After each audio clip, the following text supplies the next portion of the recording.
Welcome to today's edition of Viewer Levels. Assuming that our internet is working, that we don't have any further connection errors, we're just going to do a quick warm-up level by Cypher here, a maker we've been following since Maker 1, just to test that things are working and functional.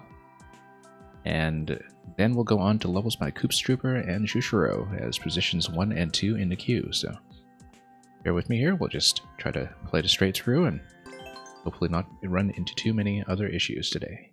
We just had a bit of a network problem and we had to start from scratch.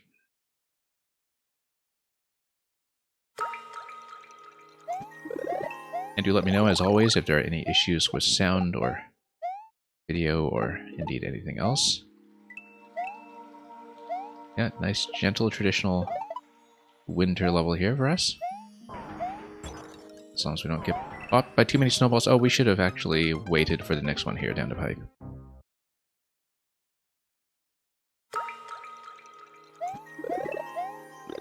Okay, well now we know.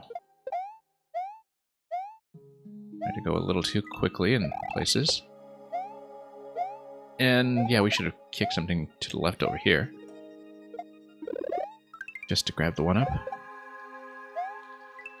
And here, we'll just take both out and wait. Whoa. And... whoa. I forgot to account for the parachute. I thought it was just going to go down quickly. Crazy coincidence, but you also sent a winter level that uses a peaceful theme? Yeah, looking forward to it. I mean, 'tis the season. Still. Alright, let's along here and let's just wait this time. How to get rid of this. Yeah, it's nice and gentle. We just needed to be reasonably patient about it. Then... oop, oh, should have seen that one coming too. Well, that's why we do a warm-up. Just to make sure we can still play this game.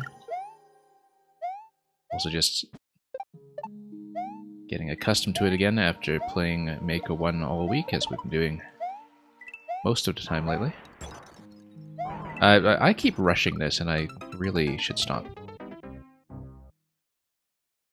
I keep thinking that it'll just spawn directly where I want it, but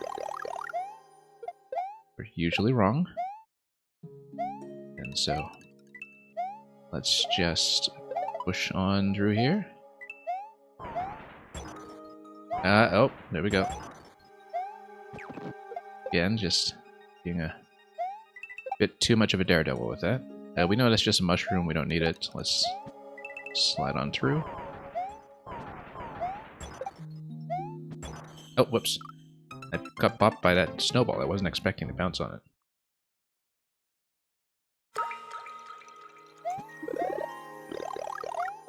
Yeah, we have to get through the simple traditional stuff just to make sure we can play, and then the real test, of course, will come later on. Once we just gotta get the mental blocks out of the way and actually start observing what we see on the screen.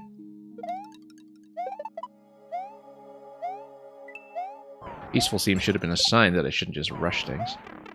And, oh, 1 second. I was just looking at the chat to see what you were saying about your old levels, and I'll catch up on that again in just a moment. You went back to your old levels in Maker 1 recently, and it was very fun to play through them again and see what the thought process was. Yes, we've been finding that with a lot of the makers that we've been looking at.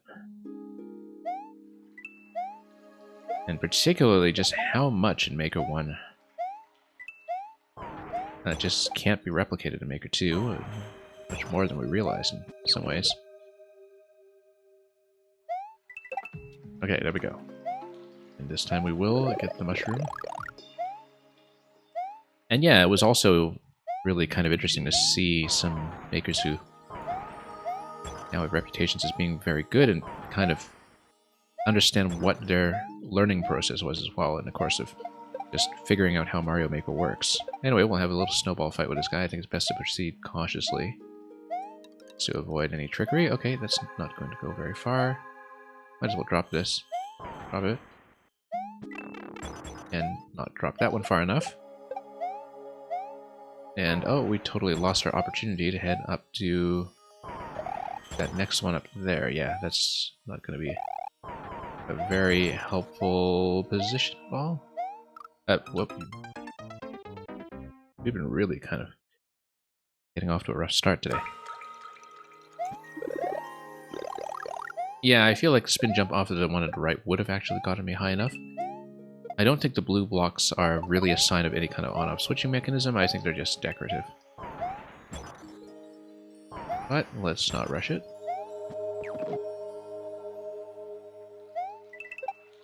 And let's just do what we can to get through it a step at a time. Oops.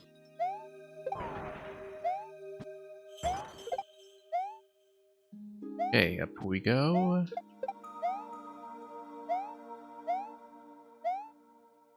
Oh, right beside him. Might as well drop this one too. And let's get him out of the way.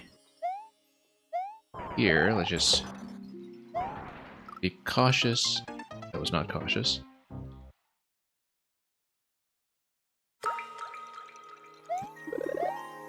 Okay. Definitely giving ourselves a little more trouble than I originally envisioned. But we'll just push through and try to continue. No, we make this mistake repeatedly. That hasn't been fixed.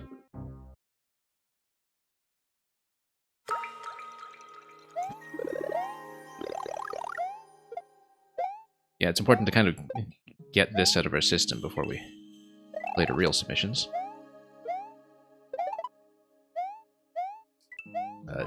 Anyway, let's get this out quickly and wait once again.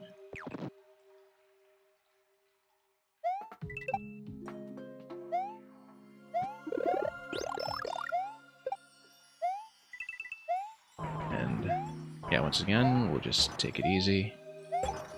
Okay, sure, that helps too. If they just want to have some friendly fire or perhaps some friendly snow. Come on.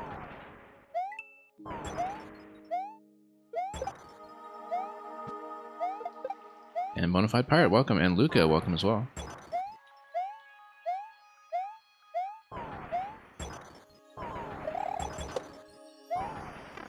Nope. Yeah, we've been doing that repeatedly, as I said. That should actually give me enough height to go over. And of course, we're going to risk it because we're reckless that way. Nope, same mistake as before. We have done that repeatedly today. Bang, welcome as well. Yeah, we're still on the ice cold warm-up level here, just to make sure systems are working. We did have a few network issues earlier, so... Squink, welcome. Nice to see the queue steadily fill in with a lot of regulars. And we'll, as usual, get through all of it.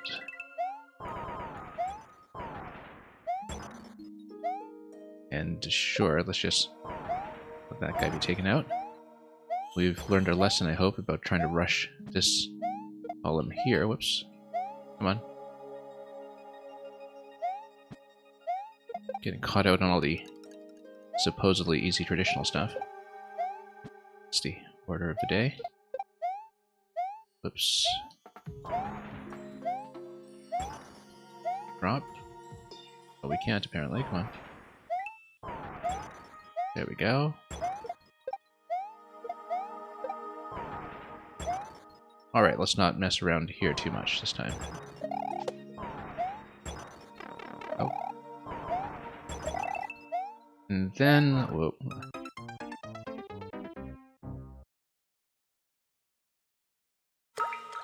Kind of having a surprising amount of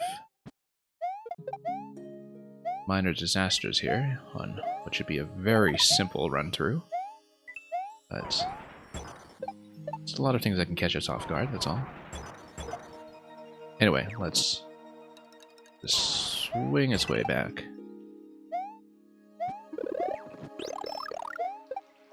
And yeah, I guess we could have risked going down to the 10 coin there. We should have done that at least once, in fact. That's okay. Alright, just gonna go.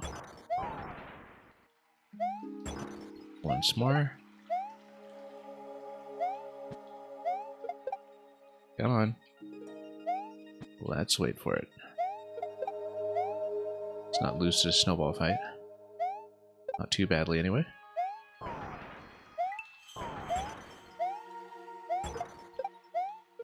Always just overshooting that one slightly. Okay, now here comes the risky bit.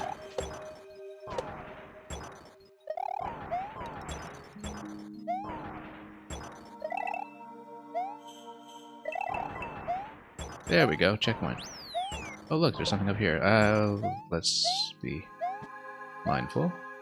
Anything? Should be. Oh. I don't know if that was a shortcut or... Yeah, I guess if we had gone to the right over there, we could have shortcut that. Unless this is just showing you something else. We thing right? No. Let's see what's going on here. Captain Pollution, welcome. Maybe this is just allowing you to scout up top, because I don't see anything else that would give me just yet. I mean, I guess technically you could slide through here, and then... I see, 50 coin. Okay, it's just a little bonus room. It is a 50 coin room, yeah. Just a little circuit for the 50. So a 10, 30, 50 system that we can see here. We missed a 10 earlier. Oh. Some switch was toggled and now the scroll is going. Now we have a mobile snowball fight. Oh.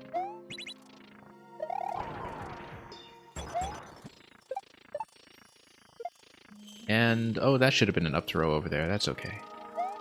I think we'll unfortunately have to miss it. Yeah, no room to go back on the scroll at this point, so go for that. That might be hugging the boundary just a little closely here.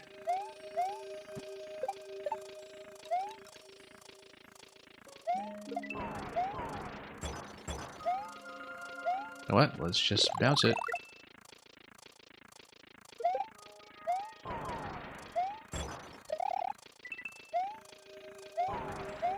And through we go. The shattering effect is really something that makes this course, as you can see.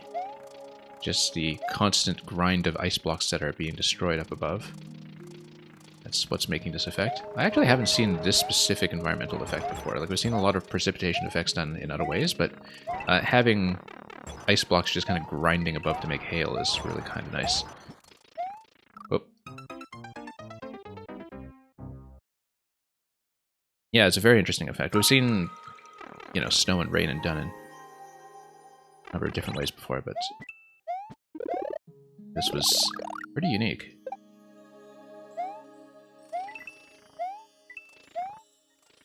Yeah, big clumps of ice all over the place. Thank you for that, Captain Pollution. Looking forward to the submission.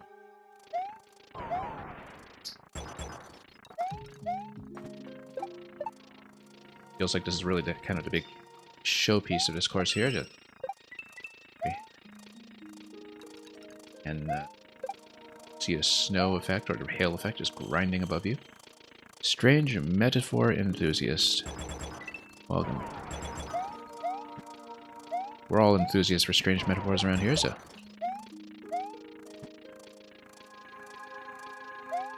Let's see how strange it will be when we get to your submission.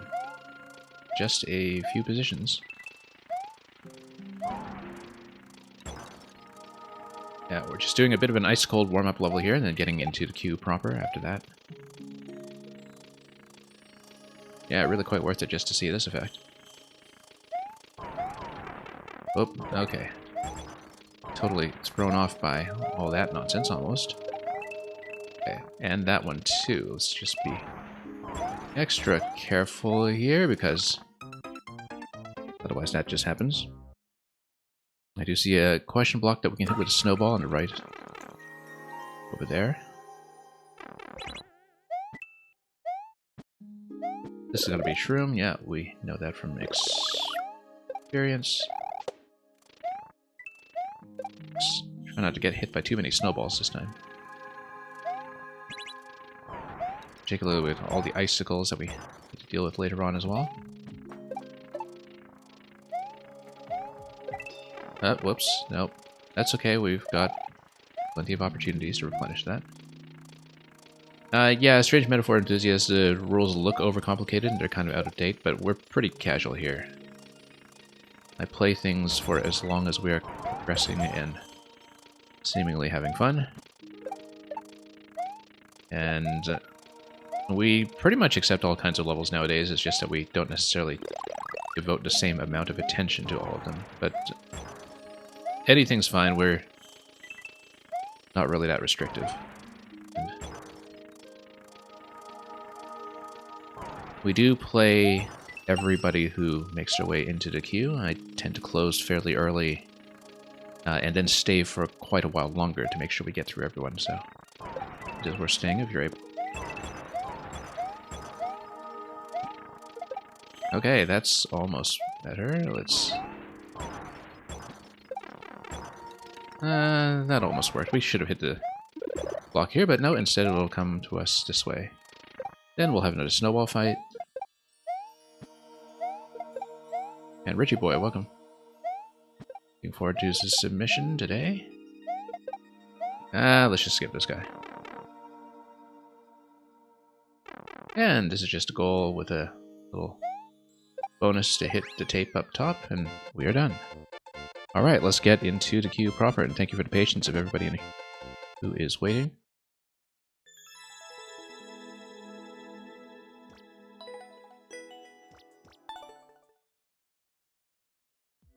Just so people know, we do kind of casually alternate between next and sub-next. So, yeah, very cool level in a literal sense. So after Koops Trooper, we may do Luca first before we get to Shishiro after that, but we'll see how things go.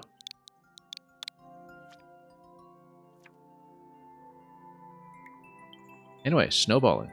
10 snowball trick shots of ascending difficulty, made for Thunderpals. I don't trust the clear rate on this thing. I feel like we'll probably be retrying a lot of snowballing along the way. Let's take a look. And as usual, let me know if things sound and look good. That the sound is, in particular, working and in sync.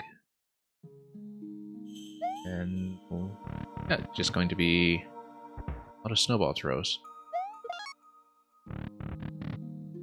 Yeah, clear rate is deceiving because you only do die to timer. That's what I was thinking, is that there are potentially a lot of retries that we need to do here. So, for example, do this. Oh, but then you need to make it across. Okay, yeah. I only just realized that. You know, we could have jumped on that one too. Yeah, actually, we do need to smash these just so we jump on the ball that is down below. Yeah, I realized belatedly that we do want to make it over to this column ourselves. Am I okay with juggle levels? I might not get very far, but I'm willing to try them. We can do some Kaizo tricks just with a very low hit rate. So, you know, I can never tell just from the description if it's going to be something approachable for me, so I don't mind trying. And if it doesn't go well, it doesn't go well, so not a big deal. We should just jump on... Okay, maybe not. Hang on. What we should do... There we go. And checkpoint so we don't die to the timer too soon. Looks like we jump towards this, grab it, throw, and then we cycle back. Okay. Yeah, and the reset is just if you expend the ball like that.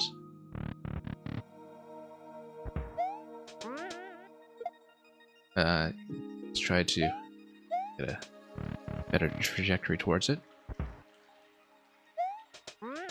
Oh, you were supposed to bounce on the left, that's right. Yeah, that's what it is. We just need to grab in the correct direction, but it is obviously a bit of positioning that we need to be. We're out of here. Whoops, nope, just threw it the wrong way, but we'll get it. Oh, I think we definitely need to bounce, so. Here we go. Feels pretty smooth when you do it. Twister is interesting. I don't actually know what's below, but... Oh, I see. Let's... on here. It's going to be jumping on top of the snowball, isn't it? You. Looks like it is a snowball jump. Yeah, I am pretty clear that's what it is. And of course we do have to account for the spring rebound on that, which is... We'll just need to play around. We're just throwing a little bit too high here. No, way too late. That one. As we're going up, there we go. That's better. Now, I'll switch over here. It looks like we kind of do a throw to the left, I suppose. Or maybe an up throw would smash the snowball though, wouldn't it? Or I guess not. And then you kind of grab it again and then throw it to the left, or let's see. But you don't want to come down here because you would have to reset the switch. So probably just like this. Do it the simple way. Looks a little soft loggy. If you manage to get up here with the off switch, like if you get above the panel while it's set to off. I'm not sure because we can't see what's above that right now.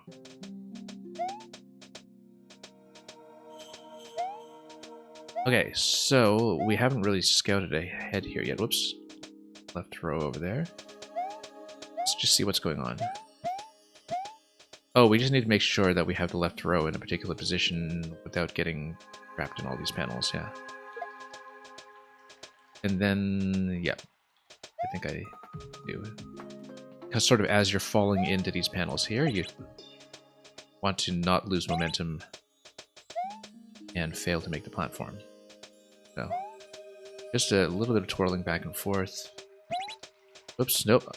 You know what? That works too. That works too, actually. Let's... Oh, not anymore, it doesn't. Let's just cheese it. If we...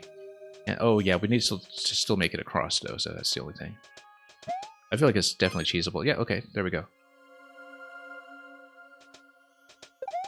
Okay, now this is going to be a double by the looks of it.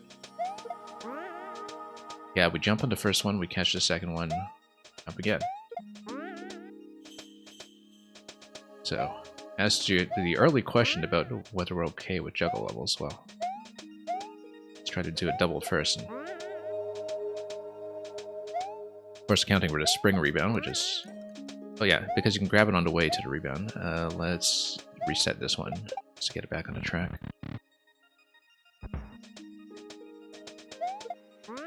Yeah, and try not to die to the timer here. Oh. Or smash it. Got 150 seconds to get this one together. Oh, and... Sure, let's take this again. Not quite sticking to landing. Let's just try it again. It is very much like a shell jump training course, although we do have to account for the spring.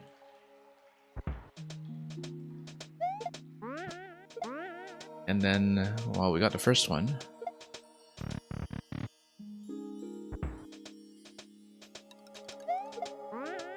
Yeah, just need to find the right trajectory there. do the double. Friendly resets everywhere, yep. A little late on release, that's all. Just a little late on reacting to success there, which is a common issue that we have sometimes.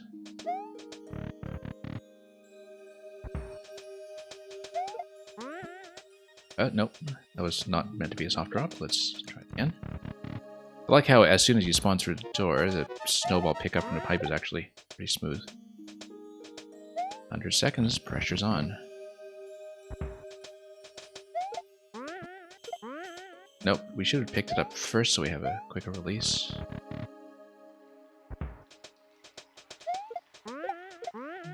Almost.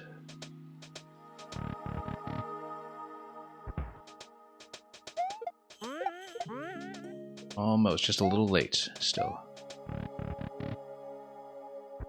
Yeah, we got this eventually. Whether we can do it within the 70 seconds remain is maybe a different question, but we'll see. Just need to find out release timing. Oops. And I know the markers are there to tell us where to release, but... Oh, whoops. Hang on.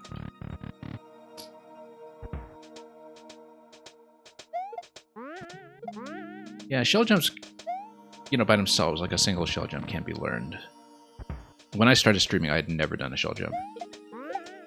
Now I can do some from time to time. Maybe not in the most mission critical situations, but, you know, we aren't going to crash out of a course just because of a single shell jump anymore. There's progress. Some people only do shell jumps, yeah. It's kind of interesting sometimes to see really die-hard Kaizo people struggle with much more basic platforming in other games especially. 20 seconds, we're almost certainly going to have to reset some of the other ones. It's okay. It's going to kick us back halfway through the course. We might as well get some of this practice in. Oh, almost. It's still just late on that throw. Tell.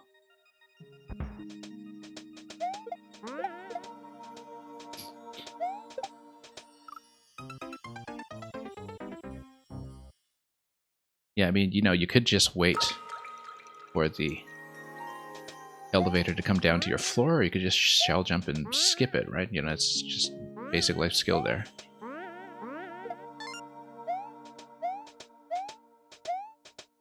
Okay, this one... Yeah, look at that, first try on this one, now that we've had some practice. This we will throw to the left, make it over. Oh, yeah, that's... Well, now we see that it's not a soft lock, obviously. It's just another on-off switch over there, just to account for the player getting outside the designated box. This one, we'll cheese it. Just make it over. And even have an extra snowball for good measure. And, okay, now we spend the next 447 seconds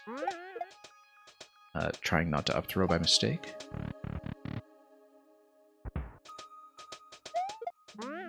Why take the stairs when you can just shell jump through the window of your building? Exactly, you know, it seems like a security vulnerability that people don't normally account for as architects.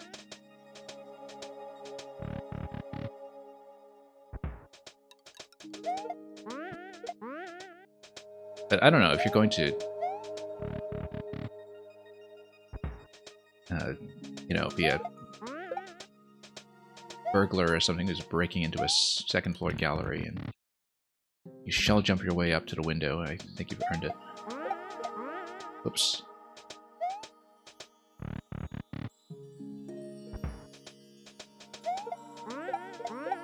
There we go. Only took 100 seconds from checkpoint that time, so... Okay, sure, let's just clean all this out. Well, maybe not all of it, but, you know, we'll grab enough to feel satisfied. And this is a nice little finish here. Hang on. We're, of course, going to mess around with this. even if we don't hit the gold tape. I mean, it's not like you're going to die to this, so... Okay, never mind. Sure, we'll take it. I give it a GG's. That actually didn't take me as long as the traditional level we saw before it, so... rather satisfying to put it together. Yeah, why not just win?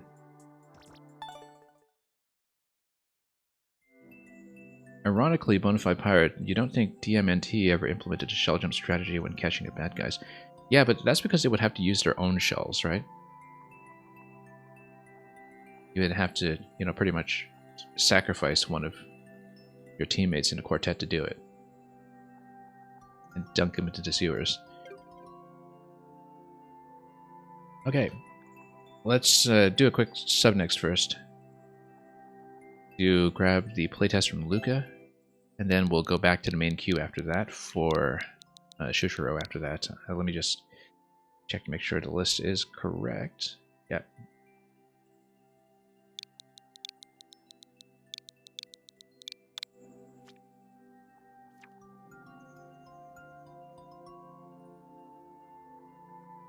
Oh, that's interesting. This is a suggested level.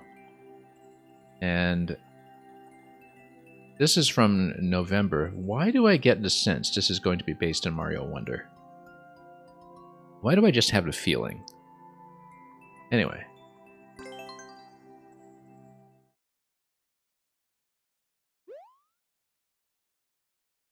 I mean, somebody else who reads Japanese can maybe confirm, but I just have the feeling that this is what it is.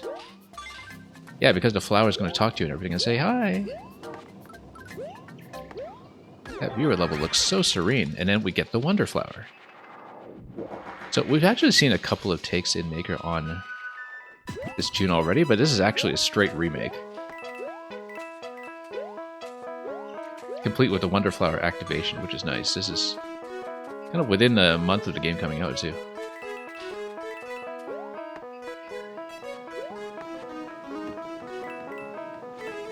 And yeah, look at the effort to get somebody. Well, I guess this is some of the track loading, but you know, it's very well disguised. Of course, I'm kind of wondering if the secret exit will exist at the right place. But...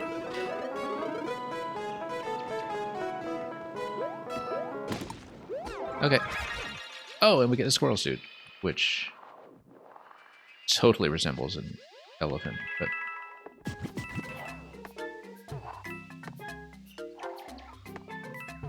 and we don't get to wrap around the top corner, but that's okay.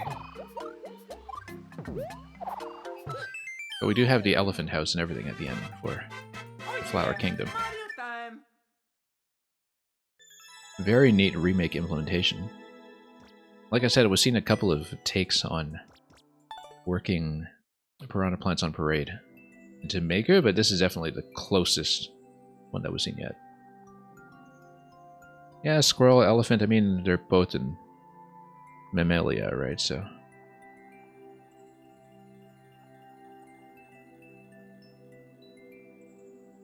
evolutionarily speaking, they aren't really that far apart. Okay, Sushiro. Out of curiosity, when does the next Maker 1 stream happen? It depends on how much fun I'm having with the Stormgate beta test this week. Likely... actually, no, I have a couple of sort of real-life alterations in my schedule this week I need to wrap around, Tetraterix, so it will likely be maybe, I want to say Tuesday PM, Wednesday AM, but we're not totally committed yet. I mean, we'll update on the Discord accordingly. We're kind of halfway through Exodum right now in Maker 1, and we should easily be done with him in one more stream. We actually kind of had to abort early due to a disconnection yesterday. But Maker 1 is going to be ongoing most weekdays when I'm able to make it. It's just that I have a couple of things going on that are presenting more conflicts than usual. So, and yeah, I definitely played Plumber in the Walls at Document. I played it back when I streamed all of 3 YMMs, and we grabbed the re-upload. So, Captain Pollution, you're waiting for the Maker 3 stream? Yeah, you'll have to talk to Nintendo about that one. But anyway, Geometry Dash. Speaking of which, we actually recently played some Geometry Dash levels in Maker 1 as well, but here's Stereo Madness and Back on Track, of course. Coming on the heels of the recent Geometry Dash content patch, which I know almost nothing about because I don't play the game, but a lot of people here do, so we heard about it. Let's take a look at more music.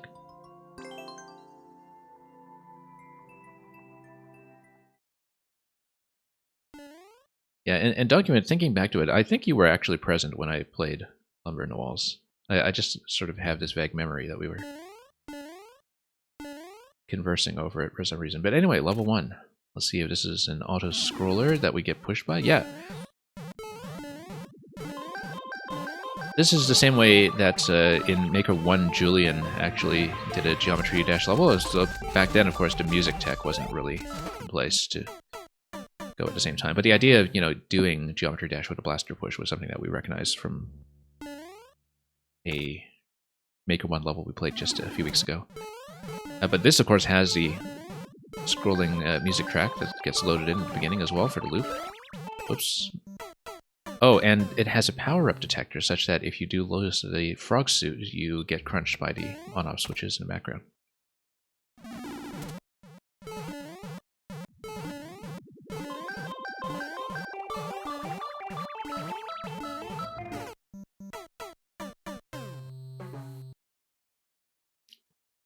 And yeah, Tetraterix, I think, when it comes to curating a sort of Maker 1 series or last-minute catcher-uppers to download, it's not even necessarily a matter that it's your most important Maker 1 level or your best one, but more that if you want to show people what Maker 1 enabled and what people were able to do with it, that in particular you can't really replicate anywhere else with any other playable experience.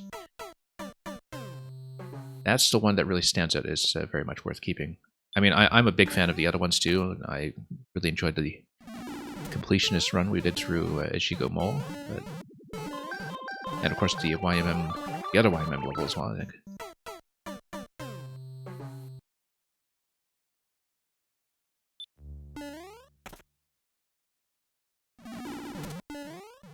But I think in particular with Maker 1 going down that there's a certain imperative to show off things that can't be done anymore and can't really be recreated. So, oh, look at that! There's a reversal on this too, while the music stays looped in the. Yeah, I was wondering why it was initially a globally loaded loop when it's going to be a scrolling level anyway, but this is why, because it's not actually an auto-scroll camera scroll, it's just a blaster pushing you. And that becomes clear when you go into reverse direction, that it's a global loop because the auto-scroll is actually an illusion. So that's a really nice way of implementing it, to kind of have this reversal.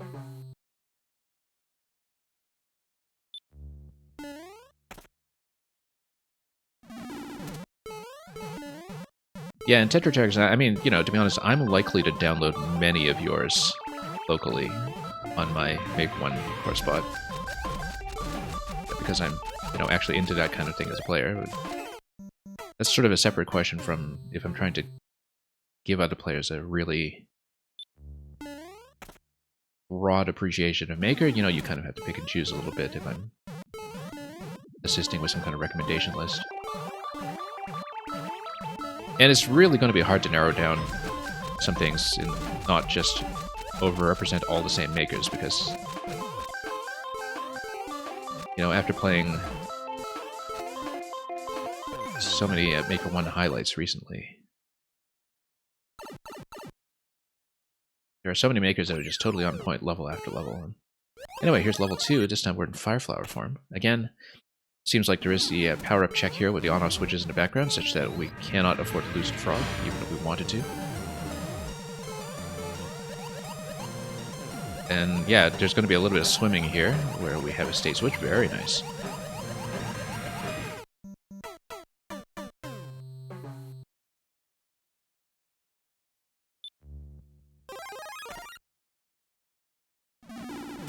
Yeah, for those who haven't quite caught up on Shushiro's levels recently, a lot of these have been doing many completely different things with the kind of level structures you can get out of music loops. The one that I think people did play a little more widely was the Mission Impossible stealth level that was in 8YMM. That was a real highlight of Maker levels last year in general.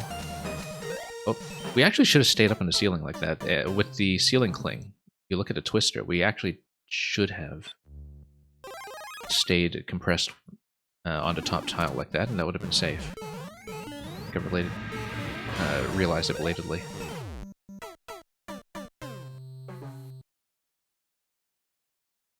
And yeah, Luca, SS, etc. in the chat is Shushiro.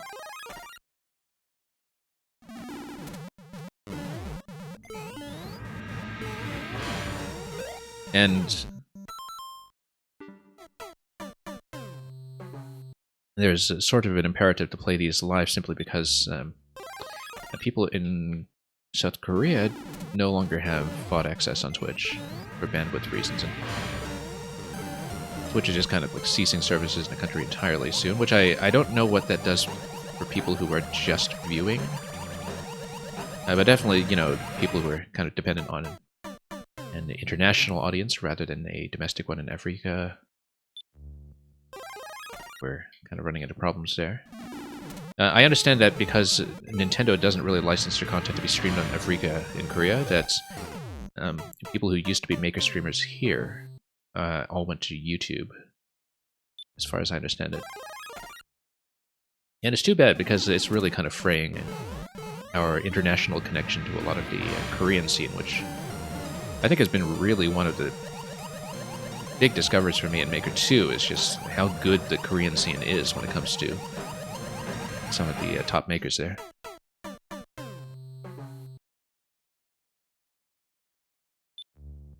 And it was something that was, I think, quite nice about the network that Kavik extended to them in 5 and 6YMM. That we got to know a couple of the makers from there that were just doing spectacular things. Whoops. Okay, we need to turn this corner a little better as we jump out of the water.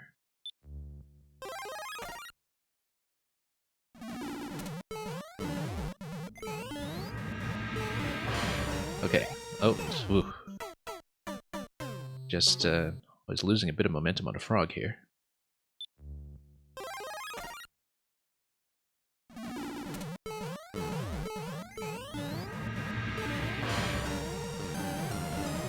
Yeah, so the reversal in the first segment was a really neat bit of trickery, and then of course the zone switch here that we get with the water. It's quite nice as well. Yep, whoop. And then, yeah, we just... Oh, I see. No. I kind of slipped forward a bit, but if we were in a crouching position, you'll notice that when we're picked up by the twister ceiling cling, that as long as we don't hang right, and as long as we just crouch but don't push forward, that we should be able to maintain position on that twister without falling off the way we did.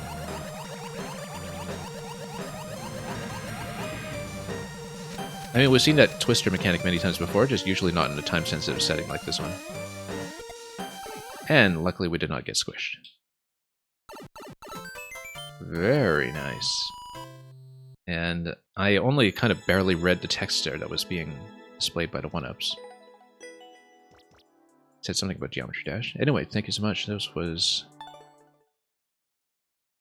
yeah, really interesting as a spin on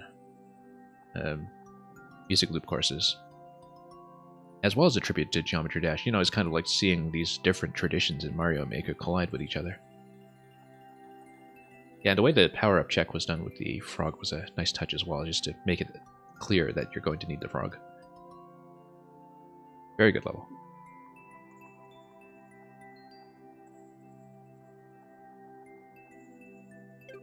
Very accurate to Geometry Dash as well. Document to say. Okay, Squink. Wow, we're having a music festival today. Assuming that Squink has a music level for me, which is usually the case. certainly hope my audio's been working. Pallet Town, welcome to the world of Pokemon. Your journey is about to begin.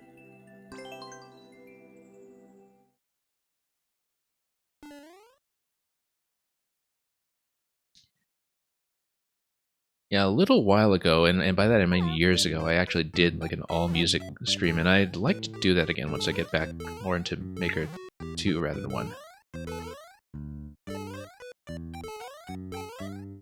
Just get through a lot of big music creations all at once. So I quite enjoyed it the last time we did that. And... hey, go. This one's pretty gentle by Squink standards, but Squink has a pretty wide difficulty spread when it comes to music levels. I mean, some of them are kind of music kaizo, some of them are a little gentler, like this one. Okay. And I guess this is the Pokemon Center or something, and I'm supposed to choose. Of course I'm taking SMB 2. Because why not? Now, is this a no, it's not a choice of pipe. We do have to go through here. These red blocks are going to reveal something, yeah? Look at this little SMB1 starting point here. Whoops.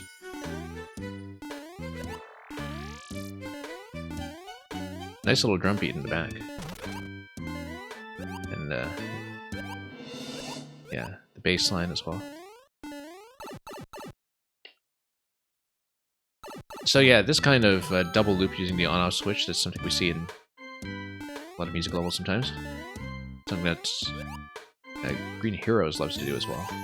He's kind of got his own structure for it. Whoops. Increasingly popular as a way to just get a ton of mileage out of music loops.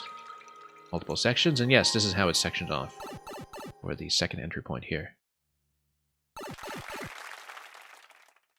Traditional style was more on point. We missed something. Oh, yeah, because if you kept one of the power-ups, any one of the power-ups, you would be able to get through this, because Super Ball gets through to POW, and SMB2 gets you through to Cloud, Fire Flower gets you through to Coin. This is easy enough. I actually am going to retry it. Try to keep the power-up. And then they would probably dump you through Pipe and Top. We'll redo it.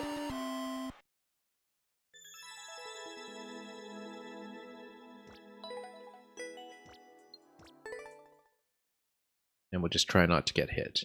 Hello. I feel like I got hit by something totally trivial too with the SMB 2 mushroom last time.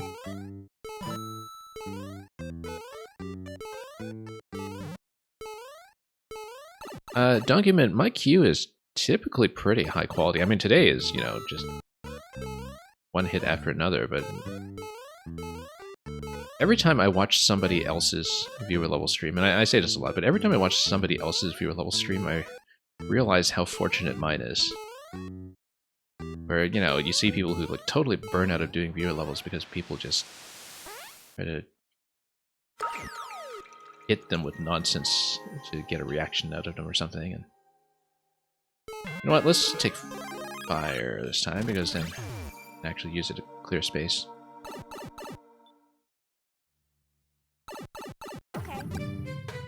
But yeah, I feel like I, you know, to my knowledge, have one of the best queues on Twitch, and just in terms of average level quality. And it's something that I don't always realize unless I go back to watch some other people's streams that are going on. Oh, nearly got hit by that shell. Luckily we did nuke it just by repressing the dash button. And firing because of that.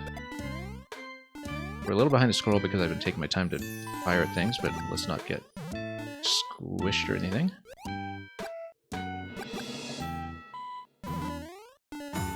And, oh, we took damage, okay. Checkpoint is right before the power-ups, right? Well, not after. Let's just take a dive.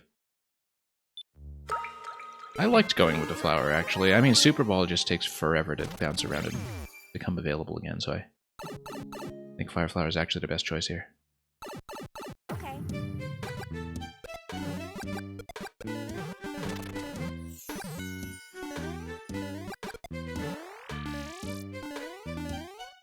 and here we go. Made sure you can get to the end with all three before you upload it. Yeah. Oh no, there's no question that you can get to the end. It's more like what feels most convenient. Because obviously you can do quite a bit with Super Ball and SMP2 as well in terms of checking enemies or taking advantage of deflections. But I find, as in that spot there, that Fire Flower is probably best for getting me out of trouble. Yeah, Super Ball I think is, in general, something that can be awkward to play around if you're not well practiced with it, simply because you have to deal with the long cooldown time on the shots, so it isn't necessarily going to feel that responsive. No bonus room? Yes, bonus room, of course.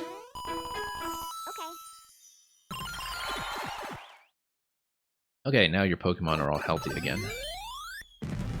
And you can hop the top of the flagpole.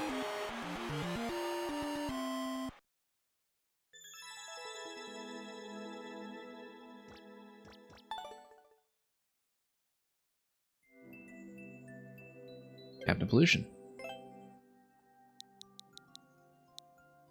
Believe you're still here? Yeah, you are. Okay. You did just speak.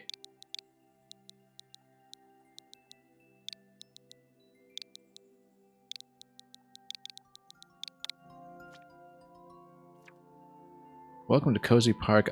We played this one before, but you want me to go down to your profile and see what we haven't. Yeah, because we did 19 and 20 previously. Oops. So do you want me to just go down to list and do 18, or do you have a specific recommendation? Or, oh, minigames as well. In-games, Terror House, Psycho House, Madhouse, which we've played. Do let me know if you have a specific request, because I think that's all that we have played. From what you see here. So, pick anything I want? Okay. I see this minigame, so this looks like Precision Fest. In some ways, maybe. Which... Let's see. Puzzle solving, Madhouse. I don't quite remember some of these ones. But let's see. Party House. True meaning of pain in the brain. That fusion chamber. Let's kind of start working on some of this house puzzle set or something, and say confusion chamber, and we'll kind of work our way forward, perhaps.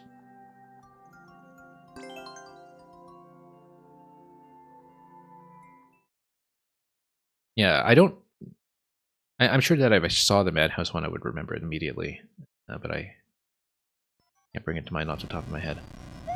Anyway, so let's go down the pipe. Is this coin collection? It's not. It's just a kind of maze level, I see. So you have a P-door over there. You see, incidentally, the 4 turn blocks on the right that could be something controlled by the P-switch, but we will check all pipes first just to see what we have. And yeah, this has the on-off switch. I don't know yet if this scrolls past this point to the burners. It probably does, but we'll just scan around a bit.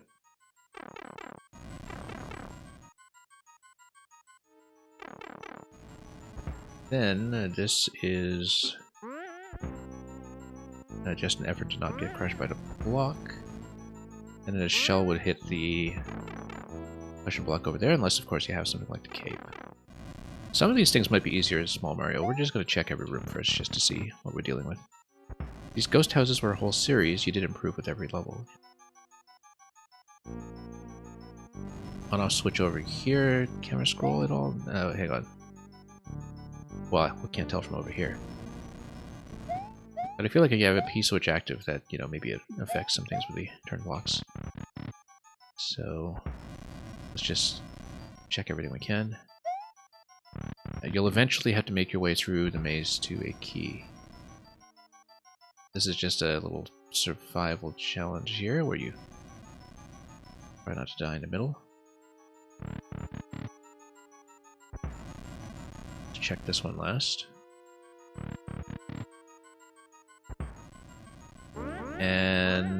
Yeah, this is just another little survival challenge. Okay, so we scouted everything. Let's just pick a particular order.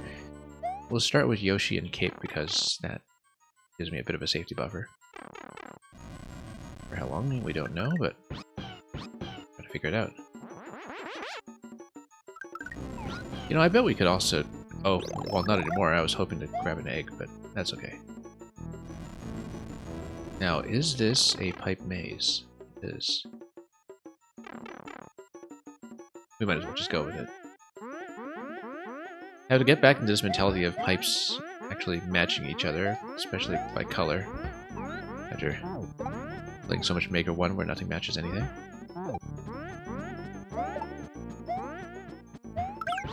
That's okay.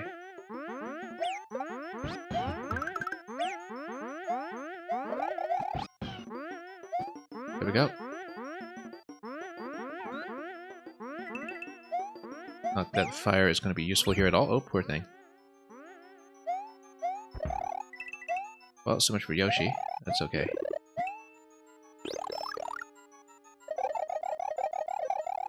We'll keep this for a shell jump. Or not. That's okay, we know where to get into the Yoshi eventually. If it comes to that. Whoop, that was unexpected. There we go. We'll just follow this loop around. It's pretty gentle, this bit. Yeah, I don't think there's a space here for a shell jump, I'm just saying. I'm not going to keep the Buzzy alive for that long either. Whoop. No, this is going to be tight. Too tight. More capes? More capes. Let's go over this one.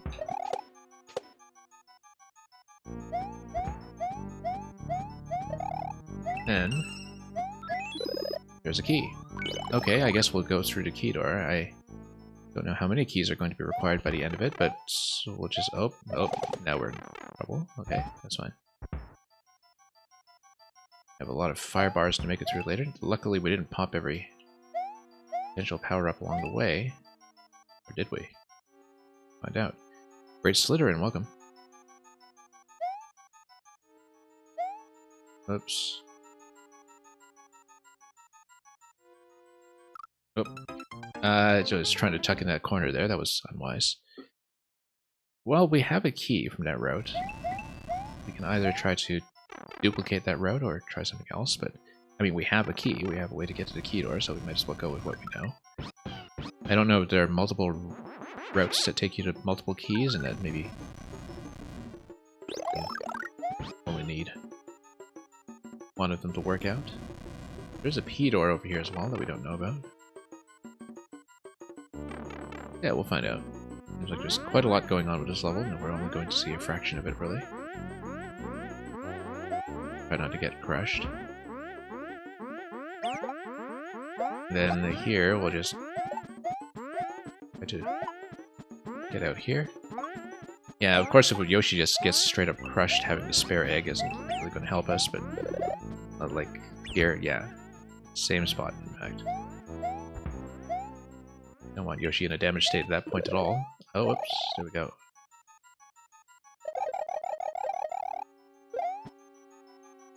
Okay.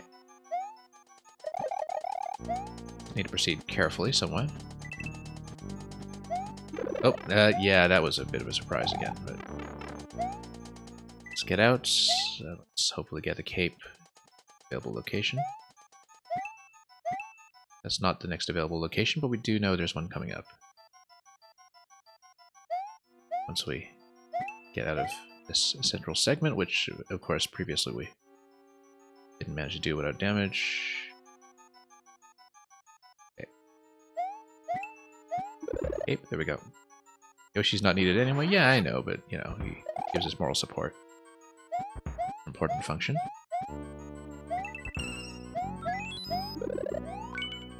If at any point you... Oh, we didn't even see this one earlier? Oh, maybe we did. I don't recall. Or maybe we kept the cape up to that point and only started taking tons of damage afterwards. I don't remember. I think I actually just missed it.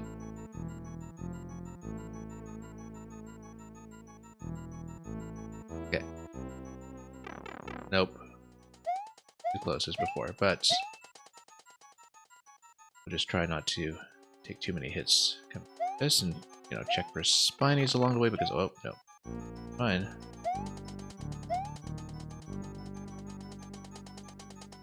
So the spinies are an issue, as you can see right there.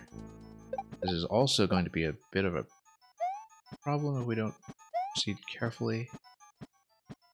Yeah, let's just drop some of these guys and just let them deal with each other or not.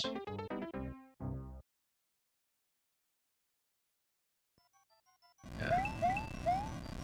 Well, I still think we should stick with that route. Just sometimes I try to diversify a bit and try other routes, but we're still kind of practicing this one, so... Oh, whoops.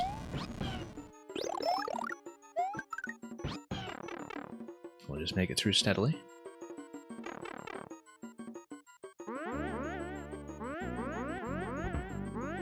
And yeah, we won't needlessly hit too many question blocks when... Oh. That's okay, we know more feathers exist, it's just that we won't really get to float here. Which is unfortunate because it does help quite a bit when you're trying to get through this location.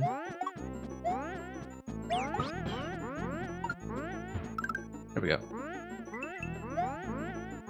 Bit untidy, but we'll take it. Okay, let's not lose Yoshi here. Like I said, let's not lose Yoshi here.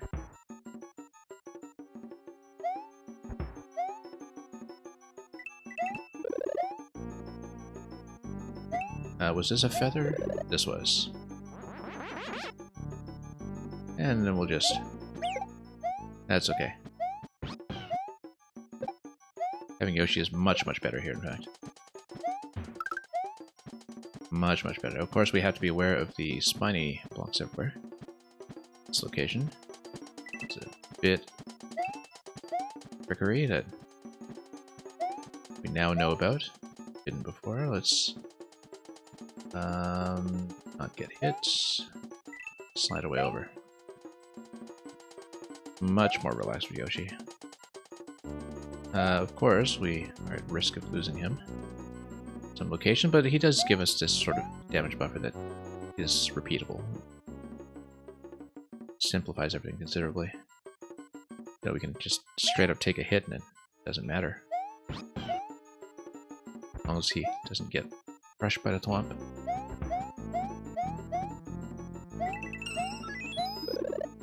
And yeah, we didn't really need to pop that one, but that's okay. We'll continue. Then we go.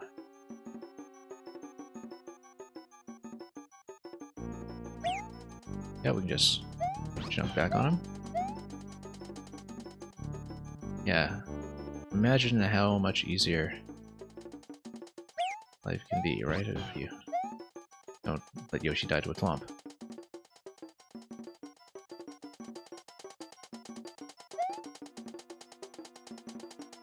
Just dodge the cheesy invisible spiny traps. Just jump down into the spikes with abandon because we can. Okay, let's not lose here. That would be sightly.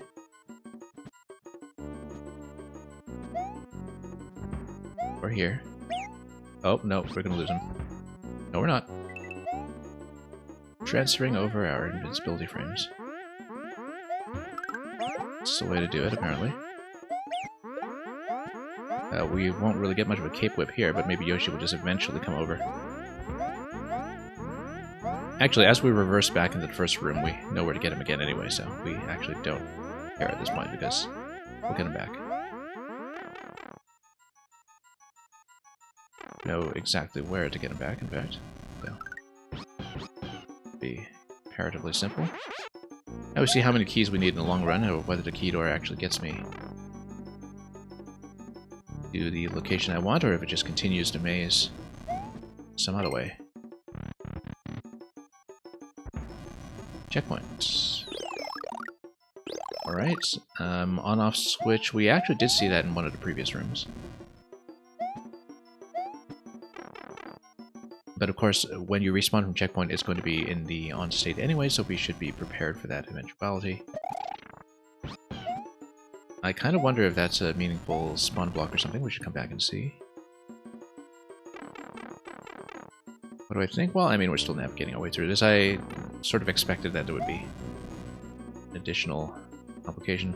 Obviously, if we get another key past this point, we should make sure that we do try to apply it here rather than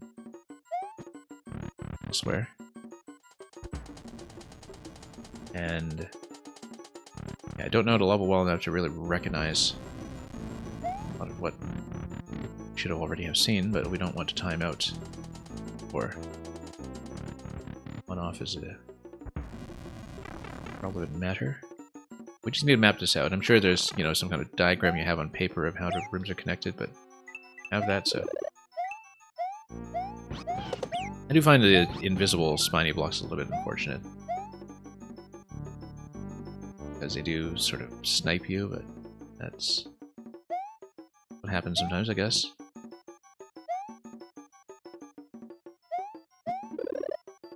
Then, what am I even holding right now? It's not an egg, right? I don't recall. And then, oh, was concerned about losing Yoshi to a crush there from the blocks, so.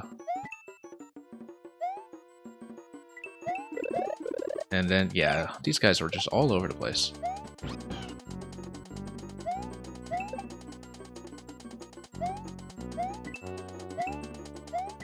Anyway, let's keep going. This whole pattern here has been fairly cooperative, so no concerns. And we just need to watch the boo ring over here. Let's let everything circle around. Can we duck under? Yes, we can. Issues, 50 coin, and then on-off switch. Great. Of course, we want it to stay in place. Sure, yeah, we'll go. We should remember that we are holding a shell. See what is affected. Spawn block as we go. If there is anything. I mean, we didn't really see that many on-off blocks in play, but we'll try to work our way back. 100 seconds left, though. We do need to be somewhat quick about this. And also, we not only need an on-off switch, but we do need an additional key past that point as well. So we are likely going to have a timeout issue here, or just a crush death at checkpoint. Now, at checkpoint, are we able to get Yoshi plus Cape? Because Yoshi seems like there's something special we carried over from the previous room. But yeah, on-off unlocks this. But it also unlocks the way to a second key door. Getting a second key past this point, we have to be careful not to pop this one here, so.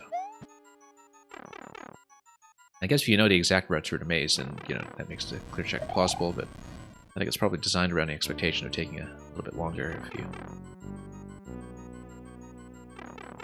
are just kind of going into this sight unseen. Whoops, yeah. Again, we need to just not jump too much. It's going to be usually an issue. Of course, now that we don't have Yoshi to help out, we are not in as safe a position. And particularly we get crushed by this stuff, which I was hoping it would just be a turn block, but no, it is a crush block, so it's got the coin inside to make things extra special.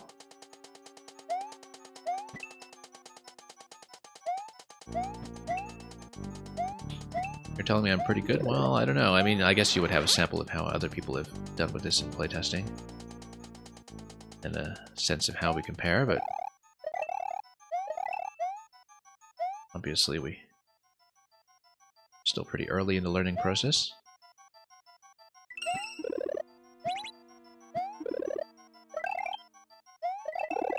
Yeah, let's not bust everything here.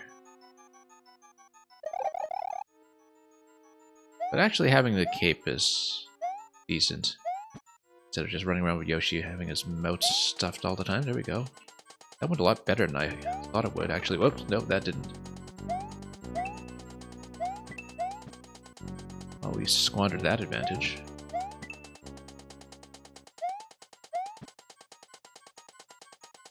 Alright, let's not get crushed this time.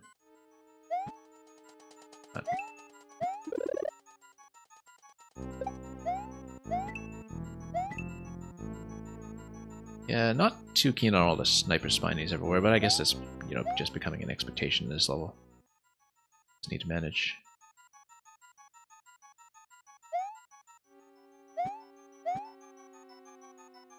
And of course, having activated the blocks once, we at least don't have to deal with them a second time. So we've got on-off popped, and then we know where to go from here in terms of the maze. It's one of the spots. Then note block underneath.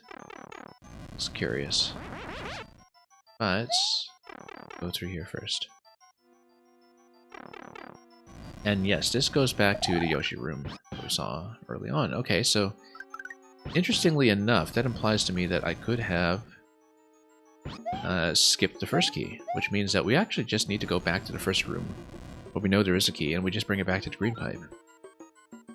And we know where to proceed from there because of the on-off switch, unless there's any on-off switching that blocks that off, which I don't think was the case. So we'll just redo this part, actually, because we know it. Rather than diversifying and seeing more of the level for a change. Oh, that's going to be a problem. Or not. But yeah, we know how this is going to go, so we might as well just do it. And oh, no. Nope, that's a loss. That's okay. Poor thing. But yeah, we know how this room works, so we might as well just take it and totally make a mess of it. And we bring the key back to the rightmost pipe because we know that's going to connect. This obviously wouldn't be the clear check route because we're just using the same key rather than two separate ones, but it's a route that we know and which we would expect to work.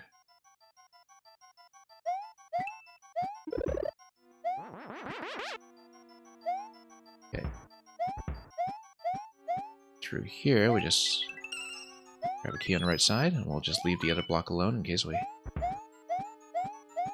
lose the cape immediately in a disaster. Oh. I won't even bother, actually. Let's just keep going. Time is probably more valuable at this point. Oh, never mind. Let's over here, not get poked. And let's not die to spinies. Yeah, we're at a little bit of risk at this point. Particularly through here. That's okay. Got it. Just careful where we stand. We do know at this point where a lot of the spiny positions are. Oh, we just slipped off the corner. That's okay, we know the route. There might be a more efficient route, but we might as well, once again, go with what we know.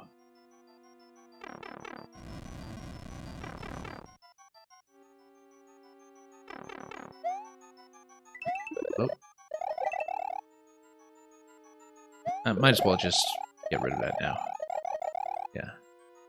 Because if we know that the block will get out of the way, we'll just deal with it.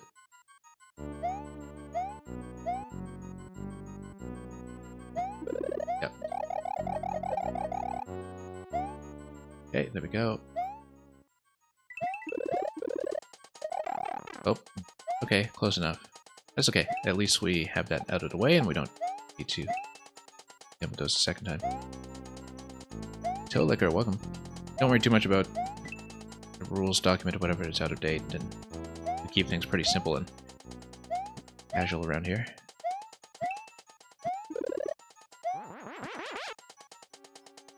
But if you want to see this current state of the queue, the command is list.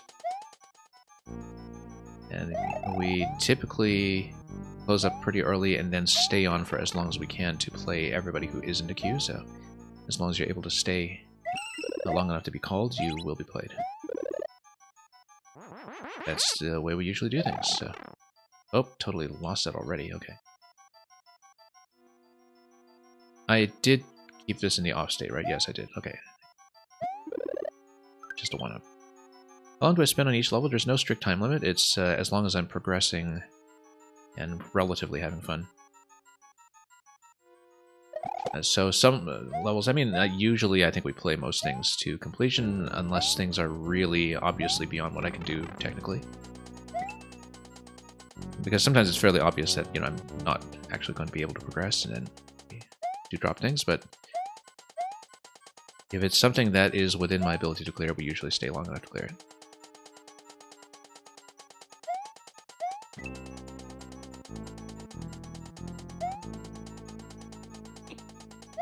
And here we go.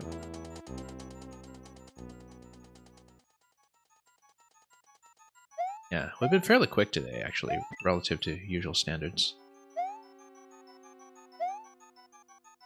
This is a big labyrinth level, so it's going to take a little bit longer, but it's expected. What happens when you have a big maze structure? Definitely kind of grateful at this point that I took the time to remove the spinies from the board.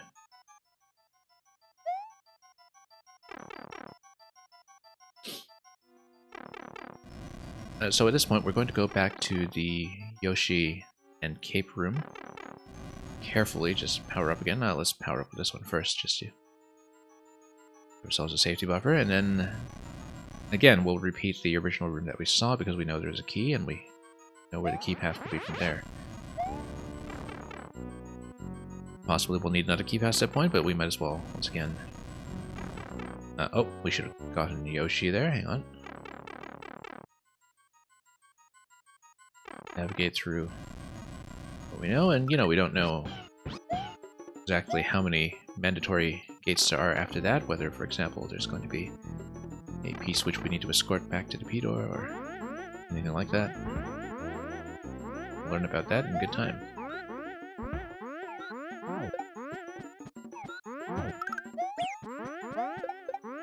Nope, where Yoshi is going to be totally bouncing around there.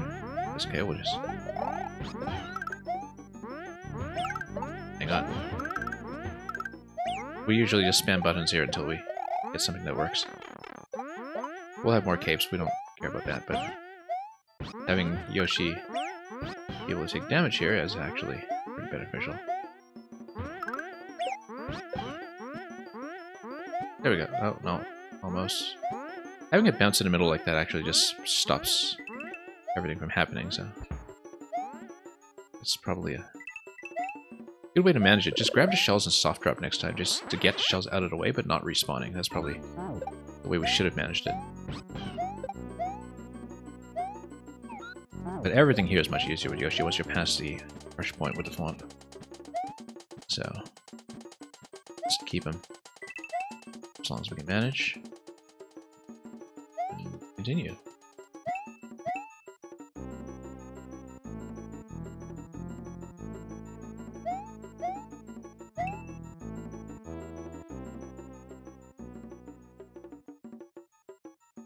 You know what? We can just bust through this with Yoshi. It's not a big deal.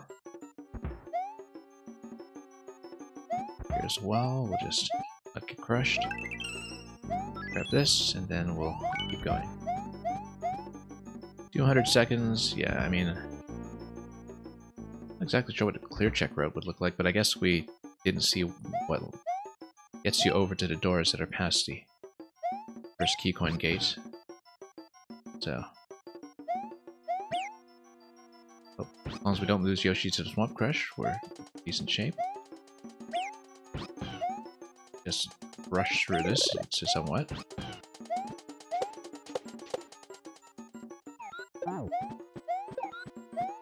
That was a stylish way of doing that, almost unnecessarily so.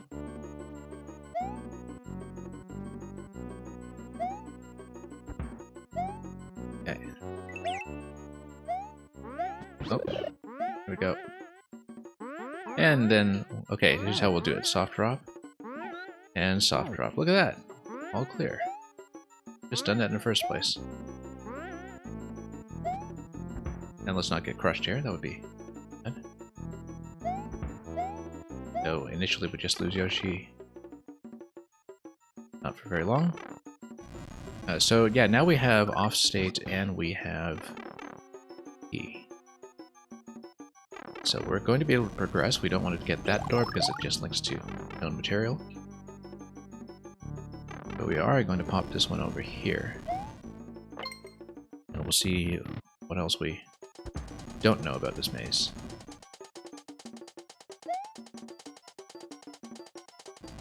Yeah, this bit is pretty gentle traverse, at least in this direction. We don't know if we'll have to reverse through it.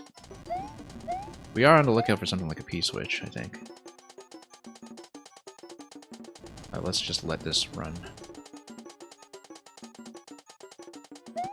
Of course, Yoshi can jump on these just fine, it's just that we should probably follow it over instead.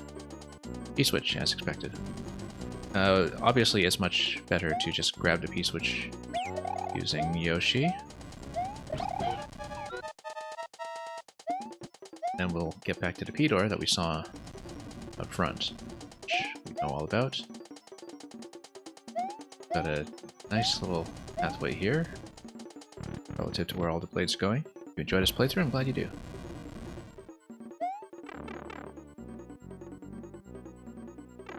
Waiting for me to fall into some particular trap, no doubt, but... yeah, it's actually been a pretty relaxed experience, as long as we don't die to a crush death at the last minute or something. Okay, P-door over here. Checkpoint 2. Oh, there's more. So, we don't know what's in the question block, so probably something important. But here's a goal, and the conveyor belt... we should have taken advantage of the conveyor belt, actually. And then, of course, you have a little crush point near the end just to create an additional mess. But... okay, here's how we're going to do it. Soft drop here. Moment. Get rid of him. And then, we lost Yoshi. But then we're just going to go over here and grab the goal. That's it. Yeah, I know you like these little tricky ending gates. That's been a consistent trend from what we've seen. But we were past checkpoint at that point, and we were in a pretty good position, I think, so. Captain's Confusion Chamber, not actually that confusing, luckily. And we only saw a fraction of it, of course, because I just committed to a pretty specific route, but it worked, and we'll take it. Thank you for all the GGs. Strange Metaphor Enthusiasts, thank you for waiting. Let's bring you in.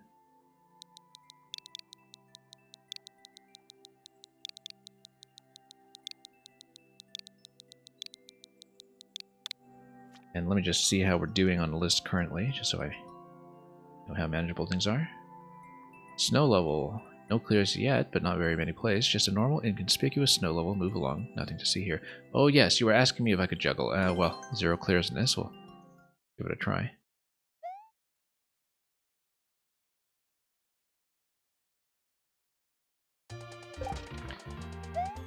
Okay.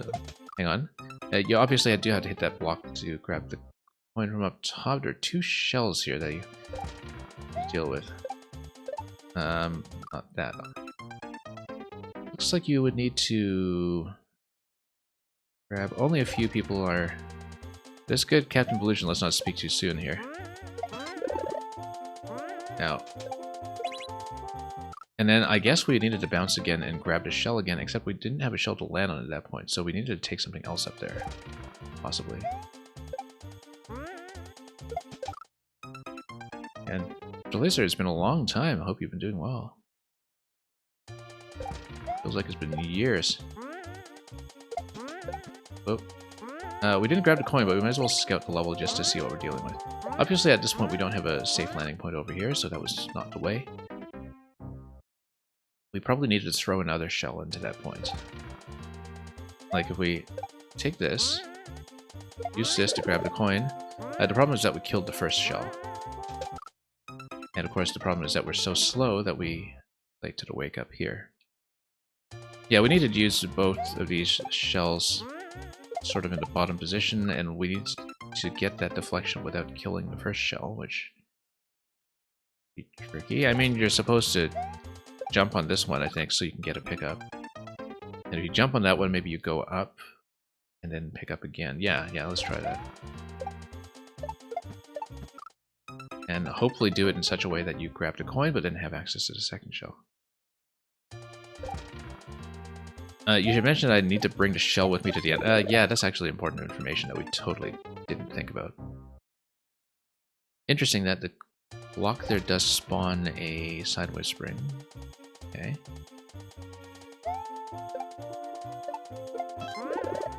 Oh, well, let's see what's going on anyway. You need to bring what you to the end. Yeah, so it looks like, as you were saying, it's a juggling level. And we probably just need to up throw it, probably into the on-off switch as well. And it tells me that this is kind of a spring pickup on the way up a shell jump, then. Like, oh, okay, that's gonna be tricky. Because that's the only way I can see happening is if we're carrying the spring, but we have a shell deflection off the wall. If that is even close to what this is all about. Because I just thought, okay, we can just jump off the spring and play with it that way, but we do need to bring the spring with us. It's the thing I can think of. Hang on, I'm just stalling a bit too long on the wake up here. Yeah, so we kind of need to think about the order here in terms of what we need to jump on top of. Obviously, you know, you do need to bop the Buzzy on the right before you can get a pickup off that guy, and you don't want to clear it out like this. You think you throw first shell up onto the spring and shell jump with a second shell. That makes sense.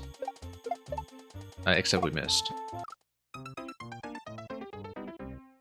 Maybe. Kind of have to flow through this. I mean, I can't execute this kind of stuff well in the first place, but we might as well puzzle out the road. See what's going on here. Because you need to pick it up.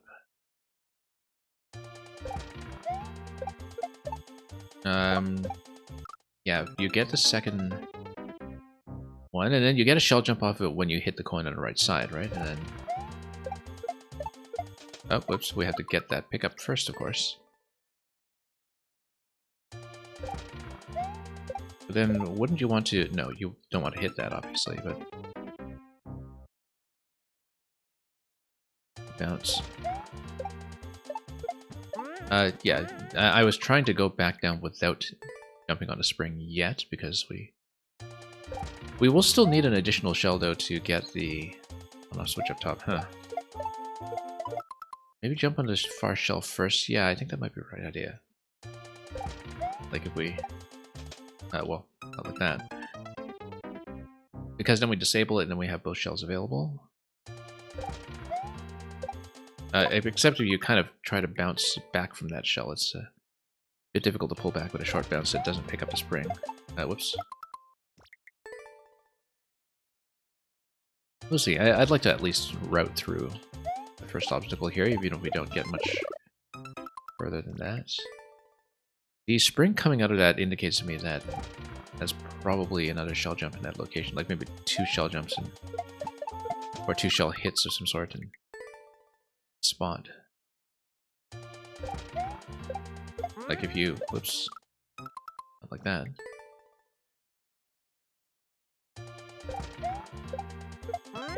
Nope. Try not to get on top of it right now. Probably there's some kind of pickup going where you pick up the spring, up throw it, yeah. As you can see, this is not within my knowledge, and we're probably not likely to get very far, but we will try to understand a few things without, you know, doing what people usually do, which is try to look at a clear video. And... hang on. Because, okay, let's think about this. You hit the first shell, or rather, you can pick up the shell on the left immediately. The second shell requires a bounce first, which implies to me that we want 1 bounce off of it. The way that you want to finish this sequence is to shell jump while you throw a shell and pick up a spring, so you can jump on top of the shell, but have the spring carried with you, unless, of course, you toss the spring first or something. Yeah, no, I usually don't watch clear videos when I'm in the middle of playing anyway, so don't worry too much about that. Yeah, because I do kind of maybe derive more satisfaction from, you know, trying to figure out the read than from actually executing it, which is difficult. But I mean, I don't mind looking at a clear video sort of after I'm finished with the stream and after the level, but not while I'm in the process of learning it. Although I know that's, you know, much more of a standard expectation among Paizo players for sure. Because I think we jump this, no. If we do that, we need to do it without one shell killing the other one, which, if we overshoot slightly, and we just try to get back down before... Maybe you up throw going into the first shell. Yeah, like...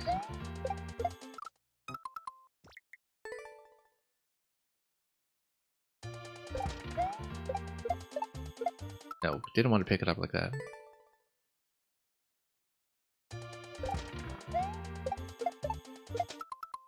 Yeah, because if you have to carry the spring, I'm just thinking about, you know, what the end point has to be in this sequence.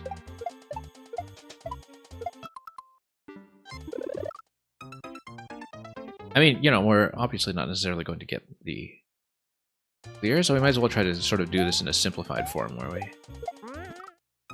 try to understand what goes on when you just kind of shell jump normally and try to get up without the spring being a consideration. But let's see, I'll push on it a little bit, but obviously this is a little beyond what I can do. So I think you take the first shell. Hang on, we're trying not to grab the spring there because that's much too early, unless we actually do... Oh, you know what? That might actually be it. Where you do kind of 2 up throws, shell jump, and then you try to grab the spring on the way up that shell jump. Now, where the first shell went, I don't really understand, but... You clearly can get up to the spring and shell jump after that. So this isn't going to be the exact sequence, perhaps, but because we don't know what's going on with the first shell that we're up throwing right now, but yeah, because I wanted to land on that shell before picking up the spring, and then we go up.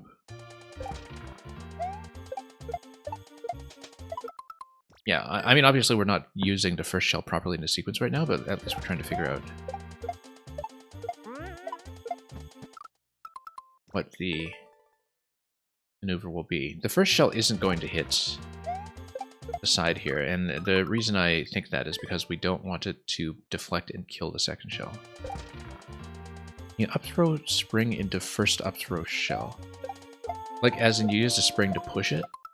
Yeah, if you are on the same column and you kind of know what you're aiming for, like the... I don't know if the on-off switch up above is within range or something, but we're a little late on the shell jump. That is third in the sequence.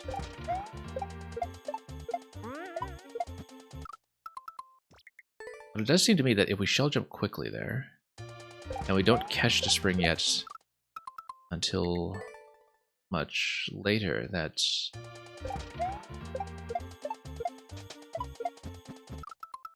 we would be able to shell jump off the third bounce and pick up the spring. It's just that right now our timing is totally off to make that happen. Because we kind of need to go back down to the third one. Up throw spring into first up throw shell. Yeah, I see what you mean by that. That we kind of approximately know what it should look like, but obviously don't quite have the accuracy here to see it properly. But I'm glad we understood that much, at least, even if we don't get much further. We have to, of course, make the shell jump, but the issue currently is that I'm catching the spring before I get back down to the second shell pickup, which is a bit of a problem. We need to shell jump higher off of that.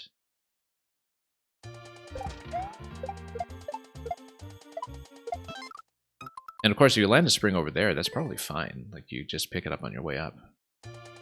That might even be ideal. Because then you don't worry about picking it up too soon on the way down, right? If you just land on the top of that ledge. Not that we have the accuracy to do it. I actually kind of like the look of that, in fact, of where you...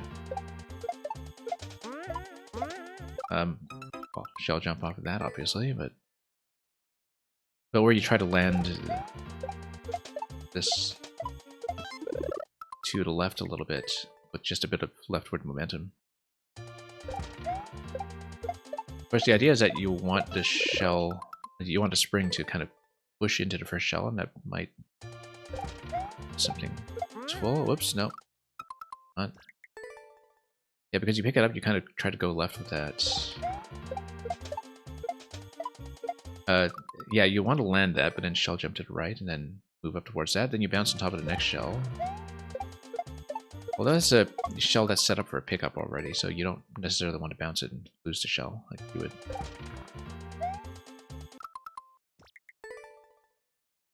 Do that. Shell jump with shell number 2, then catch and rethrow spring. Yeah, I'm trying to visualize what you mean by that sequence. Obviously, we have seen a little bit of what's above there.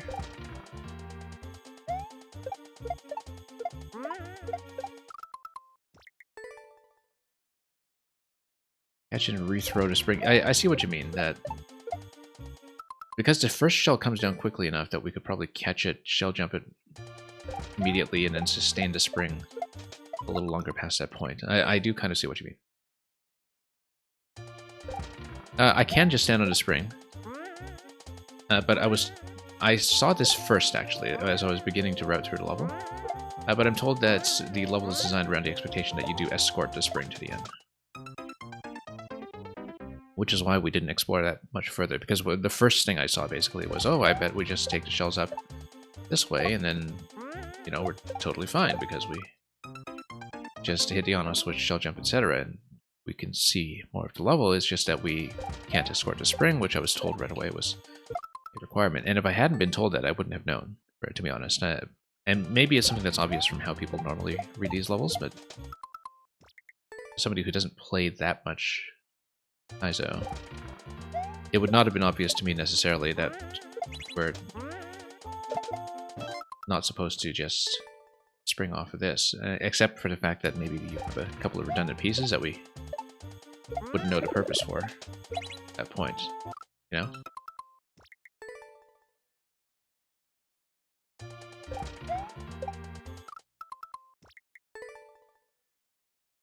But yeah, Strange Metaphor enthusiasts, we'll probably not get much further in this, but I don't mind seeing the clear video afterwards so I can be impressed with the clear check.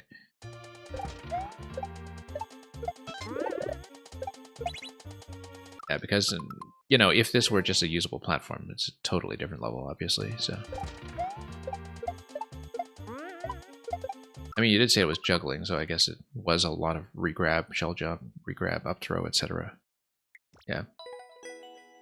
Let me just take a look at the overall layout first. I mean, you know, we can't even get past the first column because we were... see this, but...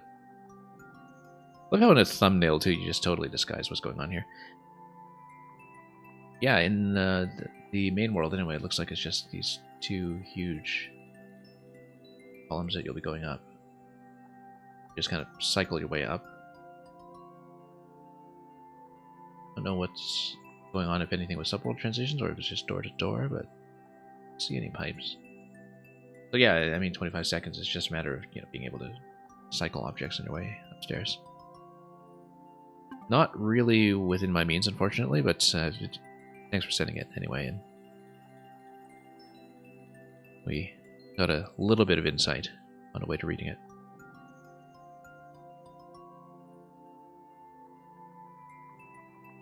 Richie boy, let's take a look. Yeah, no worries. You're totally welcome to send stuff like that. It's just, you know, have an idea of what we can or can't do. And, you know, the only way to learn levels like that is just to see what you have to deal with, so. The night before Christmas, Mario need to be home in time for Christmas. I think we're a little late for that, but this level was not. This level was uploaded in December, so let's see it. I'm playing on the Super Nintendo controller, actually. I find it extremely comfortable. I would not have been able to play this much Mario Maker without it.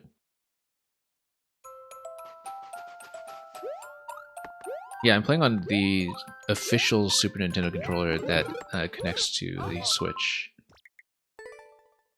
via Bluetooth.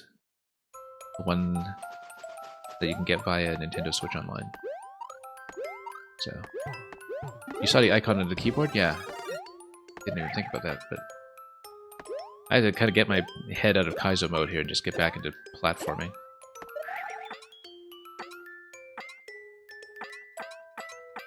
Well, this definitely looks like the Christmas flight home experience.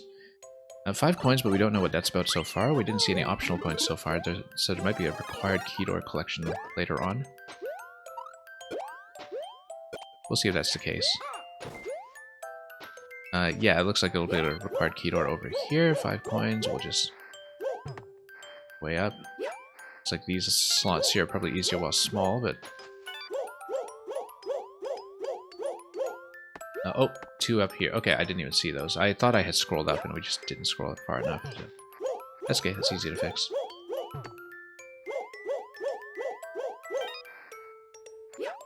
As long as we're not under time pressure or something.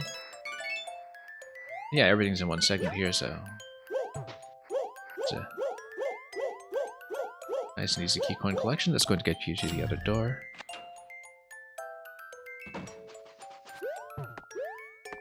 And let's see. Okay, that's pretty tidy.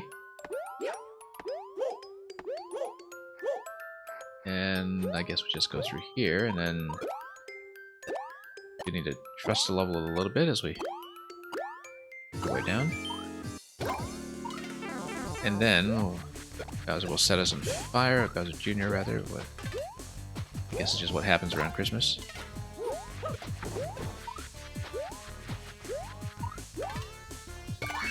And he's down.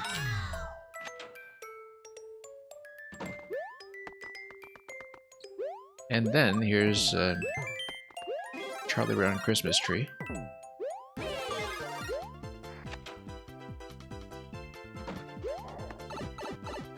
guess the star does get us through here without... we kind of don't want to cut through the thwomp, do we? Let's just... or would we? My mechanics are like totally scrambled after switching between so many games recently. But anyway, Merry Christmas, belatedly. Or 11 months in advance, whichever you prefer. Oh, 10 months in advance now, I guess it's February. And yeah, thanks for sending that, Richie boy.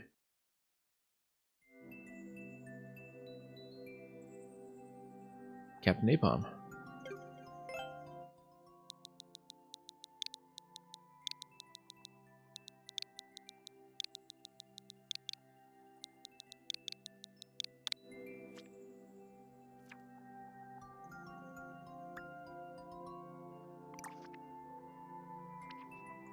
Okay, we played Hit the Floor last time.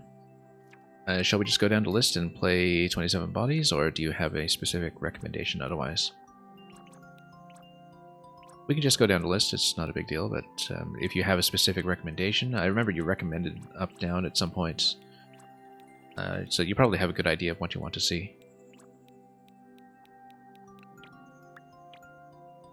Yeah, so just let me know what you think would be best.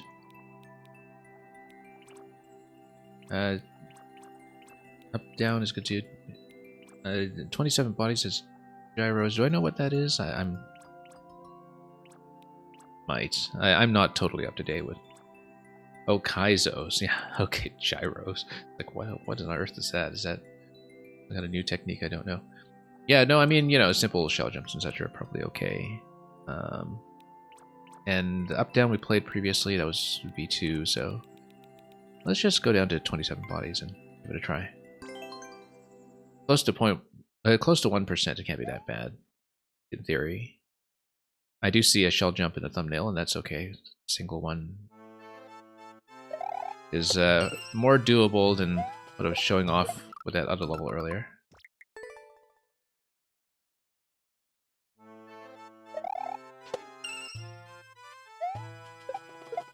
After that juggling level that we couldn't even clear the first jump of, this seems positively relaxed.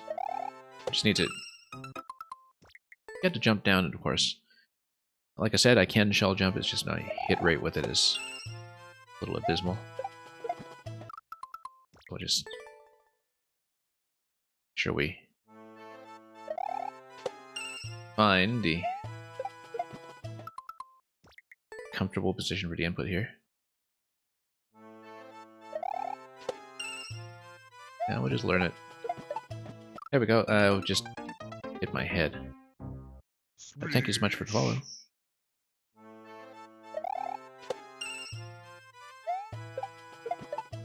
There we go. Then we just need to wrap around a little bit better. I could tell the timing was a bit off. Have another spin jump on a shell after the whoops. Hang on.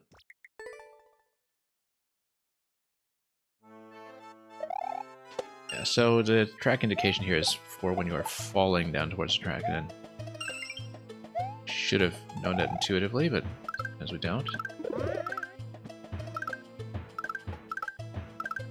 Okay, just needed to curve around there a little bit better. I wasn't quite sure about my headroom off the Goombas as the camera was scrolling down, but we do have it, so let's not go quite so early on a release. You just have to jump the right way at the right time and you'll win. Yeah, imagine that. I mean, it's funny because we play a lot of puzzle levels on the stream, and that's actually not what you need to do to win in so many cases. But in this case, yeah, it seems like we just need to jump. Sounds very simple.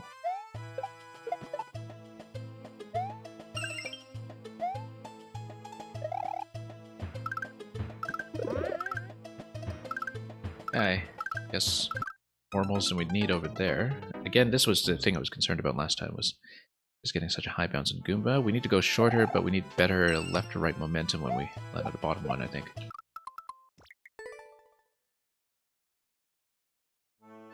And okay, there we go. Let's not land like that, obviously, or rather, we didn't land at all. Nope. It's okay, we've made this a reasonable number of times. We're steadily getting better at it. So I would hope.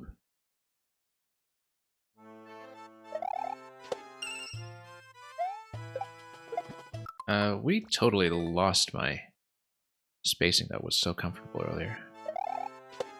We had it and then we lost it, huh?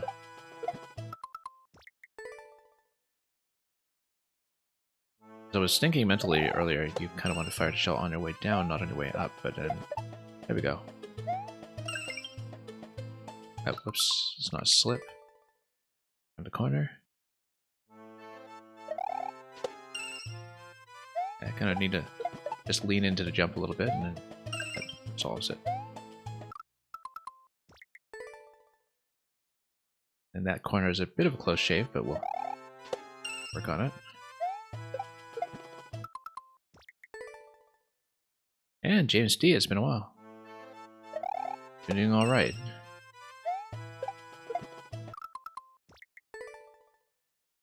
We haven't really been back to Tears of the Kingdom much since the last time you were here, I think, so... maybe. I don't think you've missed very much. I still have some unfinished business in it, but... I know that it's going to take me years at this point to really complete everything else I want to do with it, so... That's alright. We've mostly been switching gears to Maker 1 the last few weeks, because Maker 1 is going down in April, along with all of the Wii U and 3DS online services. So that's kind of been the priority on the stream recently. And good to see you back, regardless. Oh, that's okay, we had an extra mole, just for comfort there. And yeah, so I've been frantically trying to cover as much Maker 1 as I can in the little time that remains. And we're putting a lot of other games on the back burner until that gets done. Including a lot of content in Maker 2 as well. I have a lot of things queued up here, you know, some super worlds and other things that we want to see. And it'll just have to wait for the time being, but we are here. Toad Liquor, I did not care about keeping Tears of the Kingdom on 1.0. I went into it completely spoiler-free, so I never knew about things like the duplication glitches until they were patched out, and I'm also not a speedrunner, so the 1.0 skips weren't really relevant to me. I did, however, play as much as I could, so all but 2 shrines plus the ending with no paraglider, which wasn't my original intent, but it just kind of became the centerpiece of the experience, so I just wound up playing hundreds of hours without the paraglider, and we did eventually pick it up after I did my first completion, because obviously there's a ton of stuff in the story that's locked behind it. But remarkably, you can actually do every shrine in the game with no paraglider except for one jump, which was a very simple and annoying jump that could not be done any other way in one of the basic tutorial shrines, essentially. So yeah, I never cared to do the duplication glitch or anything. I was perfectly fine with playing with the Tears of the Kingdom item economy the way it was balanced, or intended to be balanced. So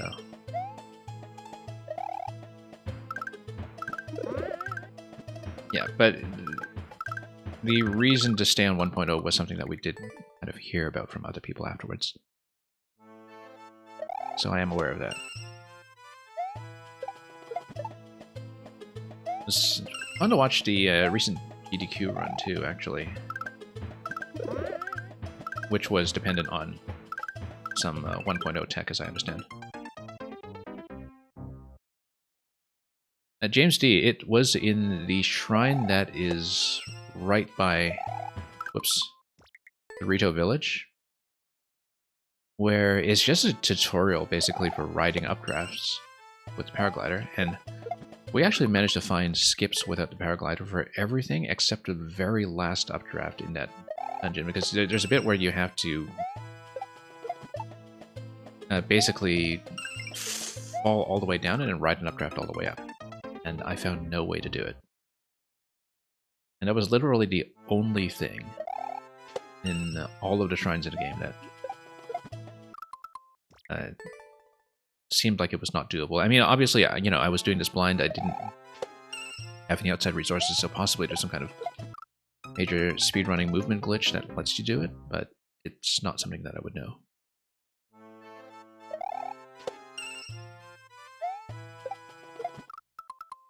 Because, you know, it wasn't until I watched a recent GDQ run, for instance, that I realized that there actually was sort of a glitchy way to break fall damage from any height. That's not something I knew, so we spent so much of the no paraglider run figuring out things like vehicles to prevent fall damage. And so, you know, when you just kind of go into something blind, that's just part of the experience. You have to discover a lot of that tech for yourself. Okay, oh, no, too late. Realized I was just a sinking piranha. No, James D, it was one where you just ride wind the whole time. You ride it forward in a few locations, you ride it up and down in a few locations. And it's just that, you know, we've found ways to skip most of it, as I said, but by the time you get to the end, you just have to ride all the way down and all the way back up, and we just couldn't do it. It wasn't anything to do with the ball, I don't think. We found solutions for literally everything else. But...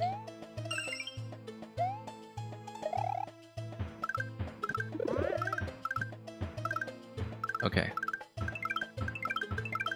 Have to go quick here. Once you're within spawning range of the piranha. So we're gaining a little bit too much height on the way to the piranha.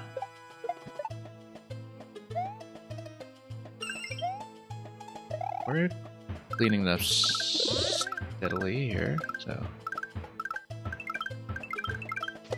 and there we go. Yeah, I could see that with the 2 Koopas there. That was skippable. That the second one was kind of for repositioning, but... what is even going on here? Spin jump, but what are you spin jumping towards? There's the icicle. Spin jump is probably just telling me to... because of a height check here, if we have better momentum.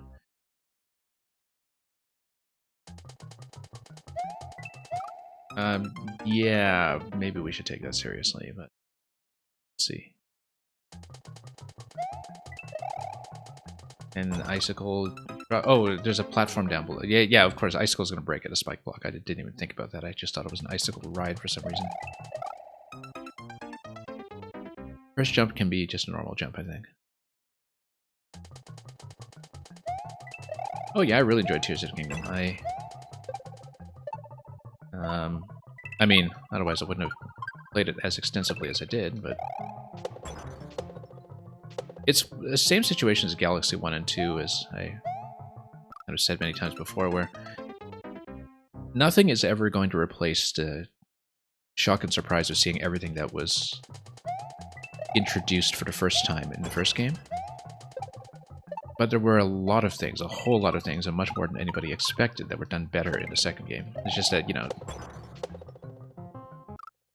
you do have to give the first game points for innovation.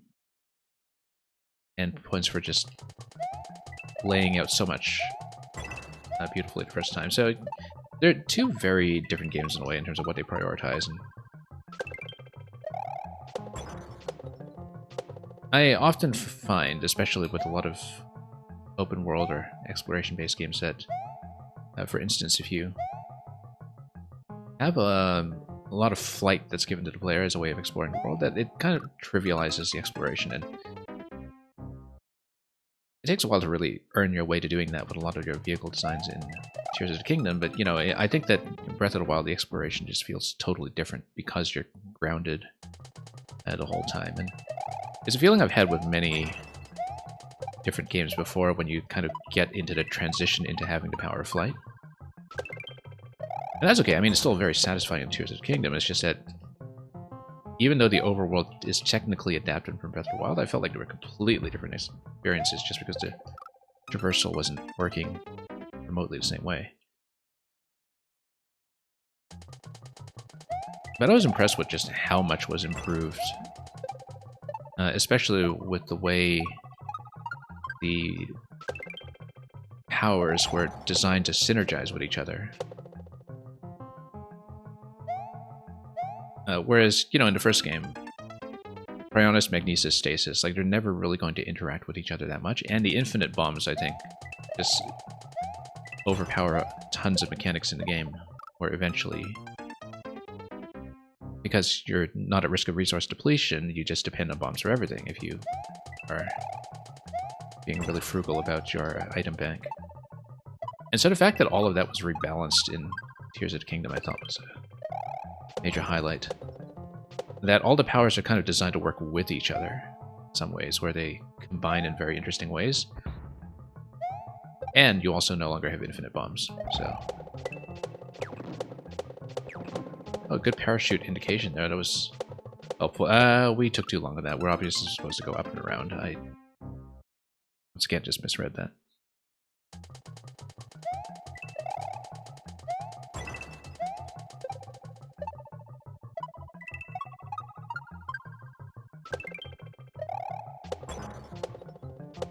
Okay, then probably is a slightly faster way to do this than how we're doing it, but no, that's okay.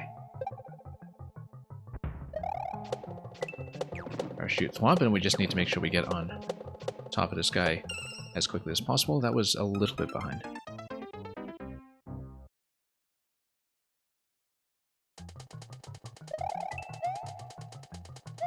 Yeah, James, I mean, you know, I think Breath of the Wild, I cleaned up the last 3 quests or so that I was missing in it 3 years after the game launched. And I never finished my Master Mode run on it either. I got about halfway through all shrines on Master Mode. But I was also playing Master Mode in a second language just as a challenge to myself, and so that was a fun little thing to do for a while, but kind of fell by the wayside as I got back into playing other games.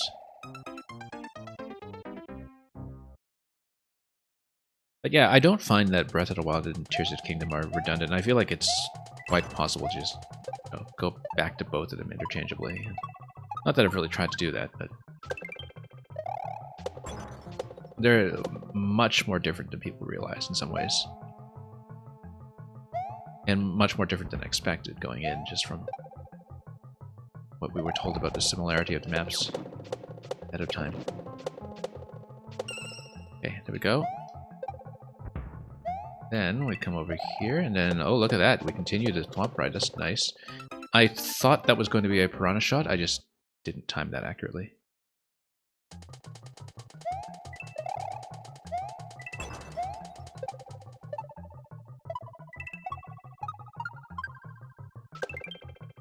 And yeah, like I said, if you are in the queue and able to stay long enough to see yourself be played, we will play everybody who's in the queue currently, even after I close later on.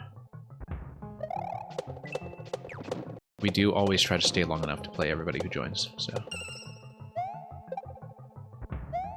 This flows really quite nicely with the way that you just kind of resync with the thwomp down here. I was trying to get around it that time, and we just were a little bit late.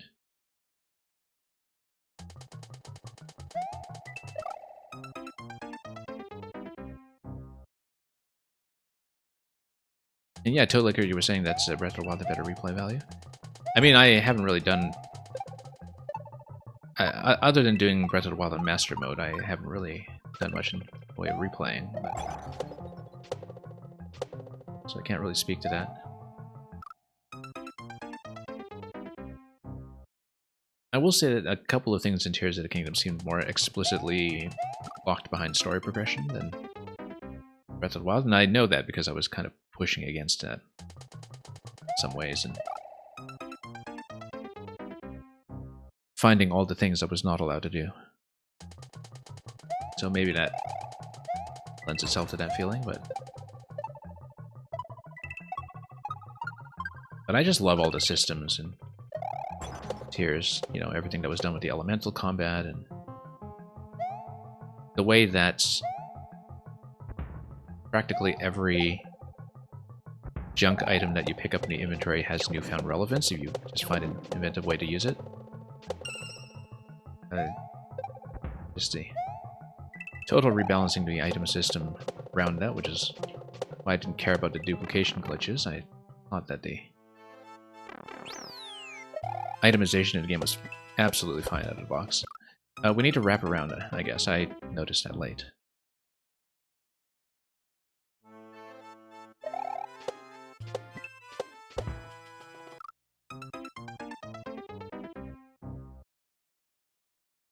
But yeah, I'm still missing tons of quests in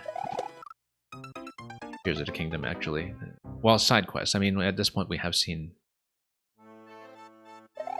everything that's sort of main story quest and side adventure, I think, but a lot of the other optional quests that are just sort of peppered throughout the world, we have maybe seen only 2/3 of that, which is astonishing to me because we saw so much of the game. I think we were supposed to pause the thwomps with the blocks so we can get them to slam together, synchronize them, but maybe not, because then we can't really get over that ledge. So I don't know if we're supposed to hit that. I kind of get a sense that maybe we're not. Yeah, then we just go around this way. Oh, shell jump again. That's okay, as long as we don't miss. And then after that is going to be a series of spins on Goombas, it seems. That's okay, we'll get there.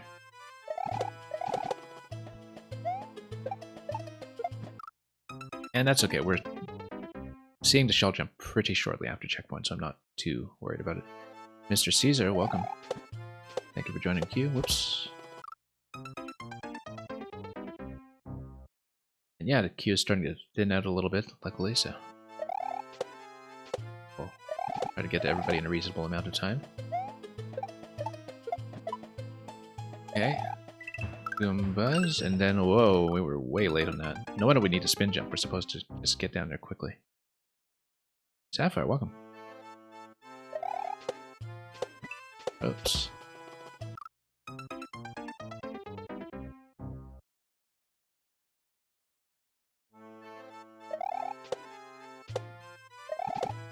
Yeah, the queue's short enough will remain open for a little while, I imagine, so. But it's typical that we'll close a little while after the 2-hour mark, but then stay on quite a bit longer to play everything.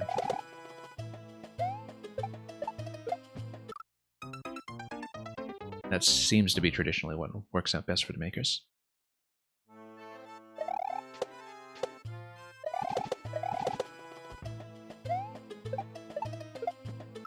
Yeah, we are a little far from the wall for this. I did find the pocket I wanted for the shell jump earlier, but if the indicator is anything like the one in the first part of the level, it's something that we kind of need to fall towards, and then we go quick.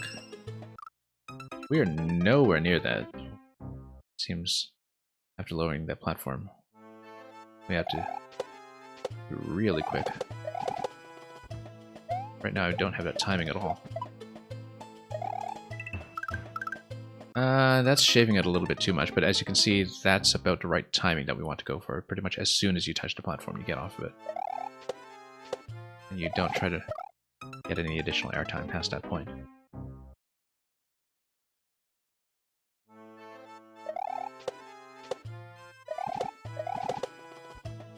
Whoops, no, bad idea.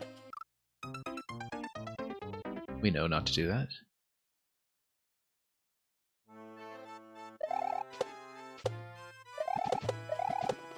Okay.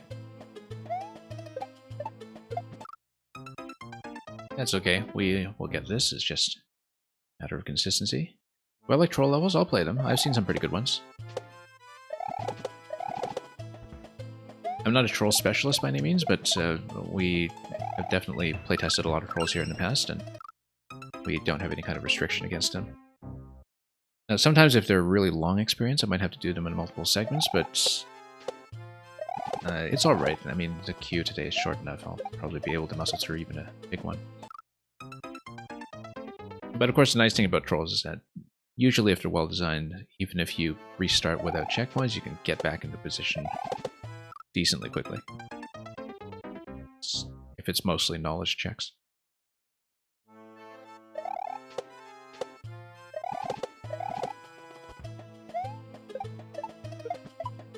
Yeah, I'm not really up on a troll meta or whatever, but oh yeah, short bounce off the first one, and then a slightly longer medium bounce off the second one. Just finding the right pocket here.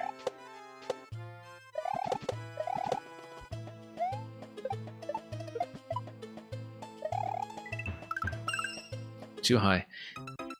I mean, it's not just a double short bounce, because the second one, if you do a short bounce, you kind of get ahead of the platform slightly, so we do need to retry that until we find the appropriate spacing, but we'll get there.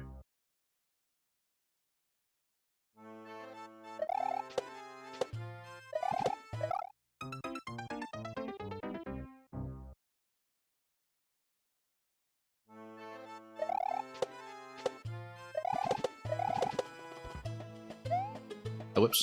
Totally overshot. Let's not accidentally start over, of course, since we're past checkpoint 2 at this point.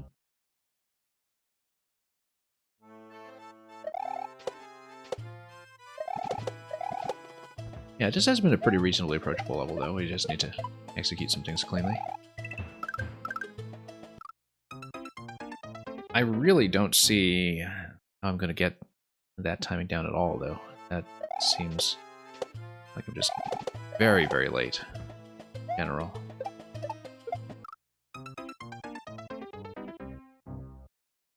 Unless... No, I mean, you know, the coin trail seems to indicate that I should kind of hug right towards the Goombas, which I sort of am doing to get the forward bounce, but... Oops.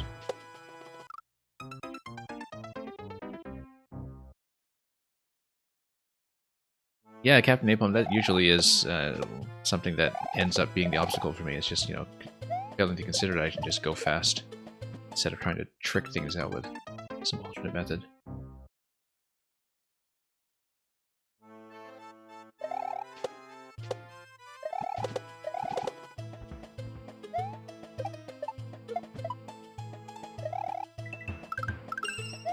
There we go.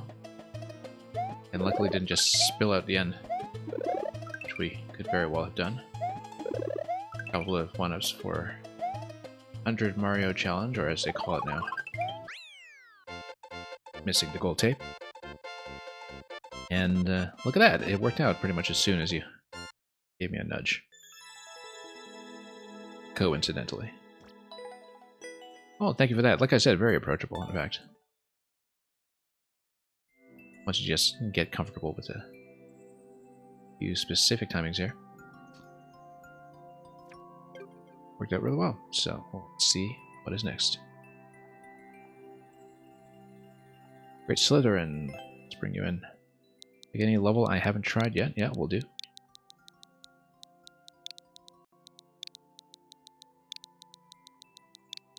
Like I said, queue is short enough that we'll leave it open for just a little while longer. I'll typically run to stream about 4 hours or so.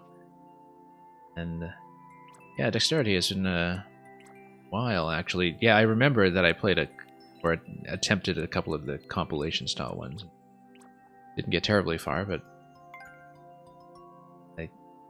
we sort of try to learn them in segments, right? Typically. And yeah, thank you for the submissions, Captain Napalm and Mang. We'll see what we can approach here. I mean, a lot of this stuff is not going to be an easy clear. We haven't cleared a lot of these in a very long time, as you can see, but we can probably try to learn something by segment. Not precision, though. Moles. Infiltrate the multi-moles air fortress. Let's try this one. This is from way back. This is 2020, but we'll take our time with it. And if this is going to be something that takes a little longer, we'll probably close the queue at the end of this level. Very latest. The clear condition box really needs to get out of my face. And then, yeah, we just do a bounce off the side. That. The clear condition box. Goodness. I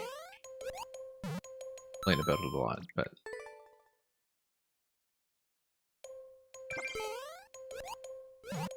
okay, there we go.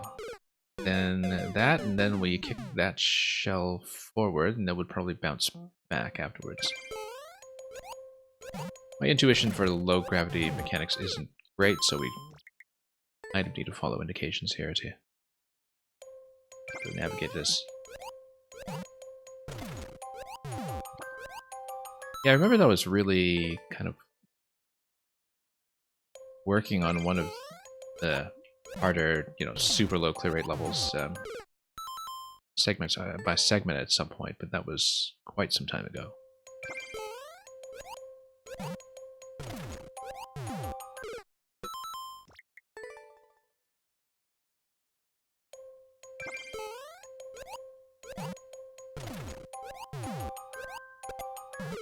And generally, even if we didn't get very far with them, they were pretty satisfying to play through and learn a little bit at a time.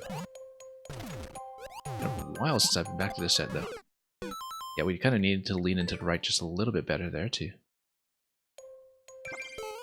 Hit the shell accurately.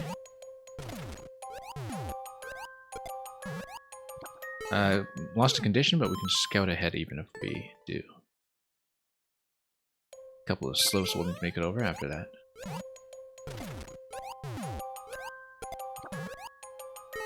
That's okay, we'll try to scout, of course, but if we just ram into the next mole, maybe not.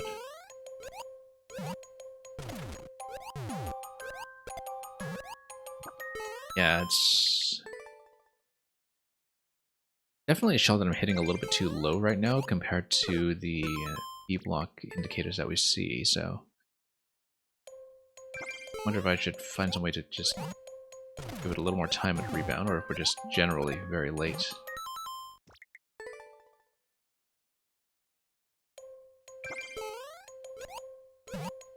But we'll figure it out.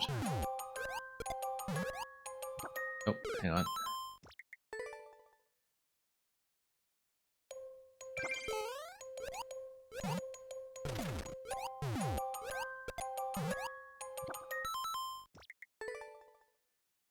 And yeah, Mang will probably give you the sub next after this one as well, so we'll get through the rest of the queue after that. Oops. Can't see a thing here, but we'll Try to make the bounce, and whoops.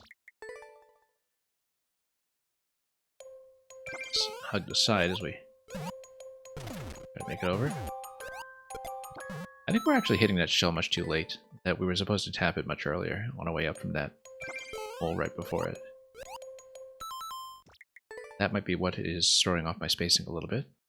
Where, it, you know, if you hit that shell sort of on your way up towards it as early as possible, instead of bouncing down towards it, then you give it a little more airtime on the rebound, which then gives you a bit more height to get over the next hump, so...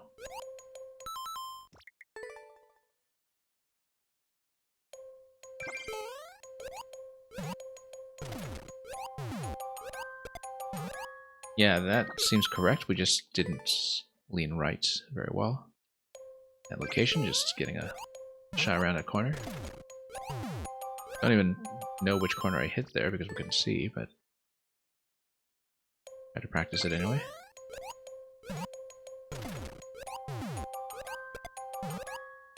And then, again, just a little far to the left on that one. I'm not quite sure how to adjust around that yet, but we'll figure out as we go. But if you kick the shell immediately, you gain a lot more momentum off of it. See, height clearing that bit of ground there is no longer so much of a problem, but making it over to the next bowl is a slight issue. Once we're sort of within camera range to deal with it.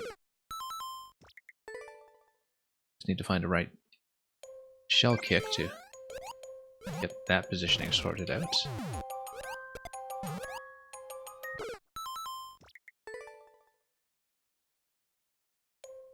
Possibly we're just bouncing on a shell too far to the left to begin with.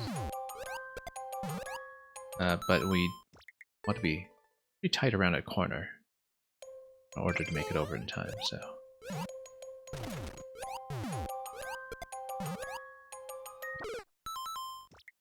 See, that's not nearly where we need to go.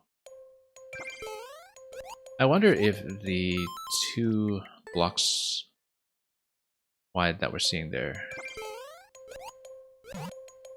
2 P blocks side by side here are just indicating a wide target zone. I think they are. It's not going to be a double bounce or anything. It can't be, but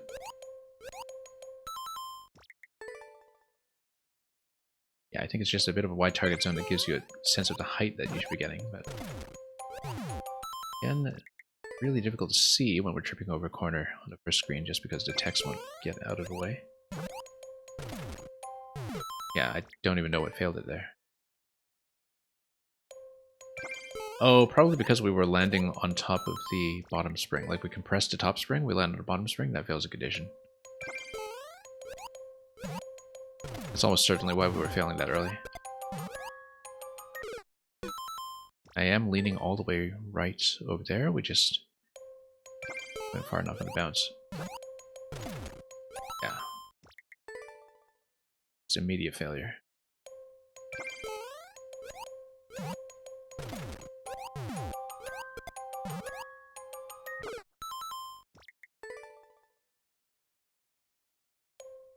That's okay. We'll figure it out steadily.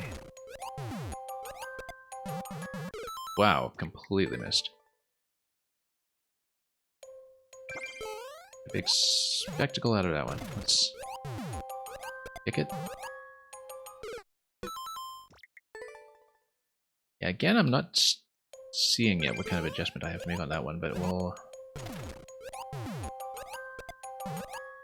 find it eventually. I mean, obviously we want to buy a little more time there as the mole gets within spawning range from the camera and starts running towards us. Just to give it a little more time to cover some distance. It's going right to left.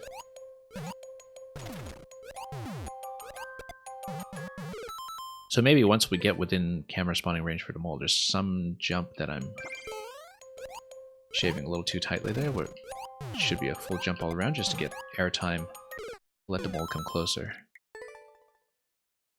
Currently it's a little difficult to visualize, so...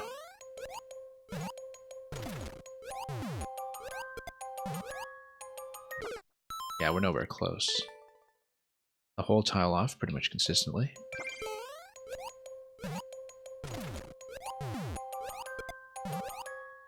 I think we're actually hitting that shell too soon.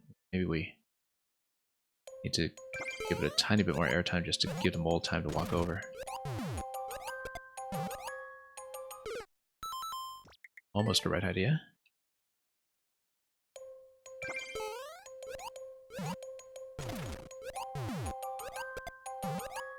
That position was not going to work.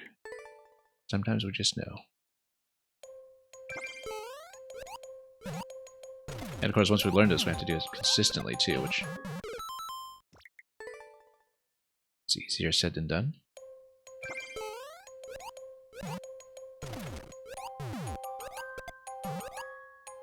Okay, we got it finally. And we missed. That's okay, first time seeing that, so we have a better sense of what to expect. Holding full right as you bounce off the shell. Yeah, that's what I'm trying to do.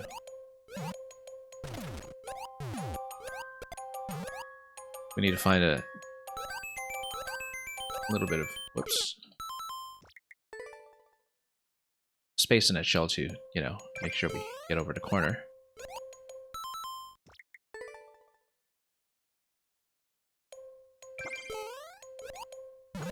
Yeah, we were trying to hold full right, we just weren't hitting it very clean. And then, of course, a double spring here at the beginning is filling the clear condition. And we're a little bit inaccurate on it. Whoops. And then, past a certain point, we're kind of going off camera as well.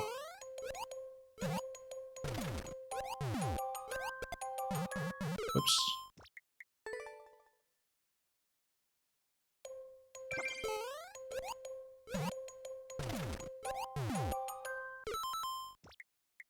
Matrix Jumper, welcome.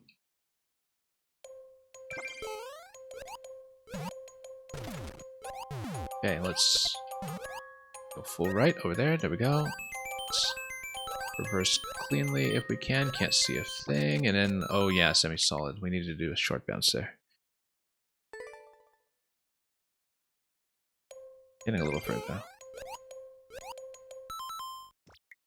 16-second record on it. I mean, it's not like we have a lot of flexibility, so can't be that long in total. Unless there's some kind of gigantic skip.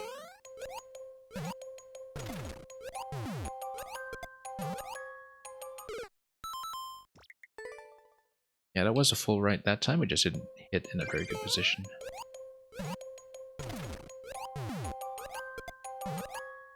That was too close to the edge.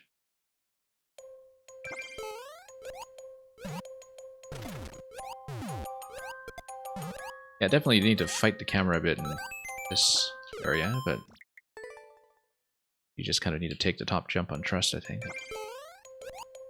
Have a good off-screen understanding of what your trajectory is like. Whoops, hit the ceiling that time, which is unusual.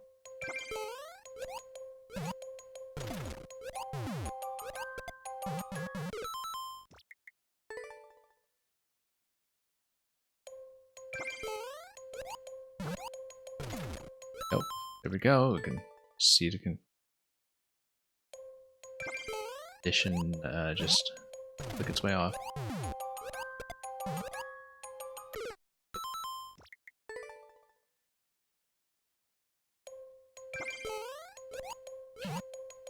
Yeah, once again, current state of the queue is that we'll close pretty soon, and we'll let Bang have the sub privilege going next, and we'll go straight down the queue afterwards and clear everybody, or at least attempt everybody. Yeah, so it's supposed to be a shortish bounce, kind of a medium bounce here. I guess it's low gravity, so we're supposed to just prioritize not hitting the semi-solid, and we can theoretically be okay. Ooh, kind of rough there.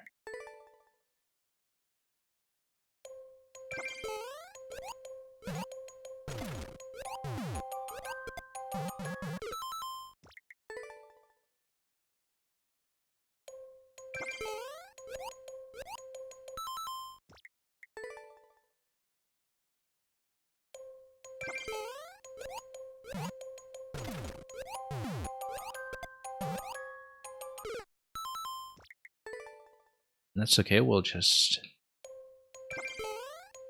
find that position again over time, and there we go. There we go. When it starts happening, it feels moderately comfortable. Let's just see what's in store. So, shell... Oh, I see. So you just need to stay on shell until you can get over to flagpole. I see. There's a clear condition is available at that point, so you just kind of bounce repeatedly until you have the flag available, and then you just make the final jump. And not bounce repeatedly, you do have a limited number of interactions there, but if we're kind of within range of something that eventually breaks the door open, then we should get some full jumps going there and buy time as much as we're able to. But at least we see what the ending sequence is like once we're past the medium jumps.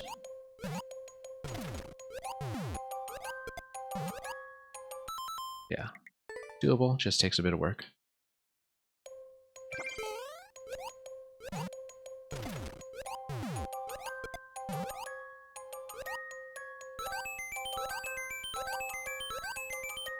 Okay.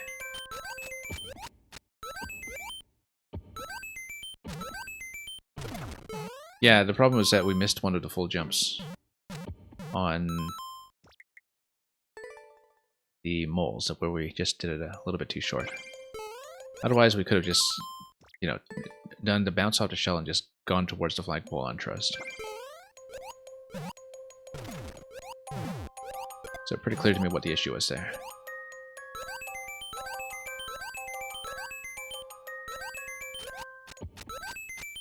Full jumps, but of course we don't want to get caught in the corner.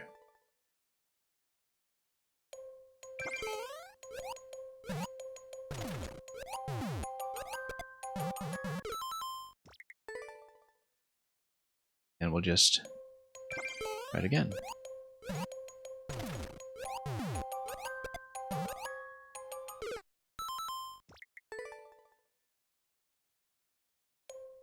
Yeah, because after this shell bounce into the last segment, we just sort of need to trust that the ball's going to break at pretty much the exact time that we're moving towards it.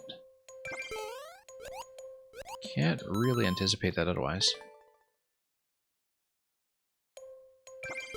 But we have seen enough to know what to look for.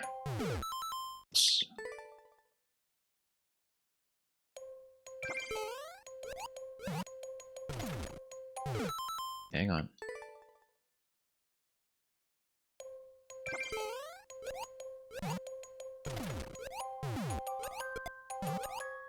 Okay, that looks good.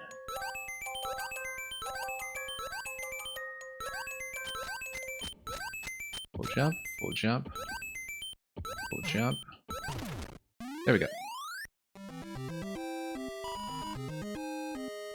Like I said, we are going to close once we punch in the next code, but thank you so much for that, the Great Slytherin. It's been a while since we've returned to this profile, like I said, and that's definitely on the easy side for what we've seen before, but that's because a lot of the levels are huge multi-segment extravaganzas, and yeah, a lot of uncleared flags all over the place here. But a lot of fun to go back to this after such a long time.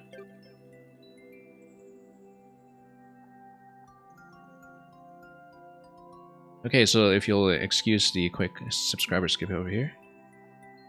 Do a 10-hour viewer level stream. We have kind of accidentally gotten pretty close to that before. I think the longest I've gone is maybe 8.5 or so, because we had one stream just go totally out of control.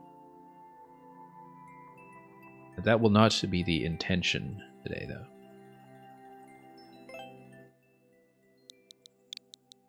And like I said, we'll bring up the next level and we'll close up from that point, so this is last call. Bonafide Pirate, I don't even remember what it was, but I'm almost certain that it involved several puzzles.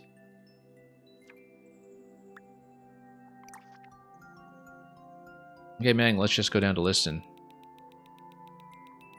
go back to probably 2020 or so. I know we still need to do Space Bunny in order, but, you know, we'll get there eventually. Stupid Fast Water... Boom Boom Secret Hot Spring is I don't even know, like with the earlier clears, I might not even have streamed some of them necessarily, because I might have just played them independently before I was a streamer. So we'll switch to Donkey Kong in just a moment to Sapphire. You know, assuming I'm not too busy with Maker 1, if we can squeeze in the remake of Mario vs. Donkey Kong in a few weeks' time, we will. It might have to wait until I'm done with Maker 1, but it's definitely a relative priority, just given that, you know, we do Mario games and we do puzzles, and why not? Anyway, at this point, the queue is closed. Let me just update my stream information, title, etc. accordingly, and like I said, we will get through everybody on the list who is able to stay from this point.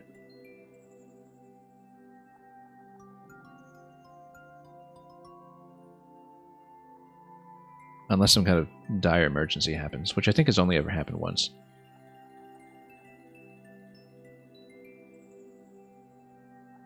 Rashad Visser, you're saying you're very disappointed with the Mario vs. DK remake? I mean, we don't really know that much about it yet, right? Besides just... I know what content is in it and what they've said they're adding, but I haven't looked at it more closely than that. I don't know if you were just expecting more co-op or something. Too smooth, you say. Anyway, speaking of too smooth, Boom Boom's secret hot spring. Have a bath with the Mad Lad. Use your dash attack to get there. Let's see it. This is early Mang. There's going to be some kind of strange movement mechanic, I'm sure. This is dash attack. Oh, dash attack with Link. So we'll need to tap a couple of obstacles over here, probably. Like, I mean, we're supposed to tap this and tap. Oh, I see. Okay. Yeah, I haven't played the demo, so we want to hit that, but then I guess we have to jump over here and hit as we go. Maybe. There's no condition on this or anything, but like, we're supposed to hit the blocks. This is telling you that every time you see a square, it is a block that will have to activate. But I think we just need to be faster off of the... Yeah, we just need to jump up towards this and tap as we go. Like that. That's what it is. And then we want to get up on top of the pallet and hit it from the other side. Yeah, that's what it is. So, no need to overthink this one, it's just we hit as we ascend and we land. It is a tricky input, but we'll just need to do it. Not really that different from some of the shell techniques, to be honest. Oh, whoops, slipped off. And yeah, we hit the power on the other side, get rid of the Muncher Gate, and then we proceed from there. And we just slice up that way, that was satisfying.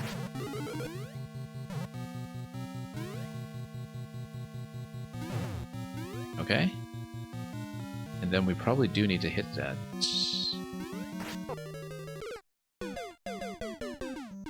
But then kind of bend back down, I suppose.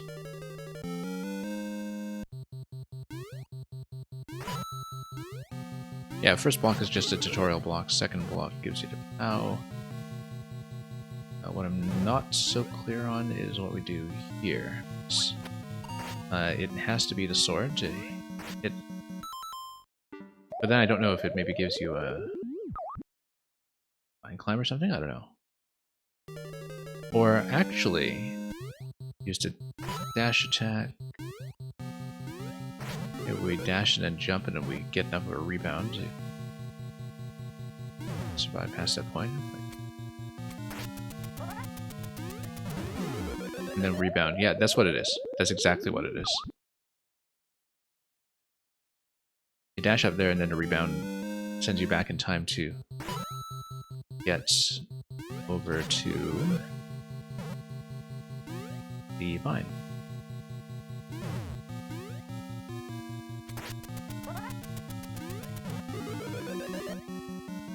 So one time on the stream that we actually remembered the level description and used it.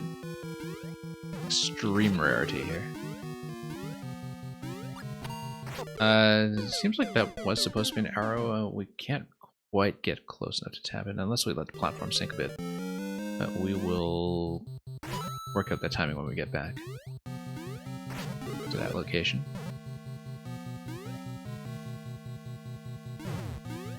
We can, of course, hit that with an arrow as well if we wanted to pretend to chase Lucca's record, but... Oh, no. Let's lock ourselves instead. And... proceed this way.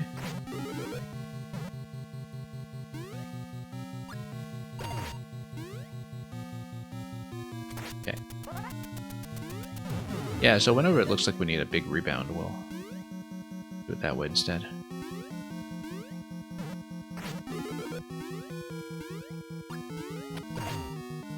There we go. Very stylish. Looks like this is going to be another rebound. Oh, came in a bit low. We need to start right at the edge of that slope. But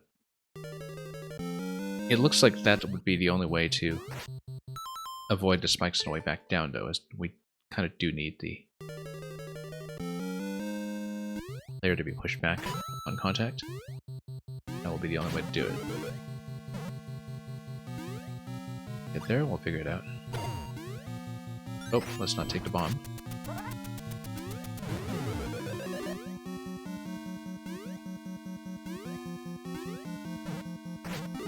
And back we go. Yes. Yeah, looking at the power there, I think that should still be the way to do it. Just a straight shot would be easiest input-wise. But we'll go back and see if that's the case.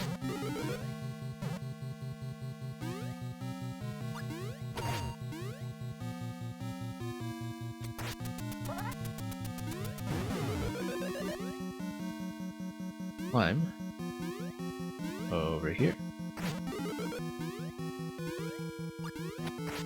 Yes. Yeah, but if you prepare a shot like that, we just need to find the right timing, and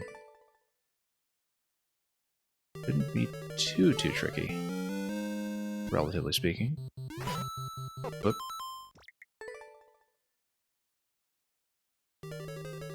I think we've read this correctly so far. It's just we do need to improve some positioning.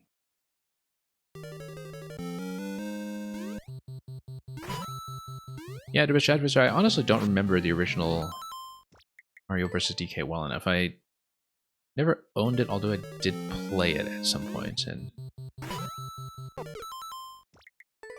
don't think I got as far as 100% or anything, but probably just borrowed somebody else's GBA card back in the day. I remember I enjoyed it a lot. It was very much my kind of game, but the yes, sir. Precisely the target market for a remake.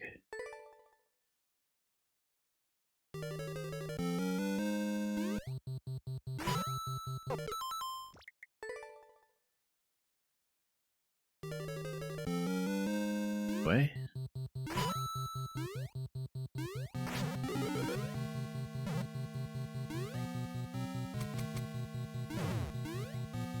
Okay.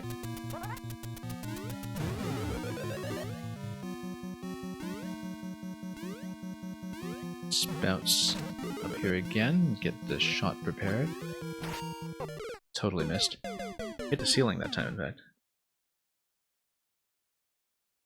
I don't think that's going to be done with the sword, though, just looking at it. Now it takes too long to get there. Whereas we should never assume.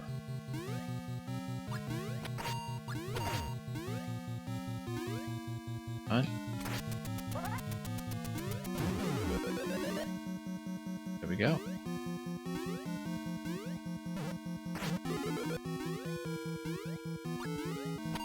Nope, too high still on the shot.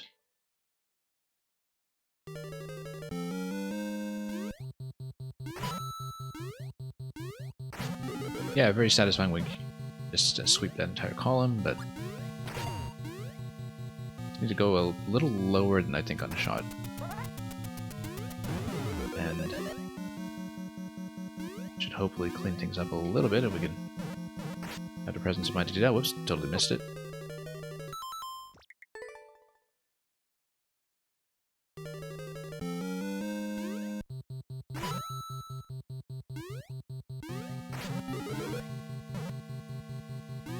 Alright, let's head on up.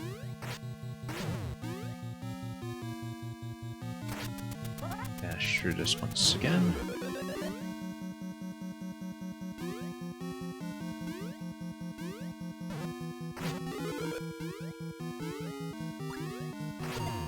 Yeah, we don't really see the link recoil used that often as an intentional mechanic, so that's kind of nice to see that with WoW. Huh.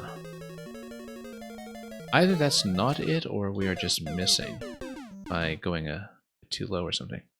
Why is there a block indicator at the beginning? Oh, it's a tutorial block, I think. It's just to show you that every time there's a box, there's going to be a question block. I'm pretty sure it's just a tutorial indicator.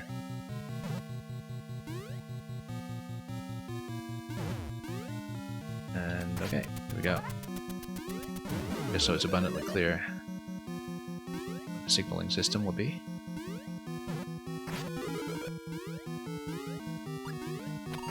Nope, hitting that corner every time, almost.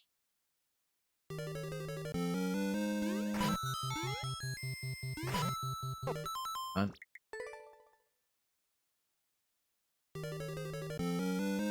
Yeah, we have a good sense of what some of the regular trouble spots will be.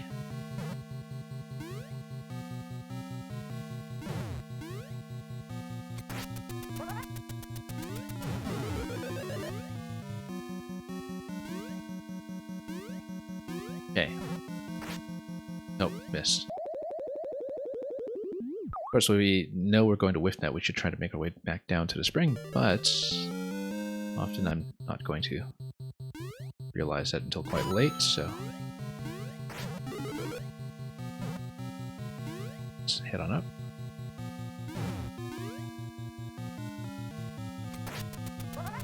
Rebound. I still feel like with the later rebound that we're attempting, perhaps we don't quite understand the solution to that yet.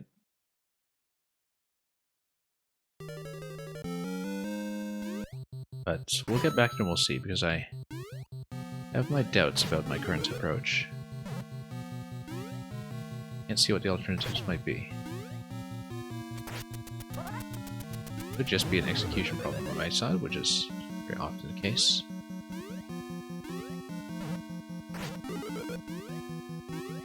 Okay. Yeah, go a little bit low on that. That seems to be the right idea. What if we just kind of sweep it this way? Feels like we do need to rebound. We just need to go higher on it. Nope. I think maybe I'm backing off of it a little bit or something. Anyway, you're supposed to tap this, and then you go forward, and that unloads the blasters into the conveyor. Yeah, probably the block that you tap gives you a floating tower or something to stand on, or some other floating element. And then that allows you to jump your way over to the blasters once they move it onto conveyors to the right.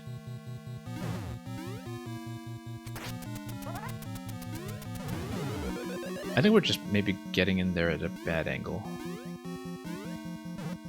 later on. I feel like it should still be at a dash, we just aren't doing it very well.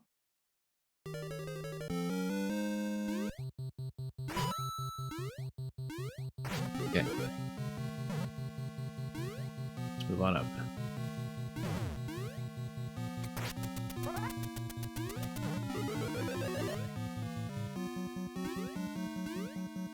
And we go. There we go. Always a little worried about that shot, but I wonder why it's backing off like that when I jump. Because it seems like it's reversing rather than hitting, and it's definitely not my intention, so You know what? I bet this early part 2 was also supposed to be designed as a dash where you know, just kind of charge towards this and then... Yeah, and then you jump like that. That's actually how it was meant to be done. I only just realized that. Mind you, I think my method is perfectly fine as an alternative. But at least we saw what the intention was. Yeah, because I guess that is supposed to be the central concept of the level. So, we can expect things to be tuned around that. So... Okay, so that was correct, it's just that, yeah, and then we do the Link pogo jump on that. Yeah, so I think what's happening is that I'm, you know, trying to pull back onto rebound, and I'm doing it too early. I was actually trying to do a down forward diagonal, like a down left diagonal that time too. Try to ensure that we're facing in the correct direction. Because I might have had a bit of an erroneous diagonal in the other direction. Where I just have a habit of pulling back, and then I'm pulling back much too early.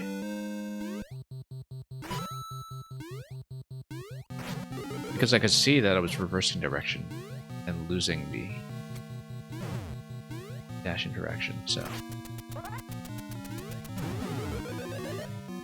See that from the animation, we just didn't know how to go about fixing it at the time. Yeah. Down diagonal works, so we just need to not be facing forward when we do a hit. Then it's going to be tapping this. Then, didn't quite make that corner. We're supposed to tap this though, and then who knows what that gets me. Cancels the bounce back, yeah.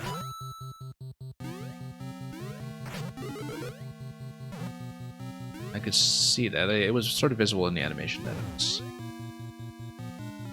feeling that somehow.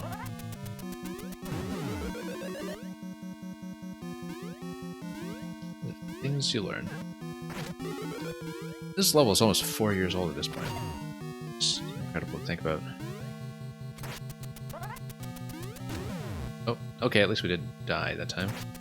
It's a one-way panel.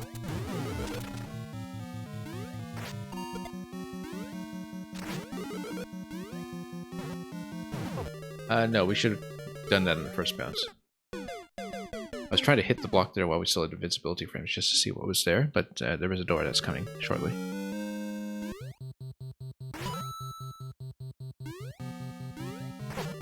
Nope. And Mario's just going to give it a shrug. He sinks his way down.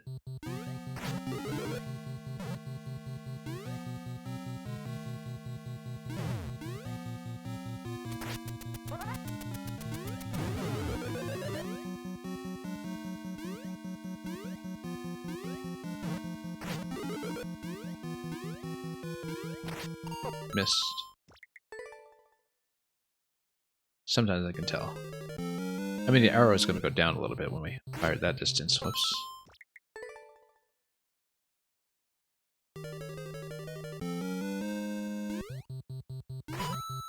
Maybe I shouldn't do it this way. But I felt like it was a bit of a tight timing if I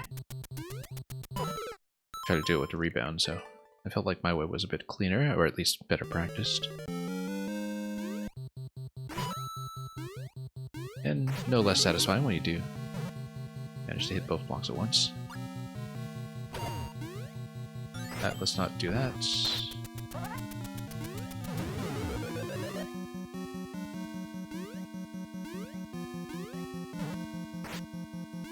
Nope.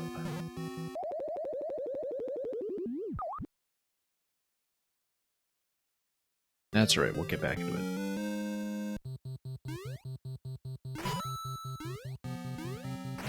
Nope, missed it. Time to die to the simple stuff for a little while, and... Oh, nope.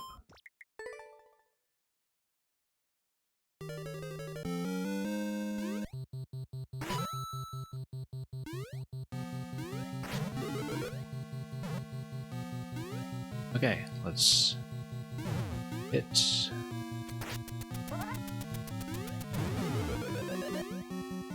We go.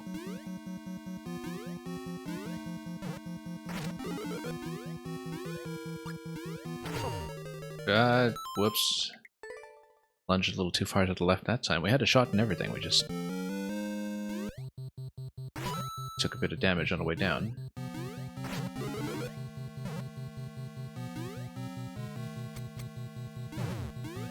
Anyway.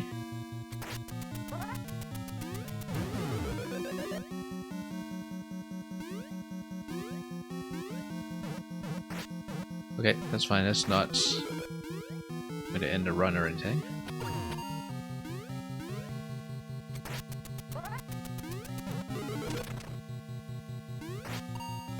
Oh, nope, lost it. That's a lock.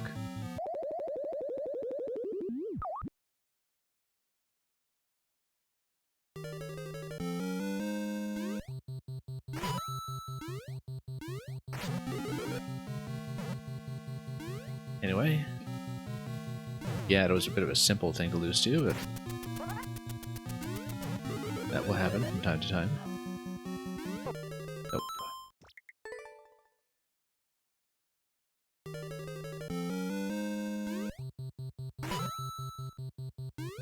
Okay, up we go. Nope.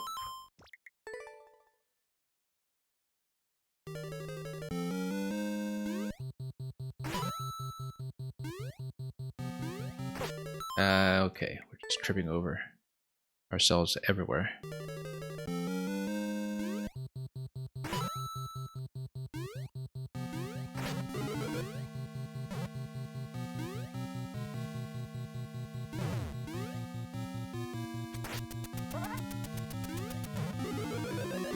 And then, okay, thankfully not too low there. We'll just work our way up. It's satisfying when I do manage to get that. Let's just make sure we get the stomp, the hits, jump immediately, and we just spilled right off. Yeah, I'm supposed to tap that on our way over, I think, and then that would at least stop the momentum a bit if I do that accurately, but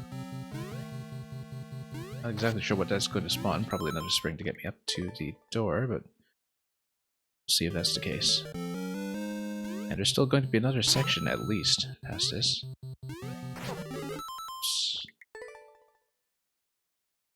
So we might be on it for a bit, but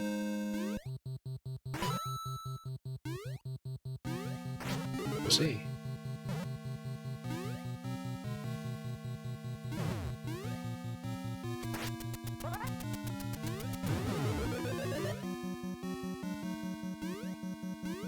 Okay. Yeah, that's gonna be slightly later than usual. I was about to say that would have worked to my advantage, in fact, because we could get within sword range instead of using the arrow shot. We should probably not try to make sudden unplanned adjustments like that, though. Because if you do fall back towards the spring that way, you actually do get a cleaner shot at the POW.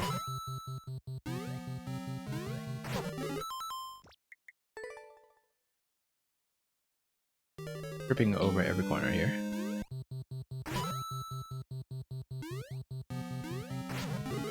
There we go. And we will wait. I was a little concerned about my positioning there, but we made it, so... Nope.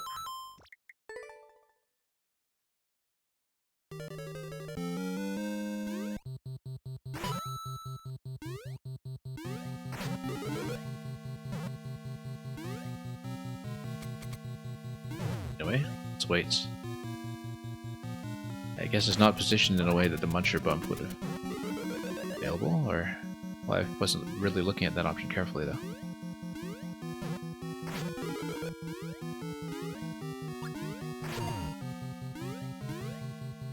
Okay, let's be careful here.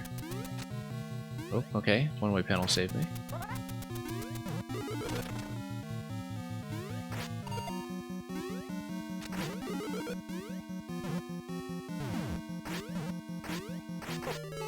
But what is this anyway? I can't even hit that straight. Yeah, just a little later than a shot as we're heading over. I mean, theoretically, if you hit that, then it kind of stops the player. We bring ourselves to a dead stop, that's actually what we want. We kind of use the sword strike there as a momentum cut.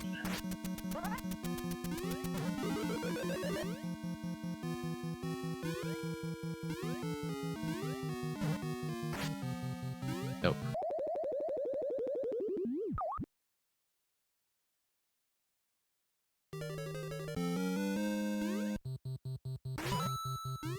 Okay. Down we go. Wait.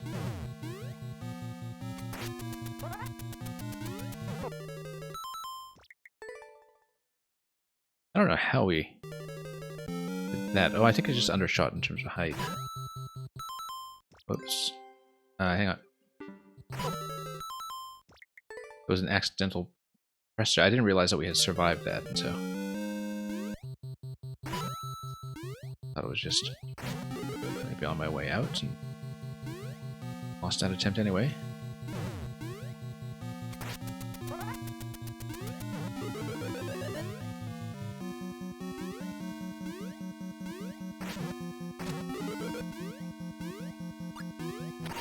Nope.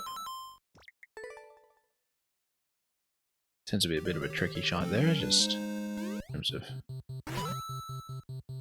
have to line it up intuitively, but I'd hit the ceiling. That initial upward arc that you have.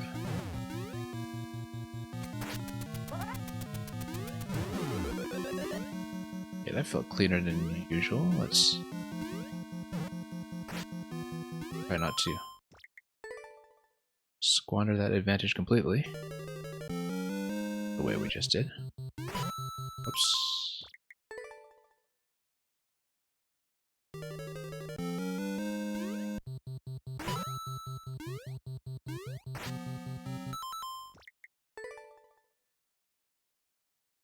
Seen a couple of the traps a few times already. Oh, things that were likely to lose to, and of course pausing was not to my advantage. I thought we were dead, we were not dead, and then second guessing there just ended up causing problems.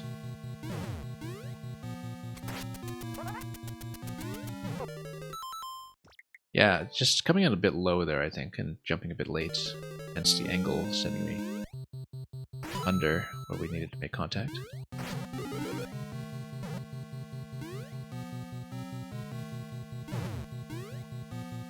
Yeah, the Muncher's right on the edge there, so no question about it.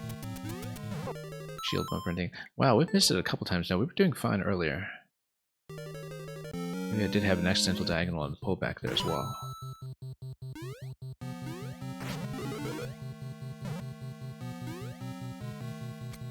Without necessarily realizing it. No, we just consistently missed. Huh, curious. We're just kind of coming in at a low diagonal, I think, which is negating my ability to actually hit the target.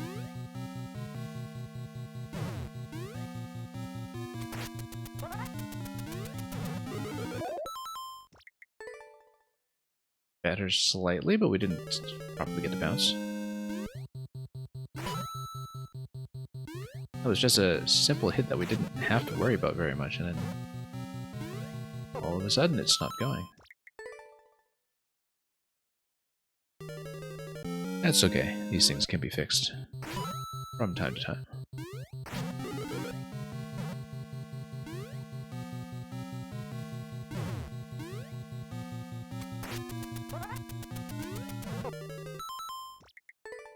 Yeah, I don't know, we've just suddenly missed that.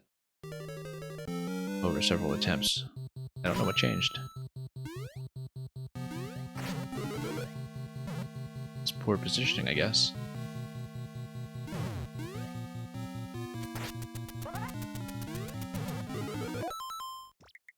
And we're also not getting the bounce back that we did before, huh?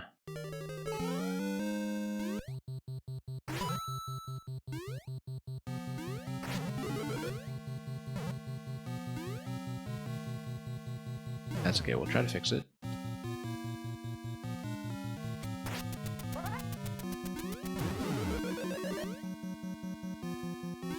Oh, whoops. That's not to hold any direction. Yeah, it wasn't necessarily.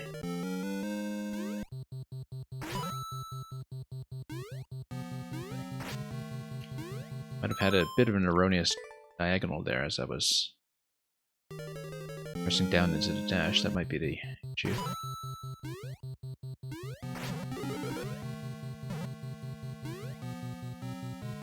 But we'll try to do it.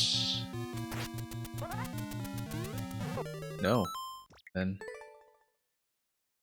Oh yeah, that time I could see from the animation I did back out somehow.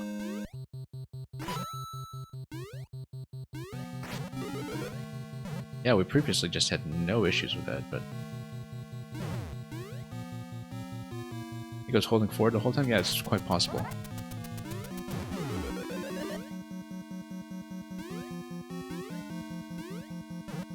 Bad controller habit somewhere, perhaps.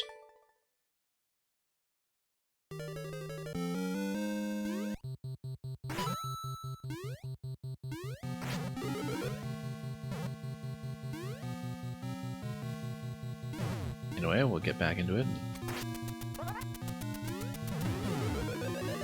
Yeah, it's going a little bit cleaner.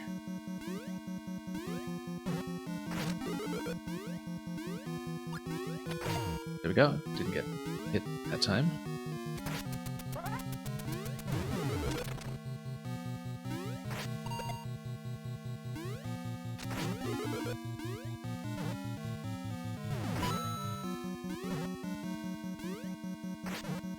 Okay, that's the door. Checkpoint.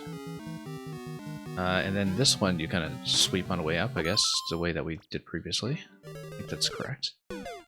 Unless there's also a dash and a bounce back. Actually, it might just be a dash and a bounce back. Because that is, after all, the central concept of the level. And then... no, we did need to get on top of that, didn't we?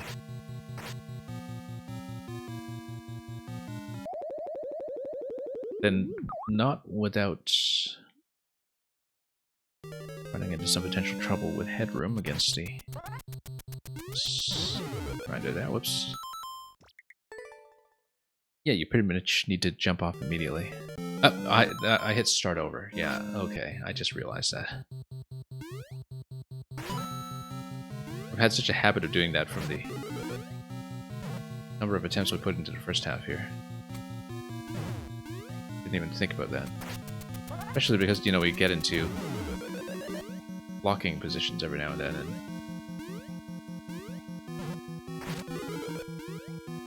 that's okay. We'll hopefully get back here quickly.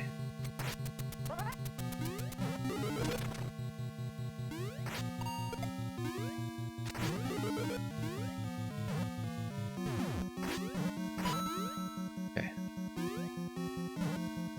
See, no problem. Now let's not do that again.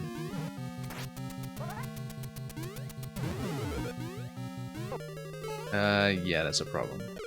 And then we need to just hit the POW with a sword, likely. Just need to do a very quick series of light jumps there. Or just go up this way. I actually want to try this method because it did work previously. It's just that we wouldn't have a very clean landing point due to the POW being positioned that way. We need to try to swipe it though. Because as with the first segment, I actually did find this a little bit tidier. Oops. Yeah, Matrix Jumper, that's the maker code. If you're looking for the level, it's way back down in 2020. It's Boom Boom's Secret Hot Spring.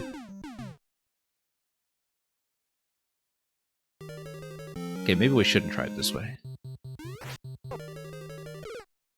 Because we're just missing completely. So yeah, let's just do it the intended way.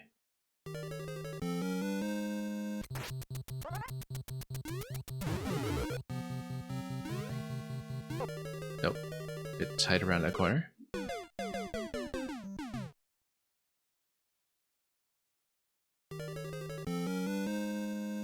Probably don't need a full charge over here either, but... and then we don't want to do that. And then we have to hit both of these down.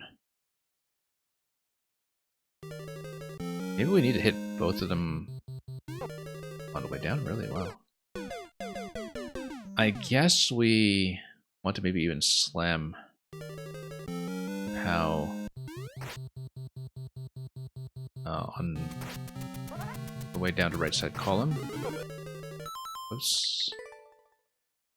Yeah, ground pound and pow. That makes sense because we... I did it again. Want to go down to right side column. Such a muscle memory habit at this point, yeah.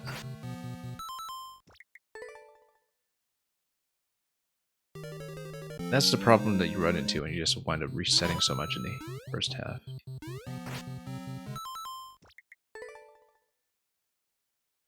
Yeah, sorry about that, Toe Licker. I know that you're next in queue and that this is especially frustrating to see happen. Whoops.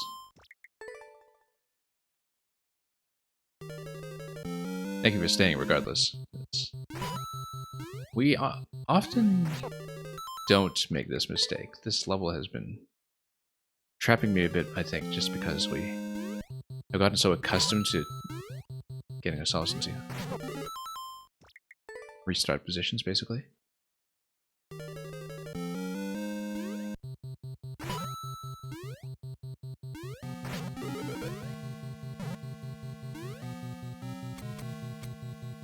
Anyway, let's try to get out of here quickly.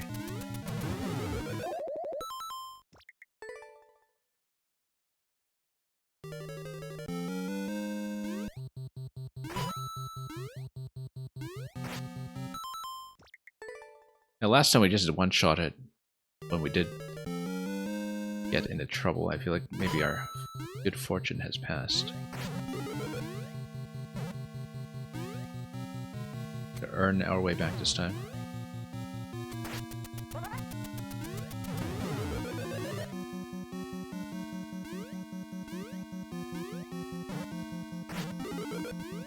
It's okay. Just not die to this bit here.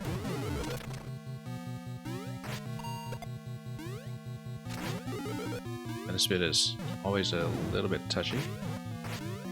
I missed it every time. Funny, because if you actually do manage to get out of here, no, the Master Sword actually does have a check at the door, so you can't just take damage there.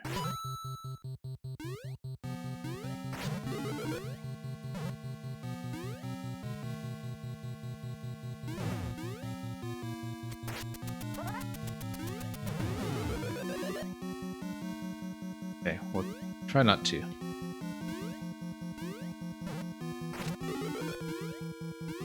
Club this too many times and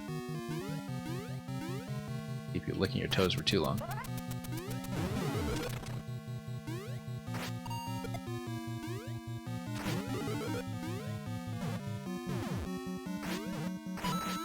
There we go. Not getting that one up. Okay, let's be serious about this flag this time. So yeah, because of the way the POW spawns, unless you kind of land directly on top of it, which is possible if you plan to jump carefully, that is probably not going to work out too well. Because you would kind of need to hold a jump into it, and then... Let's see. Actually, if you hold jump into it, maybe you actually could swipe it and land on top of the POW. Surely it won't happen again, I certainly hope not. But anyway, we'll...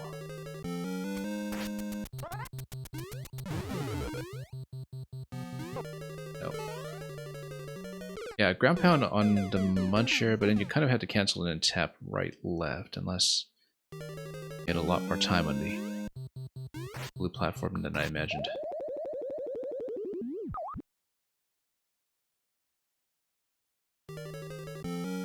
It's going to be a tricky maneuver, but...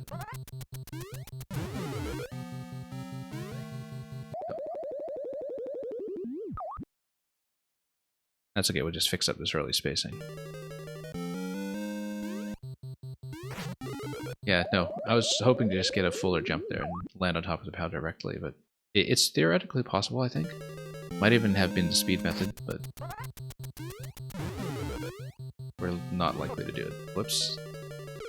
This blade hangs so low over my head there.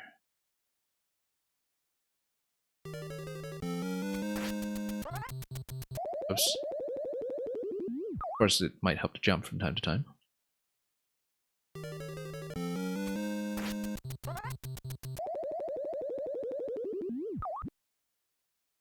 Alright, we'll fix it.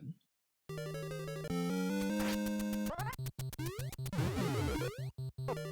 on. No. I nearly did it. I nearly did it. I just barely caught myself.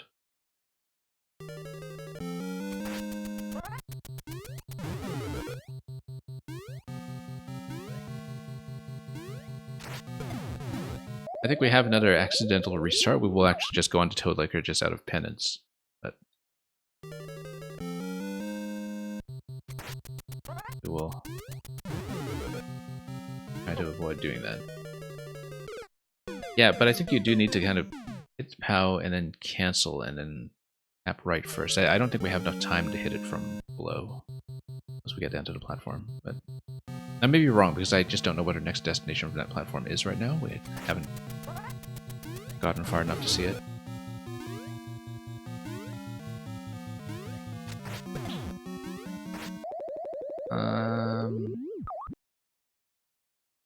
Maybe. Like you tap left and then you have something to ride on. We don't really know.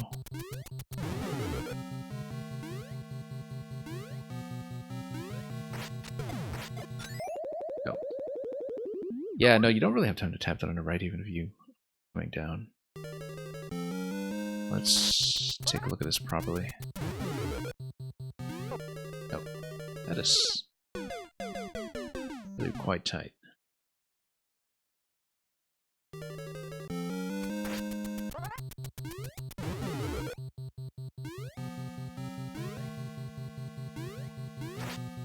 Nope, I canceled out of it too soon.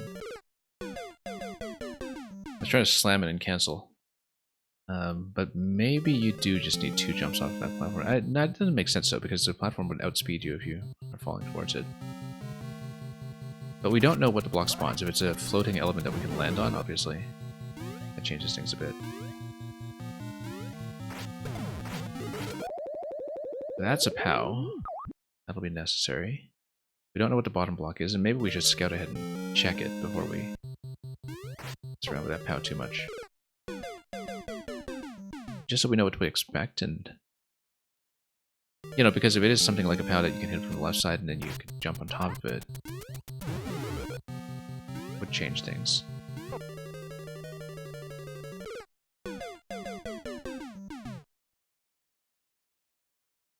Pretty tricky.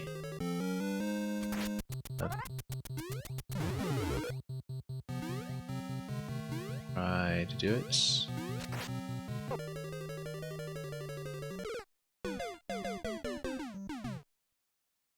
Yeah, because if you land, you right. I mean, if you do spawn a POW from the left side block as well, then that would resolve the issue of where you land after the second activation there.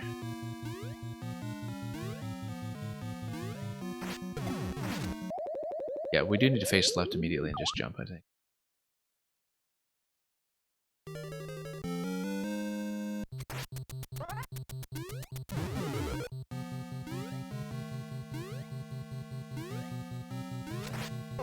Yes, completely.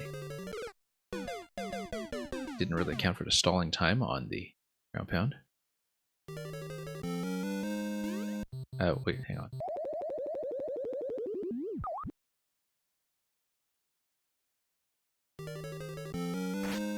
Okay. Let's try it again. Too low. need to squeeze into that little slot there under the blade, and then surprisingly tricky.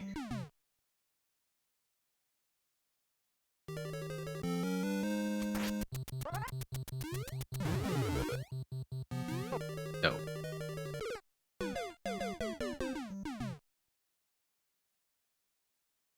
I mean, I guess it is right after checkpoint. It does feel like an unusually tight location, though.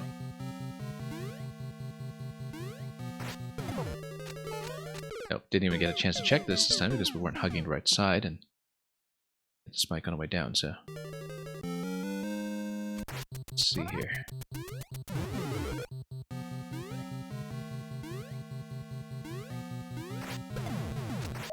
Yeah, we obviously can't stun ourselves with a strike all the way down. There needs to be some kind of cancel. It's just a matter of figuring out how quickly that cancel is happening. Oh, whoops, no.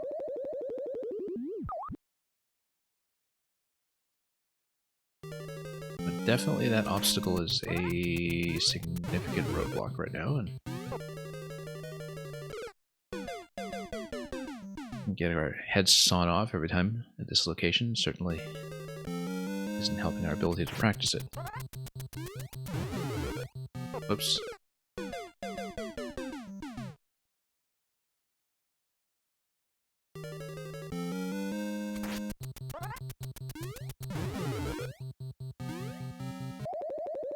Yeah, trying to keep our heads nice and low here, but there's a tricky spot.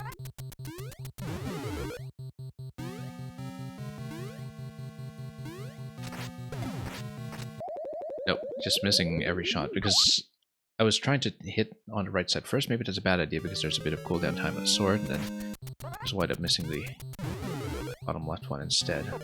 Nope. And because if the bottom left does spawn a POW, then you can jump up from the platform, hit the second block that's above, and then land on something like a floating POW. We just don't have enough information right now to determine if that's actually the case. I can't imagine what else the panel on the left of the blue platform would be. If it's also a POW by itself, then the sequence is simpler than I think it is.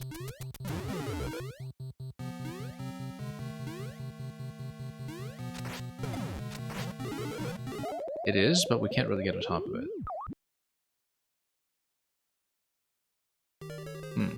Curious.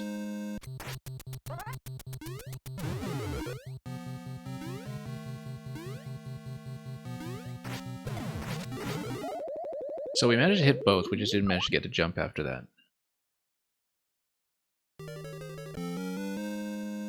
Wonder if you can. First time we've been able to hit both. Oops.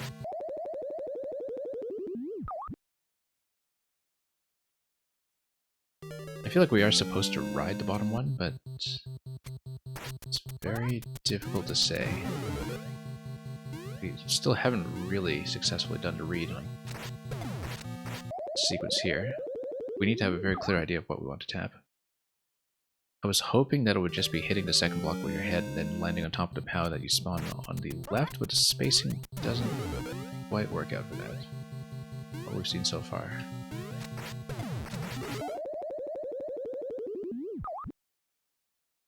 Because definitely one POW there needs to be hit in order to get rid of the muncher.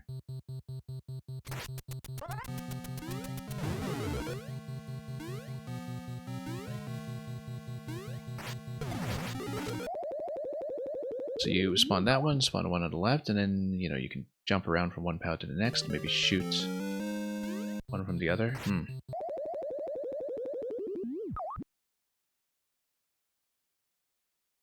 Because maybe if you're standing on one POW and then you do a diagonal shot in the other one to get rid of the muncher, then that makes some sense. That seems like such a quick series of inputs if you're tapping both blocks on the way down and jumping.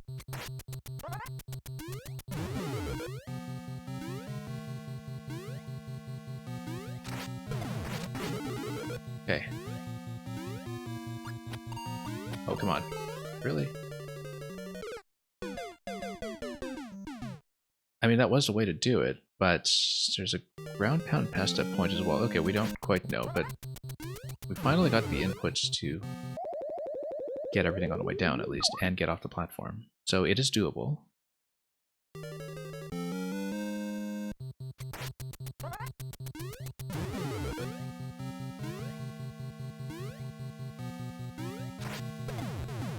Nope, we need to cancel out of that, and then hit right, hit left, and jump. Yeah, so it is what I think it is. But actually executing it is a bit of a challenge here, as you can see, because we'd have to, you know, basically jump and do a shot on that POW. That is a very rapid sequence of events, that whole thing. I mean, now we need to just do something about the double muncher stack, but then 2 POW activations takes care of that. We just need to cancel out of this gracefully. Yeah, cancel, tap, tap, jump. Go to the left, hit 1 POW, hit the second POW.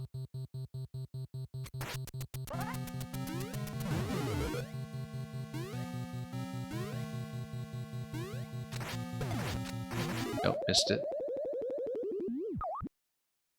If this is actually the intended sequence, and it looks like it is, it's a tight, tight spot.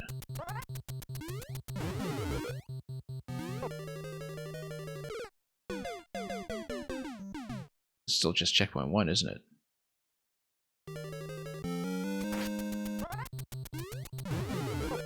Nope.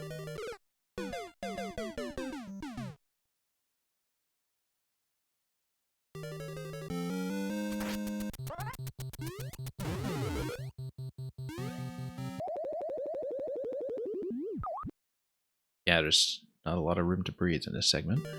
But we'll see if we can get out properly. Nope, missed. This is very hard for no good reason, yeah.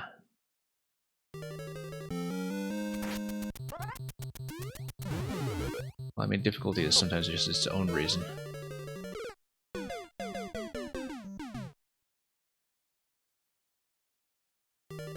Definitely the hardest one I can remember in quite some time, going down this list. That's because we don't do well with tight margins. But yeah, you're supposed to hit both of these POWs, and then that gets rid of both munchers, and then you have a platform after that. Curious. One part I can do differently is stabbing the POW instead of ground pounding it. Yeah, that gives me a bit more flexibility once I get rid of the muncher, that's true.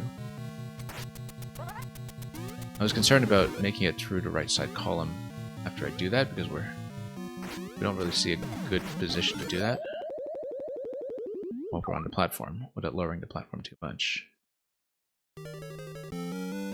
But it's true that, you know, putting myself in a ground pound cancel position probably isn't helping.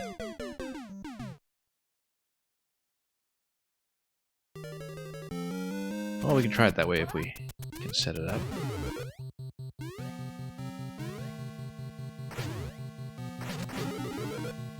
It actually does work better. And then we missed that and got crushed. Yeah, but if you manage to activate both POWs at that point, then things should be okay. And then just ground pound on the second POW, because that's going to be the way you do it. So, I think I do see the intended path, it's just not start over.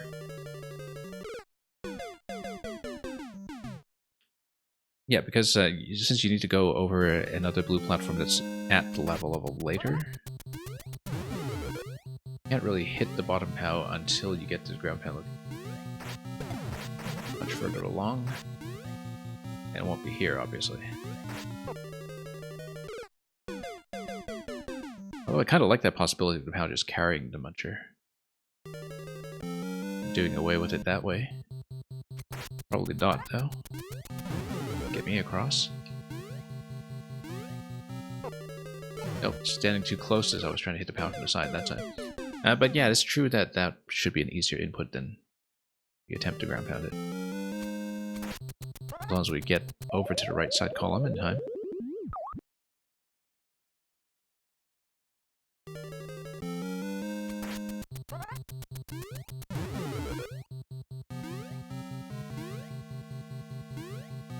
No, it's totally out of position.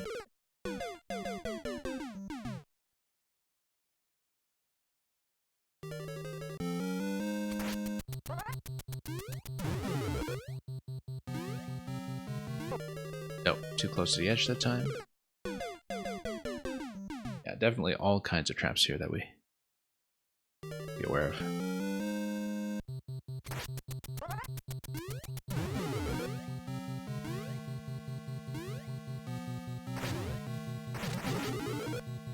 Okay. Nope. It's missing that shot every time. And then there will probably be another Master Sword check after that. We just don't know yet.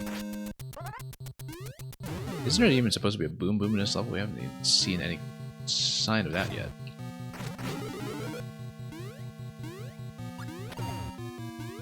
Oh yeah, and then we have to go over, and then forward, and then ground pound here. Okay. That's the position. And then there's going to be another ground pound, or a forward dash, but I don't see how that's going to give me a rebound position. So I don't know.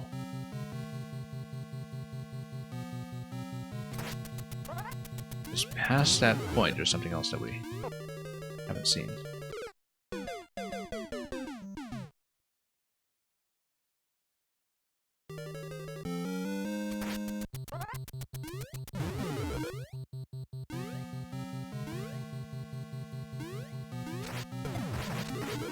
Nope, missed that.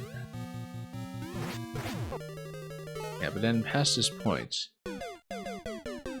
there's the block over there. I think we need to kind of overshoot it because we don't want to get a rebound on the next one, I don't think, because there's nowhere to rebound to.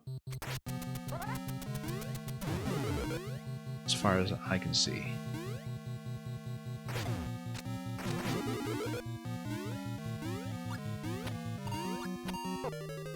The arrow shots are a real problem.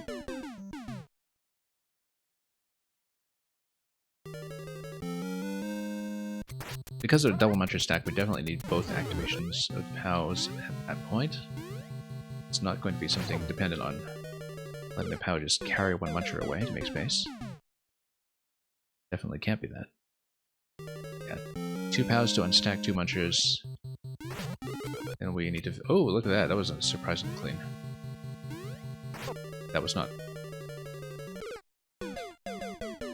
Well, that was the first time we managed to do it that way. Oh, we're not going to practice that, though. We're just going to... back to the standard approach. Nope, missed.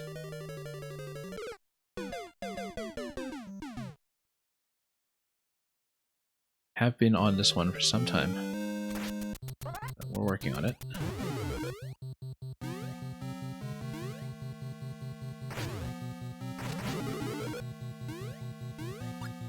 Oh, wrong way, facing the wrong way. Just, yeah, the way that you just kind of lock in a position with the arrow just throws me off sometime when we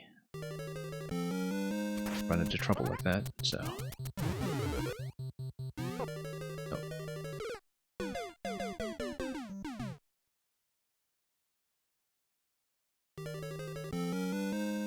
Well, pretty tricky.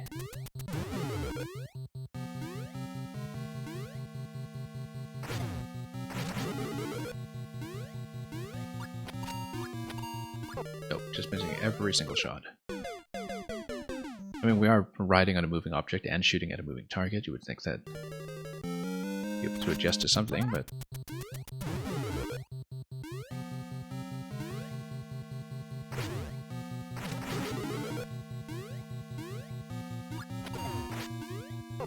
no, we do need to jump forward over the spikes. Get over here, hit this.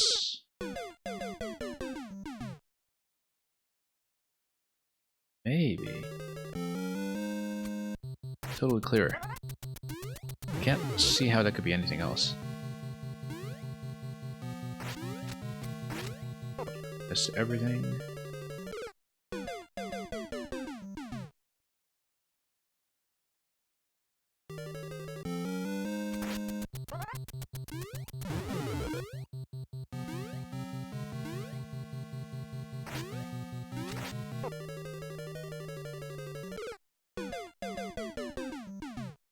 It's alright, we'll just work on it.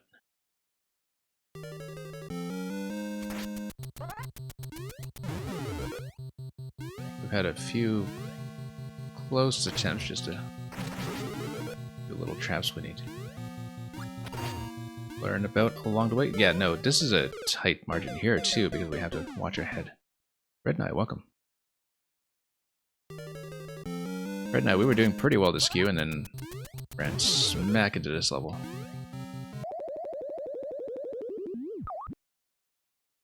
And Link has just had his head lopped off so many times here by this point. Whoops.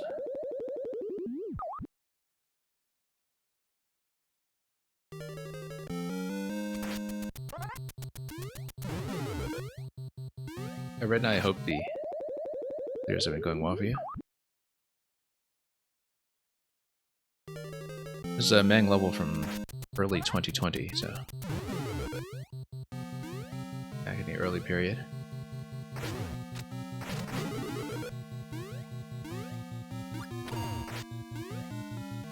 Okay. Missed. That was such an easy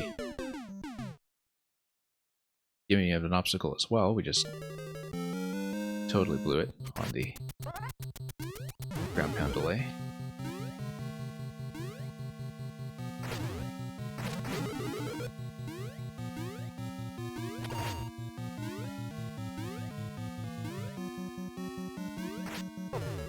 Oh, nope, hit too close.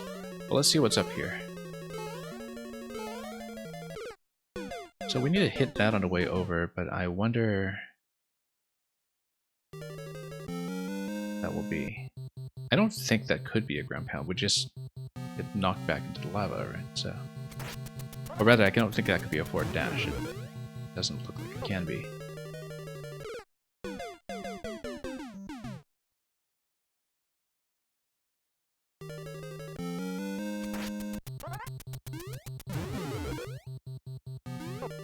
Nope. Well, making it a little further steadily, but bit by bit.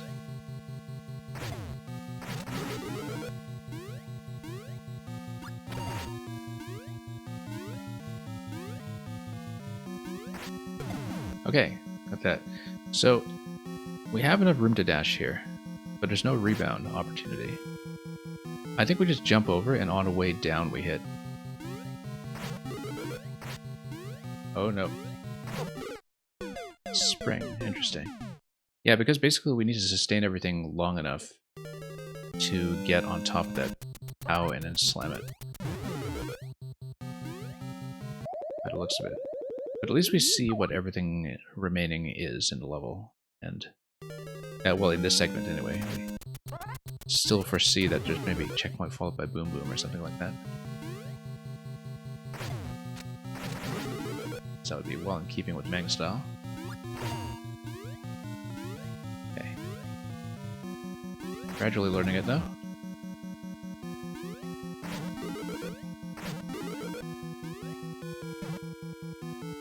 Nope, I was trying to ground pound that and we just missed. You kind of ground pound towards the block, in fact, that actually would fit quite nicely. The block that spawns the spring. Oh, missed it. But we basically see how the sequence is supposed to go from this point. So, in terms of knowledge, we've understood this section.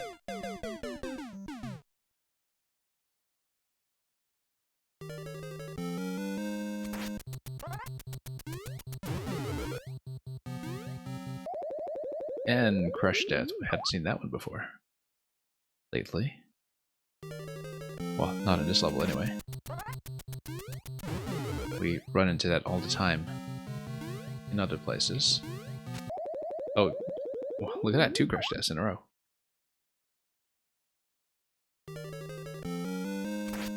That happened too.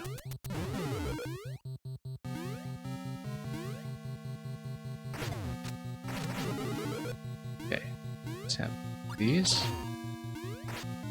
over. A bit of a tight margin there, but we'll make it.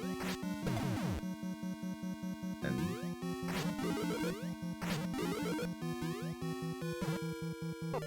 nope. Yeah, I see why the ground pound is failing. I'm just tripping over there.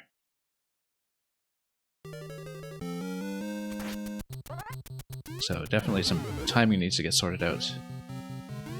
Segment, but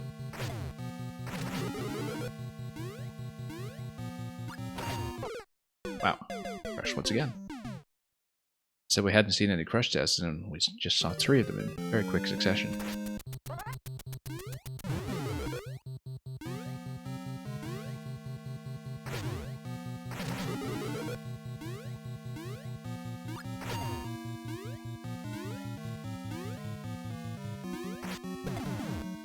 Okay.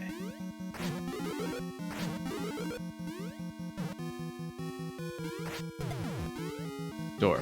There we go. And oh, we got something else here. Key door. Let's not grab that yet. Well, we need to do something with POWs here. Oh, I see. Blocks on the other side. Yeah. Hang on. Yeah, we need to build up a dash down here, and then we jump towards it. Or maybe out here. I see it. Nope. And then redo. Only have one additional shot at this. We have to redo the whole segment leading up to it.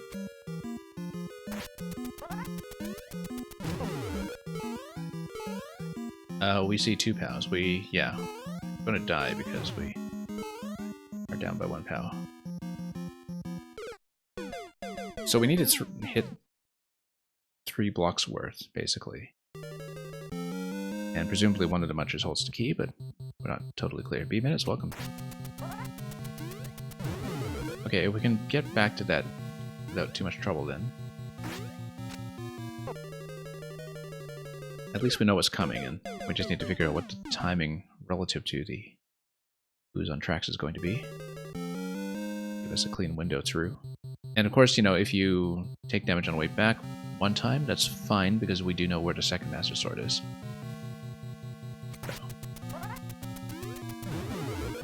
Making progress.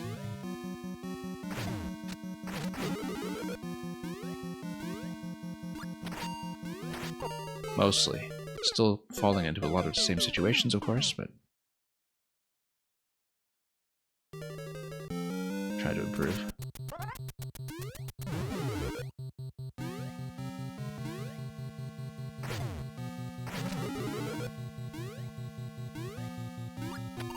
Nope. You do kind of have to watch which direction the POWs are flying at the time that you let loose with the shot. That's one of the issues we've been running into.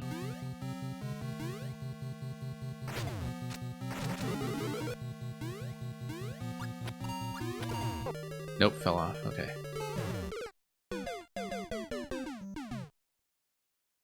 Yeah. Every step of the way here is a little bit tricky, so...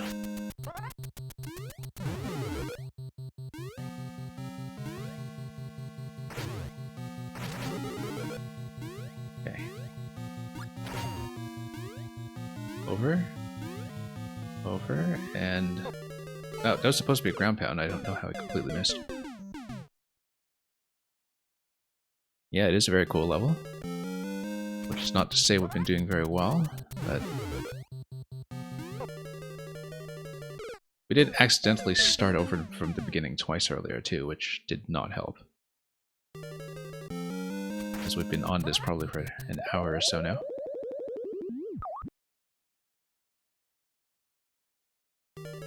No, it is a fun concept.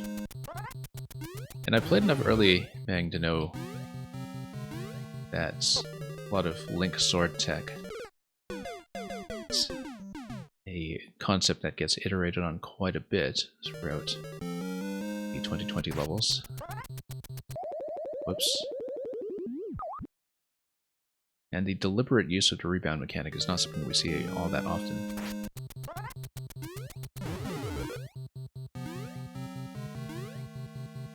You know, it's something that the player has to actively plan around and choose.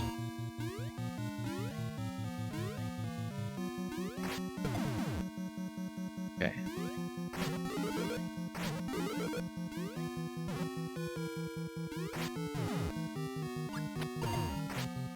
Well, that was a good little contingency there. Glad that worked. We're going to tap this in advance just so we don't lose the opportunity to get it later. Nope. Back out sometimes when we don't think things are going to go well. Hey, that was clean.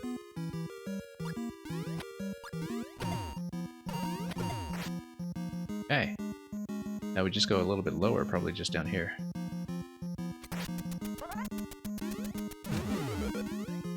Then we might even do this without having to repeat.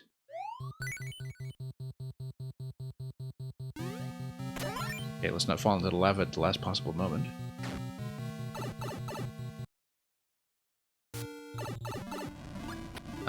Yeah.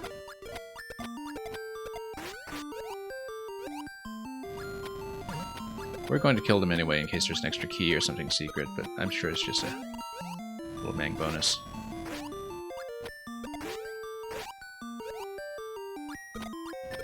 Probably not then. We'll kill them anyway. We earned our way here. We need to do this. Food business properly.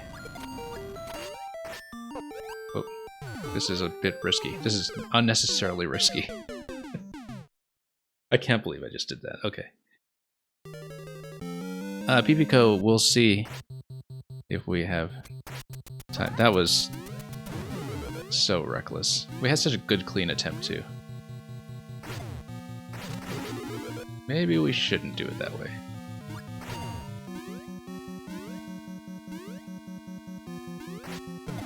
I thought we were going to have such an easy time with them too. Just, you know, sit on the sword and...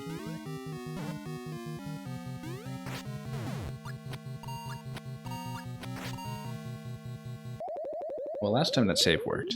This time it didn't.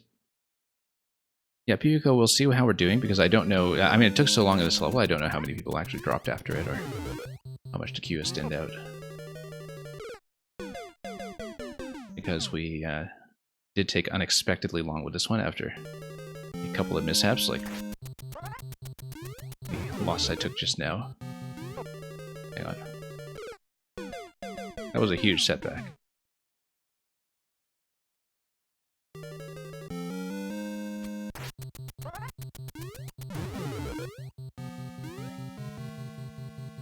But everybody who is staying in the queue, obviously, thank you for your patience. Very grateful for you putting up with what a mess we've made of this after literally winning.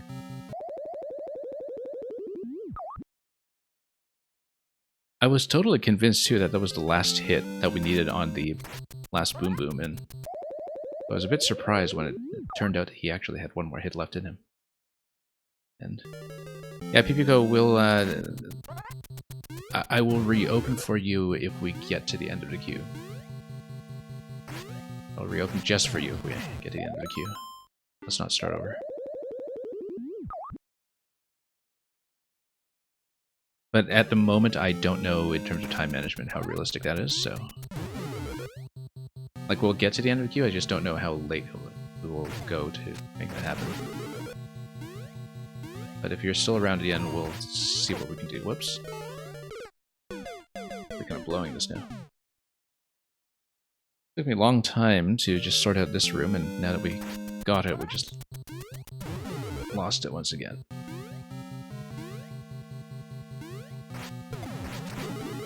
Bump my head.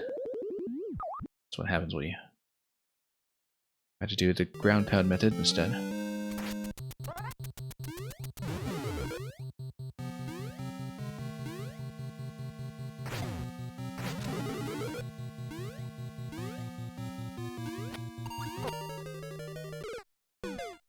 We have to recover all of our progress up to that point.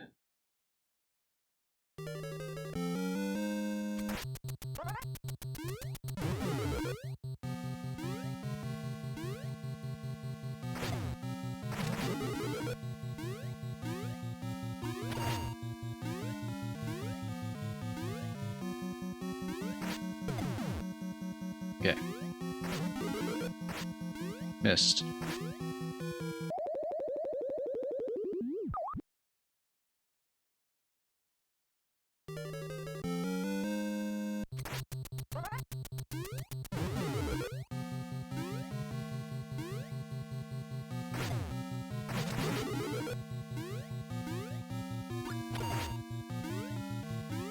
It's okay, this is looking generally cleaner than before.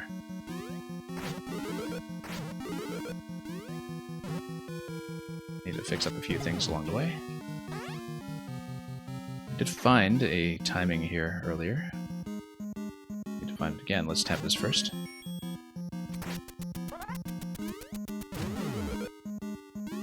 Just barely made it.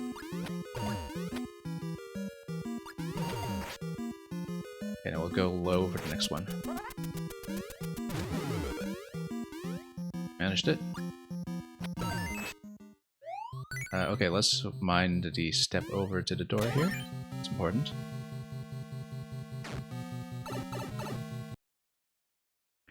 Okay, this time we know the big guy's not holding the key, so let's just skip. We've done enough already. This is obviously just the axe.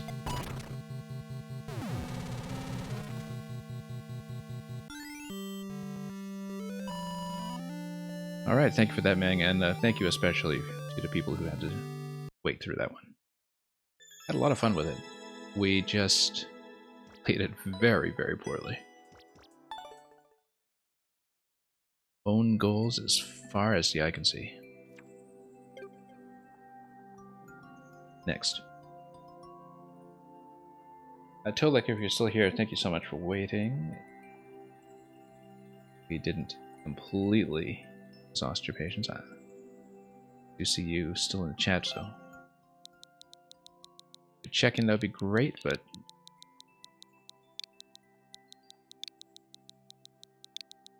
I think we've made Toliker wait for so long that it at least pulled us up.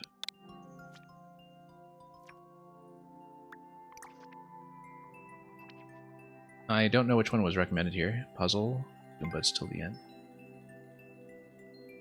Physics clears in that? Yeah, we might just do that. Unless we have a particular recommendation, we'll pick out a puzzle, because, you know, we certainly haven't extended this stream by long enough already. I don't see Tolek checking in, though, so we might rotate back one spot if Mr. Laser is here instead. That's how we just typically do things, but I also am kind of reluctant to Tolek even further behind. Last chatted about 20 minutes ago, I think. You know what, we'll just bring it up, and if we don't see Toliker speak up, we'll just, you know, abort earlier than we might otherwise.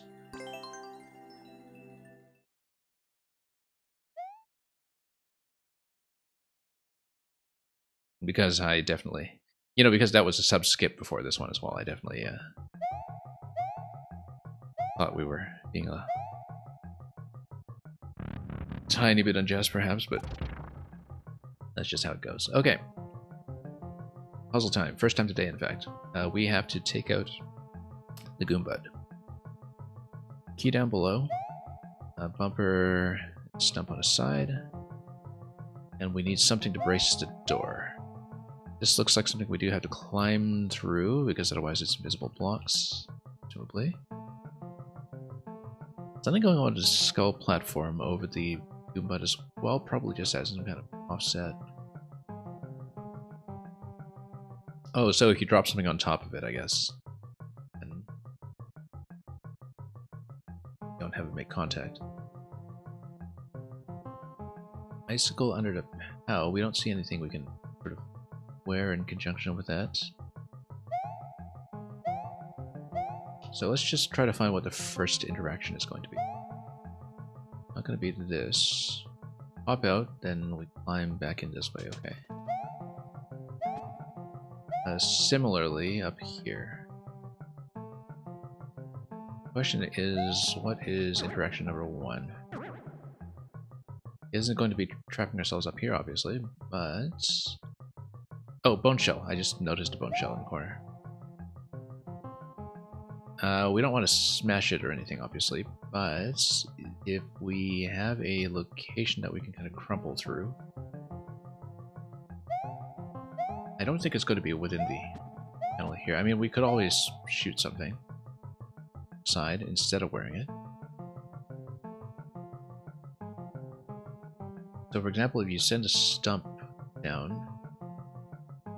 See, we don't have a reset door or anything, and we can't Yeah, the vines essentially work as an item check for the bone shell, so we much about that either. However, if we release the Goomba, we're able to walk it over to certain locations before we outright kill it. And that might be what we need to do to sequence this way through. Yeah, because, oh, it's going to trap there, isn't it? I didn't think about that. Unless it bounces on top of the skull and it's displaced, but no, that will not be it. Okay. Didn't think about the height that it gains. Off with that. But first interaction is going to be bone shell in some fashion. I am, of course, looking around to see if there's anything that would want us to get into bone form. Don't really see that being the case unless we transport the bone shell over to the left side and have it do something with a stump, but now one thing that can happen as well is possibly... Oh, no, hang on. I'm trying to soft drop it here. Soft drop, and then we can climb without bopping it. Or we wouldn't in grab range for it. No, we're not, because be the case. We are able to hit the POW, but we probably don't want to, because unless we find some way to move the stump, we do need the POW to get through here.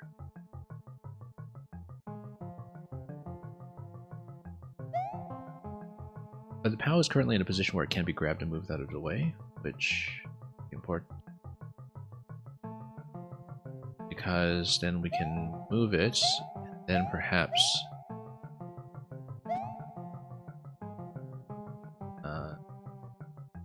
over here. And if you're able to hit that, it won't do anything for you.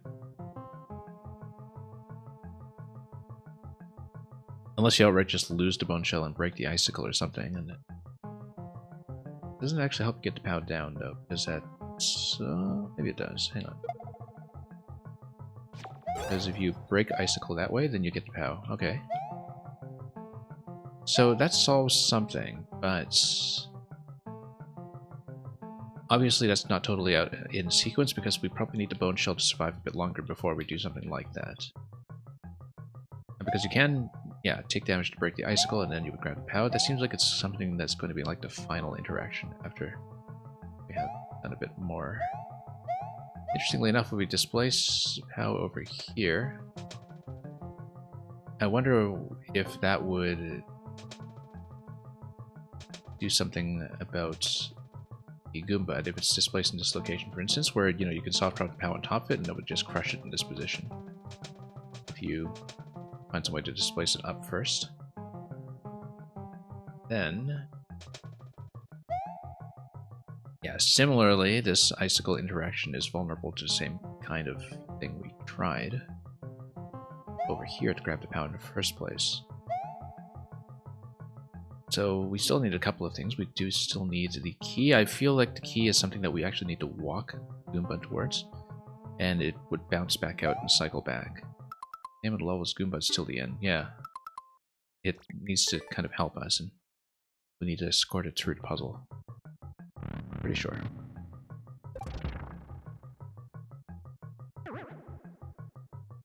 First interaction has to be Bone Shell, though.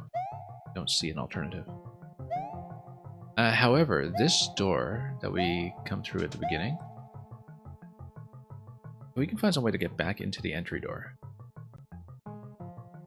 Which I don't see right now with the stacking possibilities that are in play.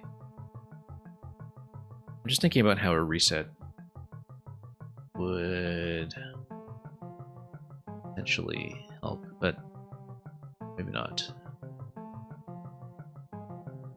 Is there anything that we can stomp with the Bone Shell? That's an important question. For any reason to get in the bone form points. So we know that we can do up throws. I mean, this would just hit the POW, which is just not what we want, because we don't have an enter point. But we should think mostly about releasing the Goomba somehow. So if we can, for example, find some way to grab the POW and get it down without losing the bone shell.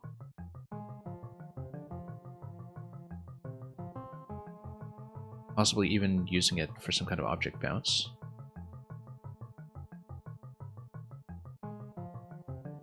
Yeah, because if we can get the POW down without losing the bone shell, then we are in significantly better shape. Yeah, this is definitely a trap. Thought so, we just needed to see what it was doing for us.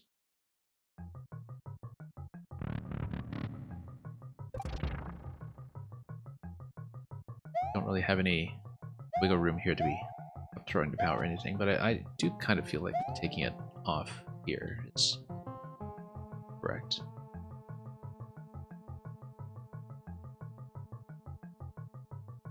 And that perhaps we move the POW back down there and then get a displacement. Yeah, that's it. That's it. We displace. That is the trick. And then now that we have the POW, we can stuff it over here. That would send the Goomba down, and then get the Goomba to wrap around and get the key. And then that would preserve the POW as something that we can pick up once again. Yeah, because it's going to walk at this point. Unless we need... yeah, it's going to fall through. Great, great. Then we want to send it down at this point. Although... we... oh, maybe we needed to hit this with something. Like, you know, maybe stomping with the bone shell and then block. Because the problem at this point is that the Goomba is not going to walk in the correct location, right? Because once it gets up, it's going to finish in that slot. That's not good, because we actually did need to lower the stump in order to get it to walk. Okay, so we're missing one step right now, which is lowering the stump without losing the ability to hit the Goomba. Actually, no. Up throw is going to work on a shell here. Up throw towards the Goomba, side throw towards the stump. That's what it is. So we'll resolve this fairly quickly, I think. Got plenty of time on a turn block to come back here to the POW. Yeah, we'll do it this way. Use the POW to displace. Not as clean as before, but did it. So we do understand what this offset is for. It allows me to pick up the POW again afterwards. The problem with trying to do an up throw with a shell is that we currently don't have a way to send a shell through here. But if we do POW and stack it with shell, then we can maybe pick it up from the other side, so... let's try that. Unless we don't dislodge it or something. Because yeah, if we whoops POW and shell, we want to escort the shell safely to the other side first. By doing a little grab here. Yeah. Yeah, we can, because we're on top of the one-way panel, yeah. Or on top of the semi-solid, rather. So, we don't want to use the shell yet. We want to get the POW over to the Goomba, so it does not go up too far when we hit it from below. So it's going to be up throw towards the Goomba, side throw towards the stump.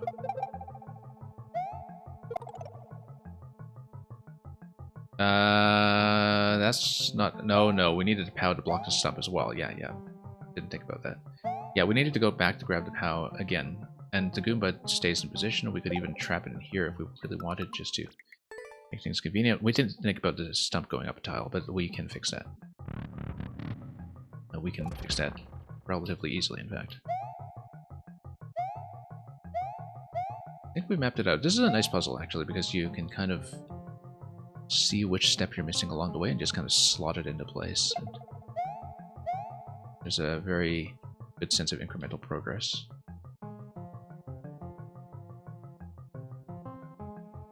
Okay, so once again, we'll get the shell over to the left side.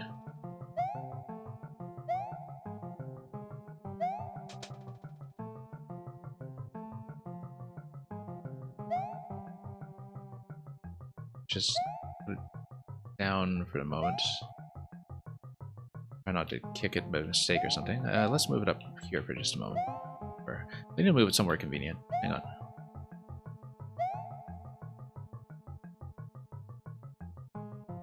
Oh, and then we kind of need to move the POW towards there as well, which I didn't think about. But then we actually just use the same interaction for the POW as before, where we put it on top of the same turn block that we're using for the Goomba. Goombud, rather. So that'll be fine. We just do the same thing. We grab the POW in that location. Let's put it into this slot just to get it out of the way. Let's just fish the POW out of here, and then what we'll do is we'll hit the turn block with a shell, and we need to get around quickly enough to displace the POW down.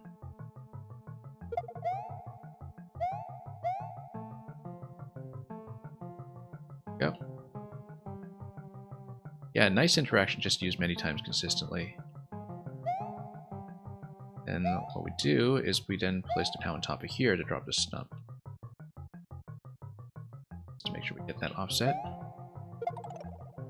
Drop the stump, and then now we take the Goombud and we pop it to the left, have it walk towards the key, and then we grab the POW and we exit. That should be done.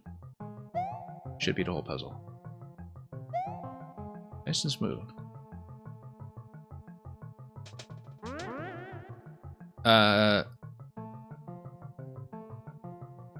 Okay, that did not go as far as I liked. Hang on. No, and then we blocked ourselves off. By mistakenly jumping. Yeah, I was expecting the Goomba to get a little bit further there.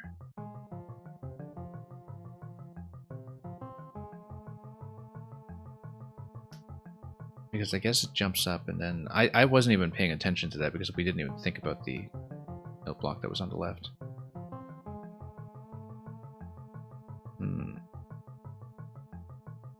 But no, we actually just needed to block the cloud with the POW and escort the Goomba over. Okay, yeah, no, that's just one small adjustment.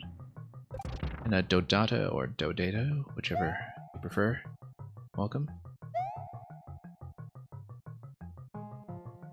Yeah, we're close to new submissions at this point, in case you're wondering, because we are running a little bit long. But we'll hopefully get through the rest of the queue relatively quickly. Okay, no, we actually have the whole solution mapped out. We just need to make one very minor adjustment. And again, it's really satisfying to see puzzle progression work like that. Where you can just see the one move that you need to change. See it immediately. So yeah, next we move the shell over to the left.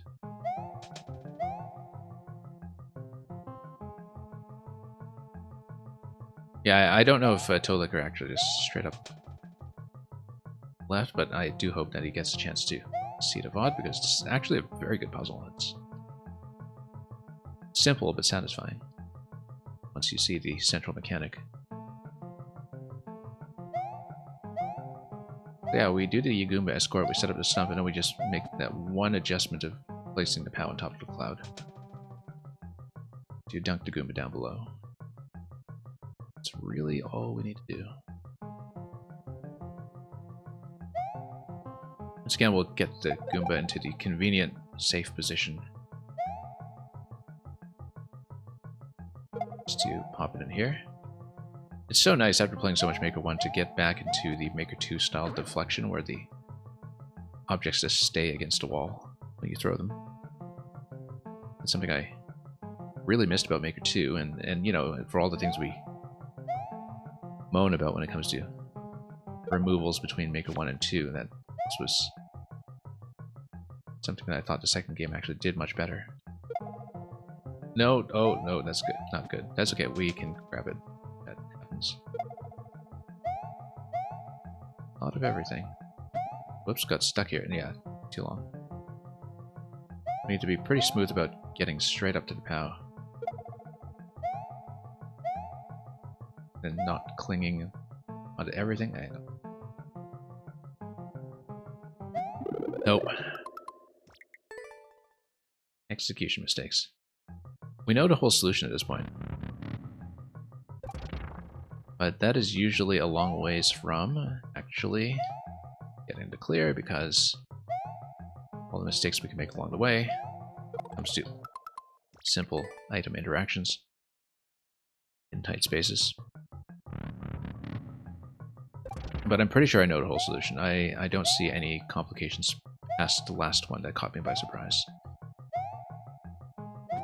Need to not jump everywhere when we're supposed to climb. And not accidentally smash anything we're not supposed to, just in a moment of haste.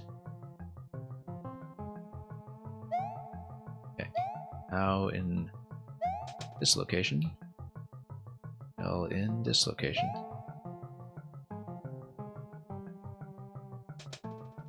Oh, no, too far to the left. Hang on.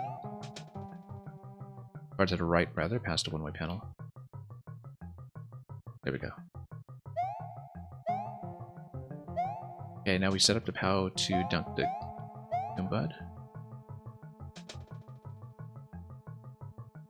A lot of accidental vine clings here and there, we just need to be careful.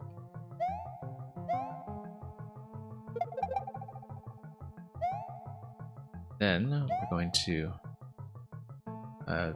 pop this down here for safety. Whoops.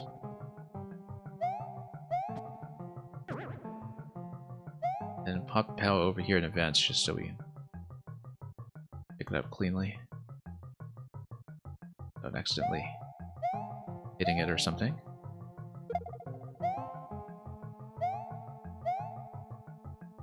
Then, oh, nope, too late. Slightly. Yeah, this has got to be pretty quick. It's putting down the shell that I think is the issue, but if we just don't pick up the shell a second time at all, we just go straight for the POW, that's cleaner. We just need to be very careful with the shell afterwards. Next we place the POW on top. Drop the stump. It's going to expend the shell. And that's okay, because the next thing we're going to do is we'll toss the Goom to the right side, then we place the POW on top cloud. So the Goom doesn't spring too far. That should give us the key. Let's stand in such a position that it doesn't surprise us as it comes up. Yeah, and we're going to kill it, because we shouldn't forget about that part of the clear condition. I totally forgot last time, too. And that is out. The goal, except we needed the Goom here. I didn't realize that we actually do need to carry it through with us in order to slap the Muncher. Okay, so we just redo it quickly with that minor adjustment. I sort of thought, you know, of course we have to grab the clear condition before we exit, but we should have checked first, and we know. That's okay. Like I said, there's a minor wrinkle, but it doesn't add any puzzle complexity whatsoever. We have this one.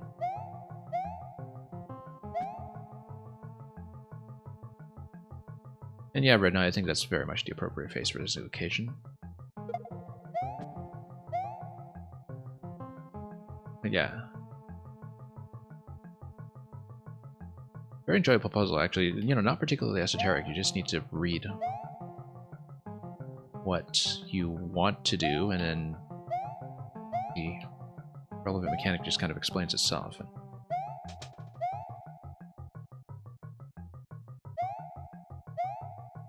kind of mental progression is difficult to convey sometimes. Yeah, you can almost say GG. I mean, we know exactly what we need to change.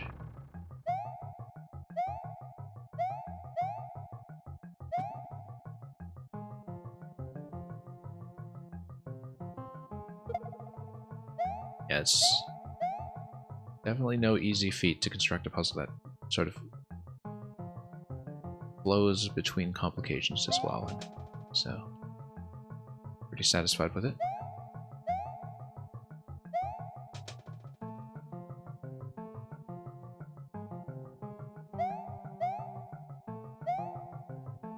Okay, now this guy comes down next. stop accidentally climbing everything.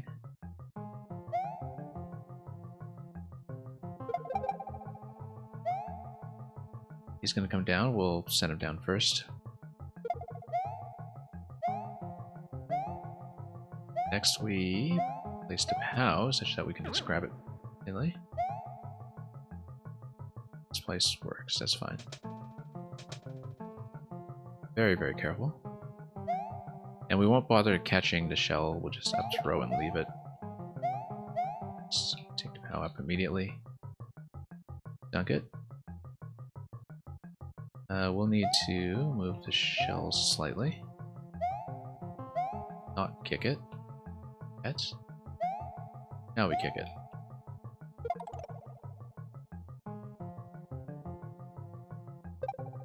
Now we send this guy over. Cap him off. Should spring out the right side, and that's okay because we will just take him out again afterwards. Whoa, that was not the side I expected. Good thing I wasn't standing on top of the POW. That would have been rough. Yeah, let's just place him somewhere tidier.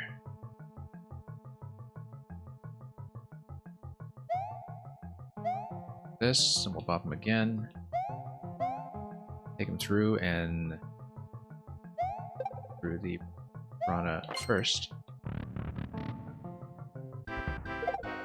And then we stop him. That's the goal.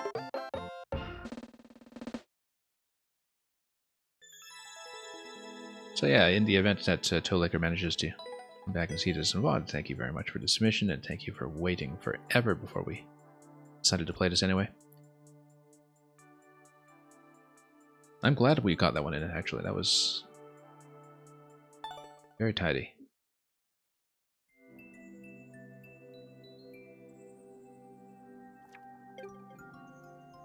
Okay, Mr. Laser, if you're still here. I mean, basically anybody who is in the queue at this point, I kept waiting for hours and hours, so we'll be fairly lenient about check-ins, just to be fair. More lenient than usual, so if I see people that are still kind of hanging around in the lurk list, we'll just err in their favor. We'll at least take a look at what the submission was.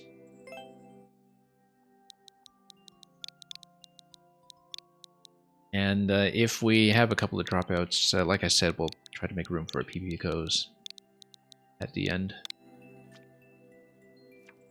We're able to.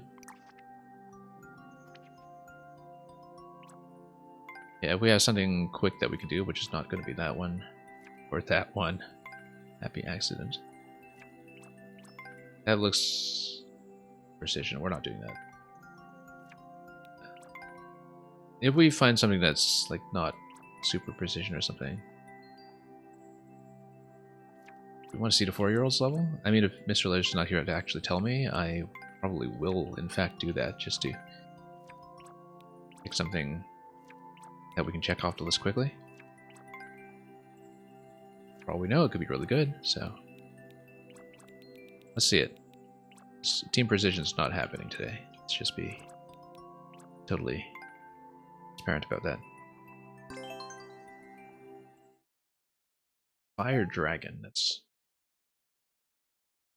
promising.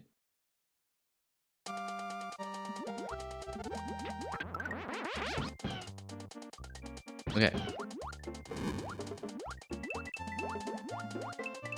This is very reasonable if you're telling me a 4-year-old actually did this. Is very, very reasonable.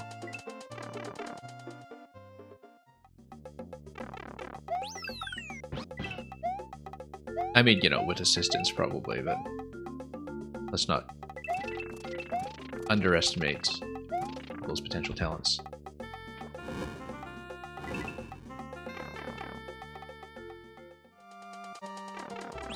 You know, nice and easy segment by segment, but actually kind of pretty well designed, like you wouldn't think that the parent was building Team Precision all day.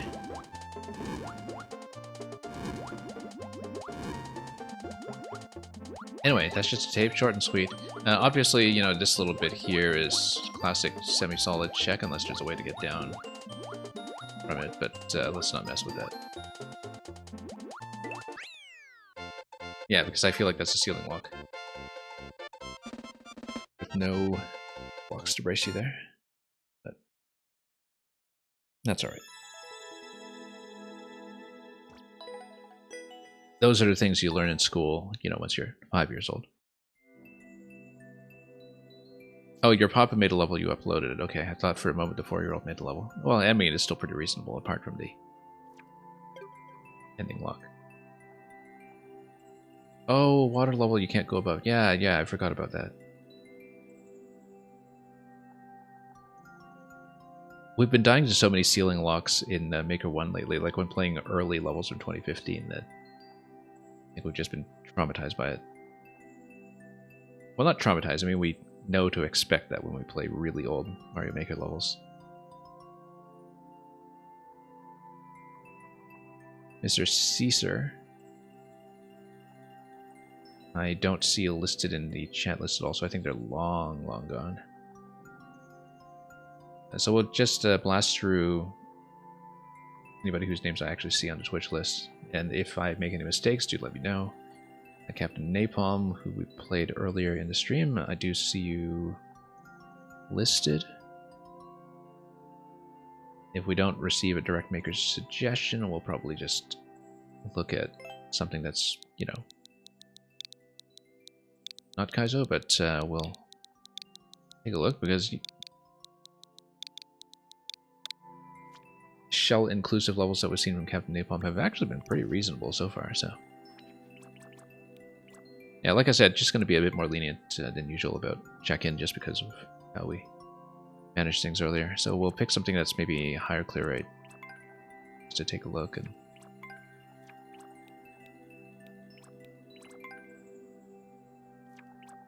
yeah, 1% is probably reasonable.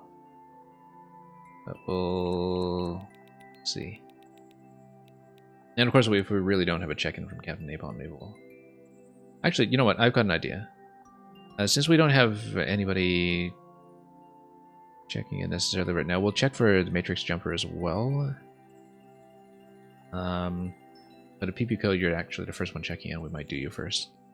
We'll see, because maybe, you know, 1.19, we can do this quickly. We'll take at least a quick look. 30 seconds. Because again, we took so long with the sub-skip earlier. We do want to catch up a little bit. Yeah, we won't take too long with anything here. We'll try to make room for Ibiko at the end. Okay, this flows really quite nicely, actually. Bomb kick. We need to kick it the right way, and then we're almost done with that bit. So, pretty smooth for the first read, relatively speaking. You could, of course, double tap the on-off switch and get yourself into all kinds of trouble, and you could also miss the bomb and get yourself into even more trouble, but I feel like this will go well. So far, anyway.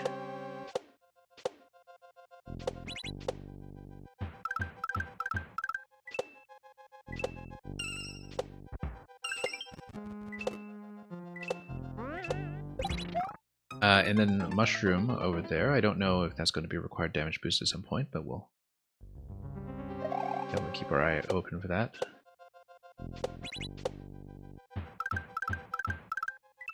Whoops.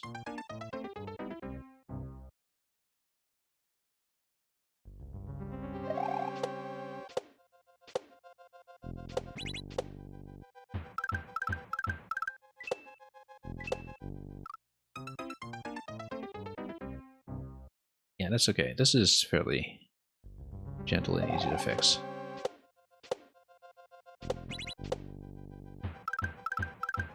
Glad we've been catching up on the pace a little bit, at least. Bomb kick. Let's be careful here. And yeah, we needed to do that twice, basically. On-off switch down there looks like it was something that we're not going to be the ones activating. It was activated by itself, and then it's not like we can touch it with a shell kick or something like that.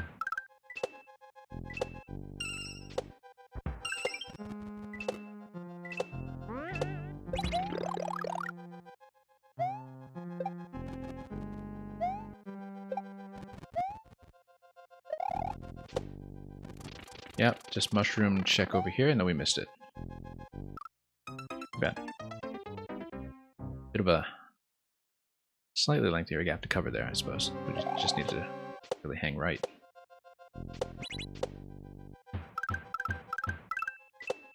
I was wondering what the mushroom check was going to be, but not entirely surprising with that form.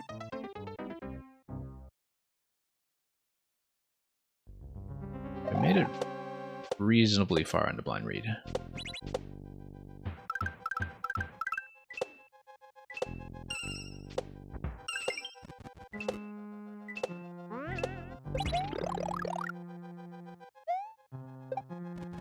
And just down one at a time. Nope, and then, yeah, we shouldn't have skipped that one, obviously, but you can kind of skip 2 tiles past that one if we really try to jump all the way. Whoops. This requires a bit of positional adjustment on the fly, so we don't skip ahead too early.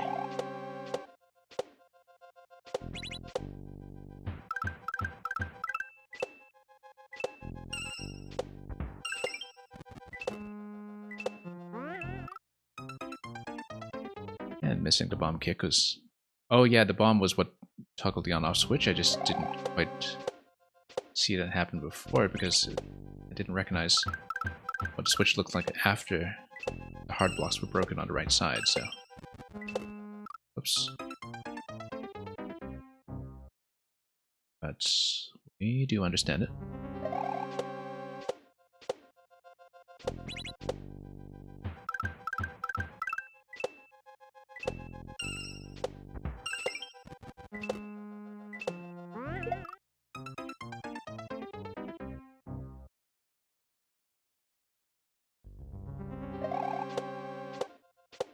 Okay, let's hit...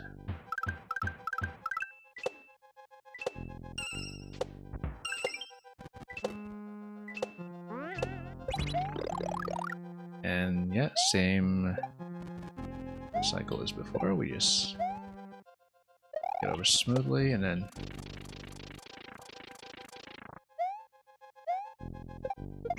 Oh, shell jump, okay. Shell jump on a back shot. Didn't expect that. And it looks like we'll probably have to take damage on the munchers afterwards as well. Yeah, everything was going so smoothly up till that point, and then we have a backward shell jump just out of nowhere. That's okay. We have done that before. Caught me by surprise, just given how easygoing the level was up to that point. No, we will lose at this point, so... We know how to make the adjustment to do the breaking of the turn blocks before that, so... Not overly concerned just yet.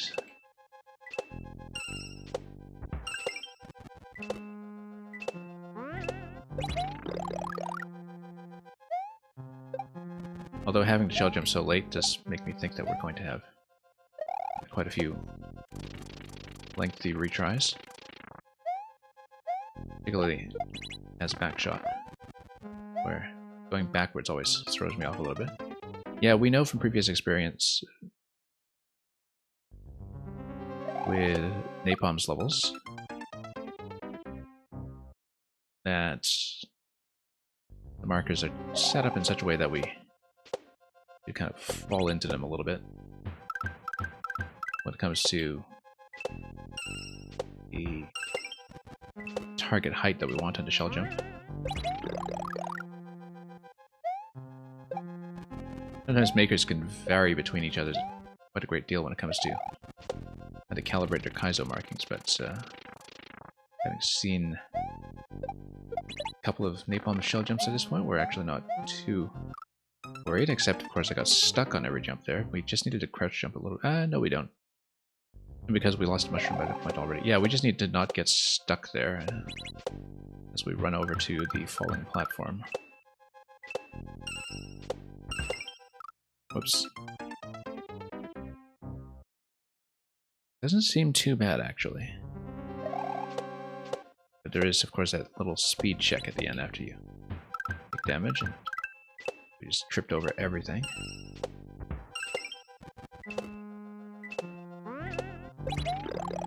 Okay, that was close on that corner. That was a little too close.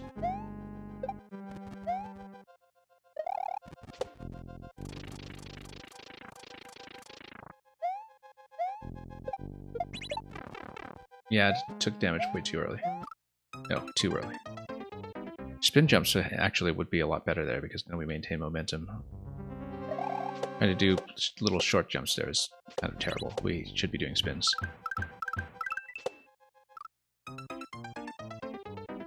Makes a lot more sense to do spins, I think, given the height check in that location. You stay nice and low. Oh, whoops. Let's redo.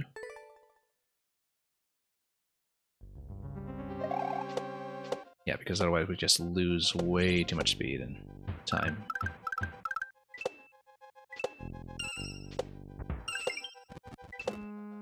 Okay.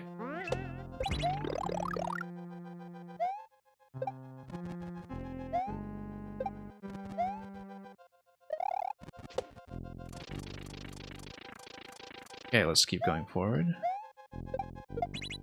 Nope, missed.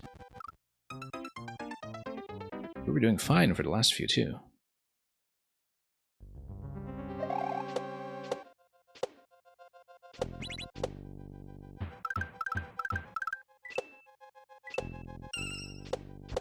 I found that Napalm's levels are actually pretty well tuned for me in terms of being just the right amount of Kaizo for me to handle.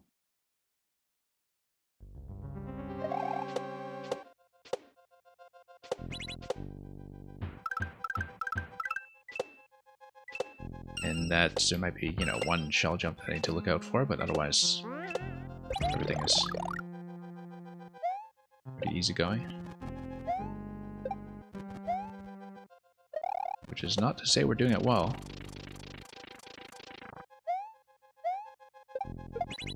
Yeah, no, we are firing too early. We need to kind of fall back into it.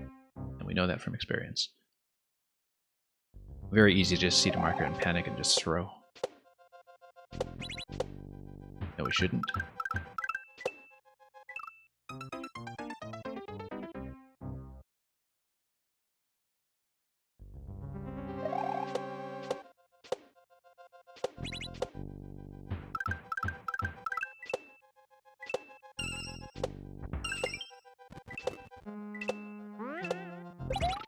Nope.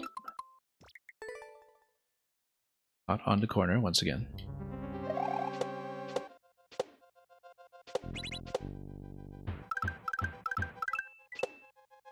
Yeah, nothing's too threatening up to that point. Just a couple of accuracy issues from time to time, but nothing too thrilling.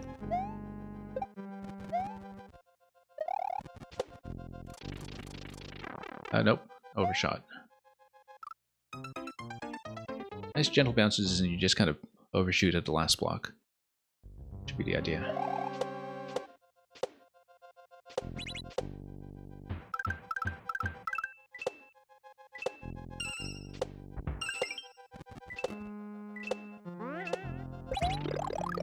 Okay, back we go.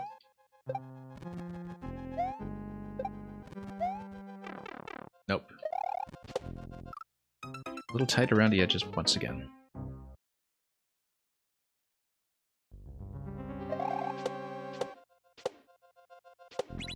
That's okay, these things can be fixed.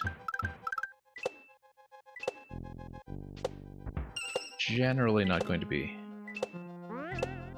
too worried about the simple stuff as long as we don't die to it too repeatedly like we did on that Link level earlier. Yeah. Once again, we know that we're supposed to kind of pull ahead at a particular point in the bounce. It just takes a little bit of planning to sort out how that's going to go.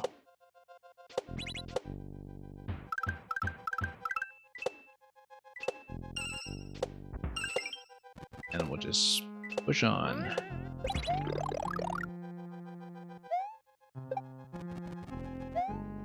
and once more. There we go. Now we have to watch out for the shell. Nope, not supposed to be an up throw, nope.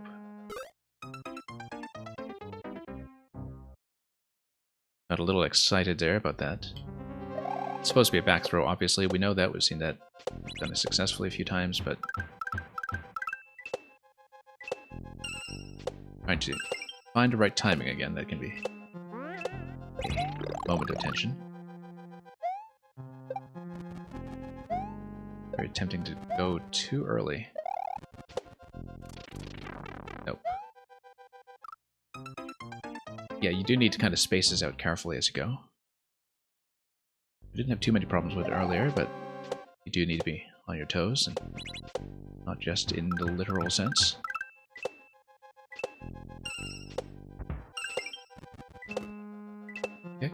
Kick, and then, yeah, that's been a bit of a consistent problem as well, just kind of overcompensating for the position that we needed to the left of the bomb when we do the aerial kick.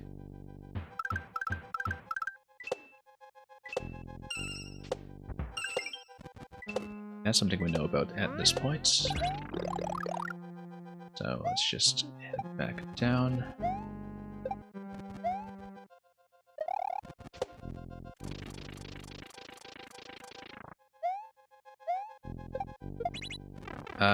Yeah. We've missed that the past few times. We just need to find a spot again and look forward to all the shell jumps that we... not the shell jumps, the spin jumps that we need to do after that just to get across the munchers. Because we only have so many invincibility frames to work with once we are in that location, so...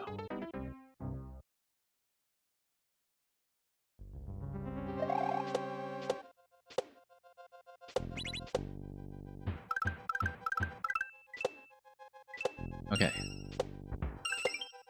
Let's go.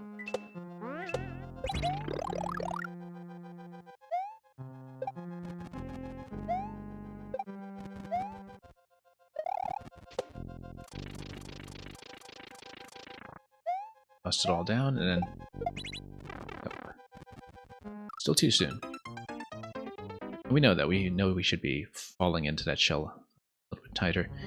Definitely seems like a kind of shorter location over your bounce than usual for the shell jump, which is what's partly throwing me off. And then back shots throw me off generally anyhow, so we just have to find a position that we trust and go with it.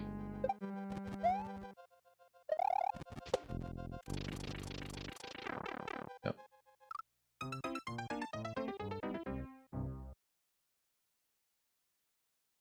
That's alright, we know what kind of changes we need to make. Actually doing it, though, is a separate question.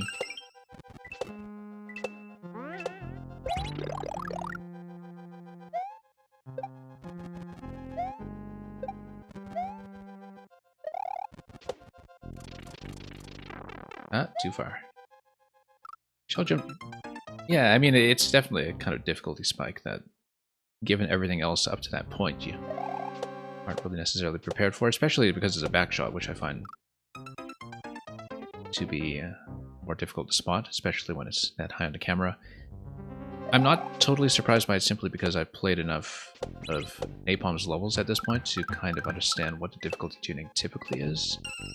But definitely, if you're playing most of this level and just jumping around all the way, it does come as a bit of a shock.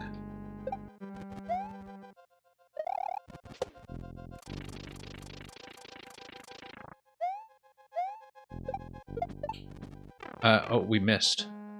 How did I miss? Not only did I miss, but we actually dunked the shell down below after it. Well, of course we would, because the shell jump. It's just that we, stacked on top of the muncher, which is not usually what happens with a shell jump gap, and so we just missed the on-off switch completely, I think. Which is funny, because we actually did get the jump. Just missed the target.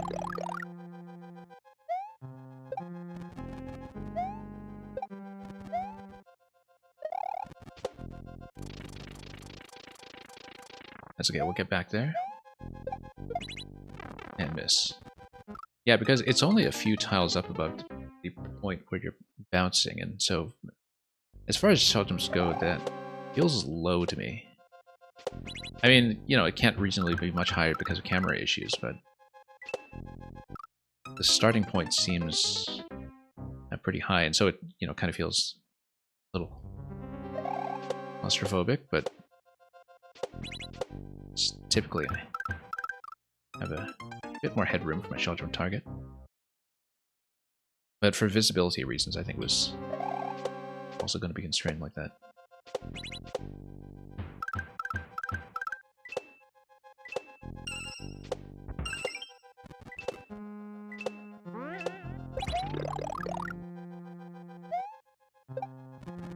Okay.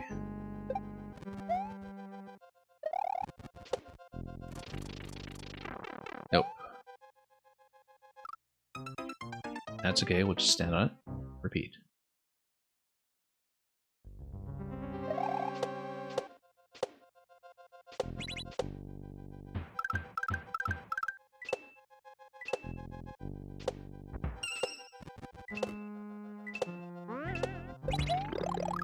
And up we go.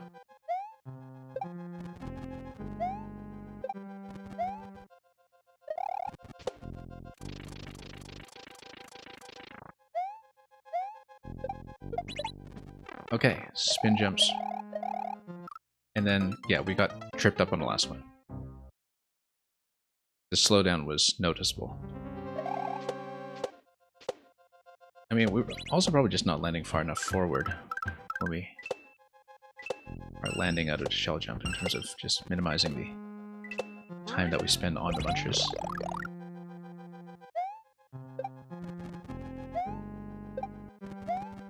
But we haven't rehearsed that often enough to really find exactly what the position will be.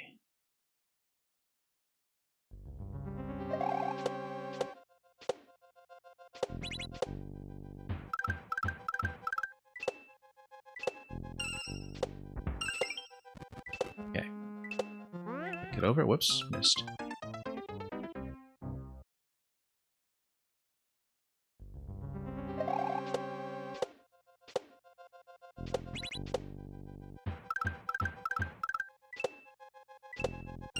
And yeah, just need to sort out some of these lesser obstacles and don't look particularly threatening. But you need a little bit of finesse on it.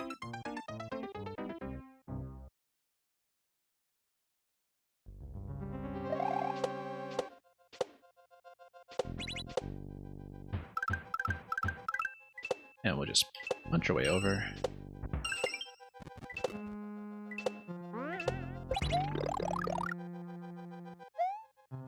It's kind of interesting to see the use of the big coins just basically feel symmetrical and satisfying, like that 50 coin under the thwomp.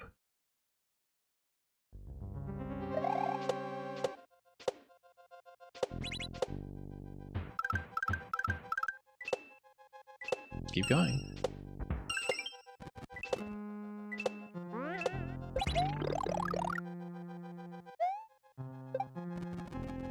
In some ways, I feel like the munchers are probably a bigger difficulty spike than the shell jumps. You know, the munchers right at the end. But I generally find racing your available invincibility frames to be something that's very difficult to visualize. You have to have a very good instinct for that, I think. Just, in general, go very fast.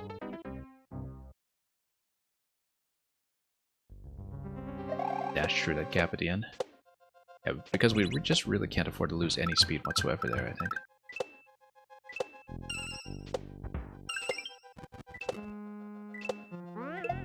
No, once again, just too far to the left every time.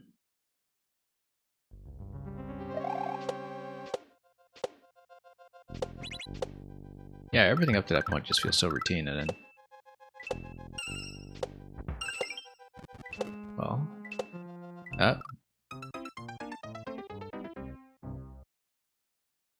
Let's not head too far in the other direction.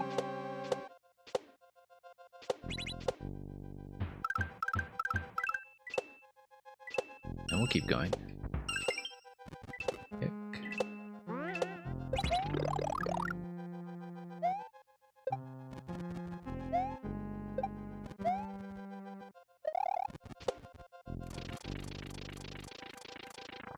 Okay, now, moment of truth with the shell. There we go. No. Yeah, as you can see, I was tripping over the last muncher consistently there. Maybe the spin jump gets me too far, to be honest. I was thinking we're less likely to trip if we have a spin, but maybe that's not the case. The spin's actually propelling me too far towards the last muncher there. I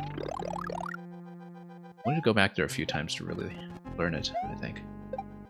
But I was finding that I was having some trouble tripping over with standard jumps as well, so...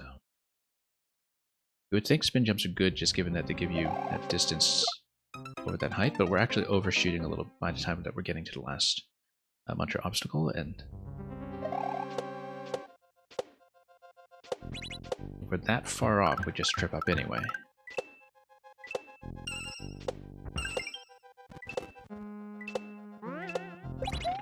What I hope we don't have to do is just alternate between spin jumps and regular jumps too. Timing there, it would be nice if we have a clean input.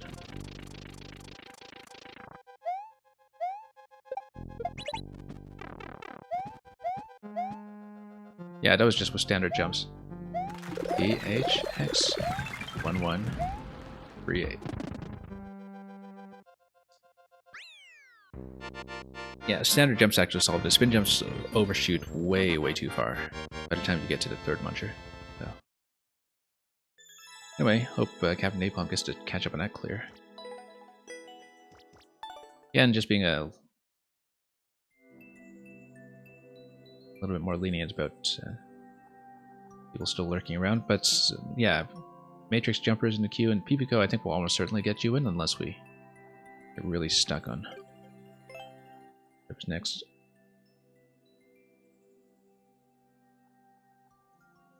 And Matrix Jumper, I don't know if they've chatted in a while. I do kind of see them on the Twitch list, so again, if we don't receive any guidance about what to pick, I'll pick something hopefully quick and easy. Just the interest of getting through the queue. Indiana Jones has spiky balls. Why? It had to be spiky balls. Or we could... I mean, this is barely any clear. It's offering me first clear. We have absolutely no idea how it's going to go. What did I play previously? Here. I thought Matrix Jumper did send me something last time, but maybe not. We'll take a look. We'll see if it's reasonable. I mean, maybe it's a quick first clear. It's hardly been played.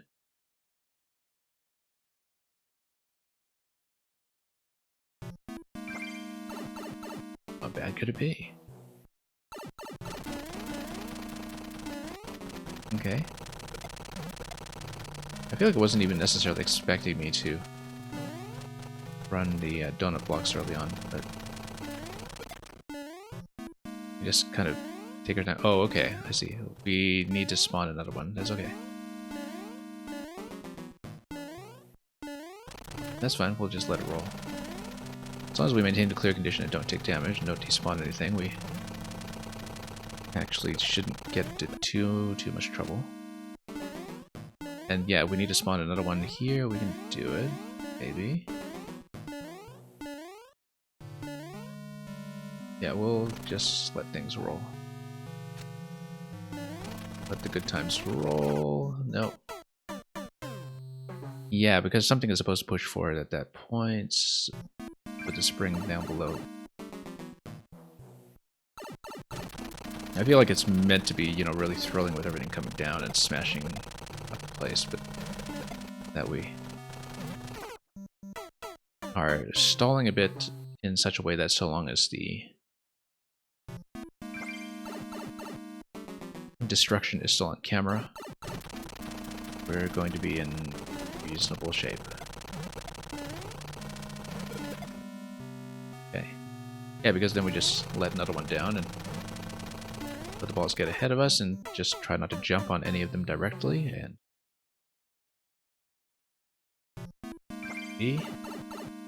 let's work out.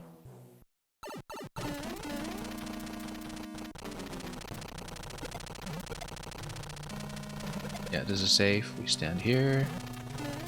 Just let this continue. Something else would need to come down, though. Will it hit? Yeah. Basically, as things get eradicated, we pull a ball down at a time, and it's not going to be too bad. Oh, this was the same spot as before, yeah.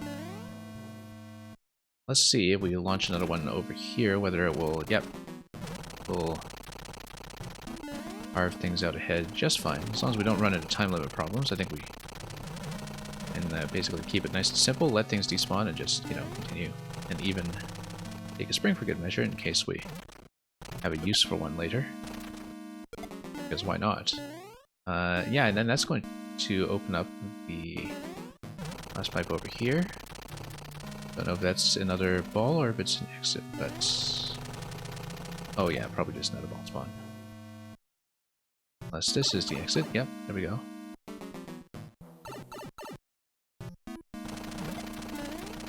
We'll continue to take the spring with us because, really, why not? Yeah, this will need to roll back, that's okay. We'll just follow it so it doesn't respawn yet. Just keep the pipes under control.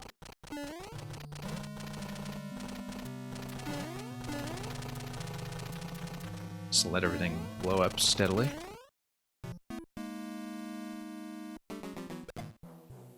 Okay. Did this clear things? Well, this is gonna follow me. I guess we'll just let it roll back.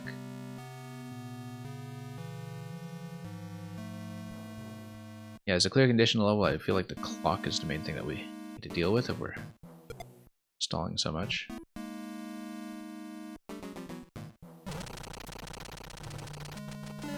Nice, that's going to accelerate a little bit. Use up tons of space here. And that's already getting close to the axe. No clears on this one, really. It's pretty simple. Except, of course, we're going to need to slot into the axe over there. Okay, first clear. I guess we'll take it. It was up for grabs, and it's not really too much of an issue. So yeah, PPCO, just go ahead and throw your code in. I'll open for you quickly. We'll just close up again after you put yours in. Thanks for waiting. I know I wasn't really able to guarantee if you could get in, but we will make it happen.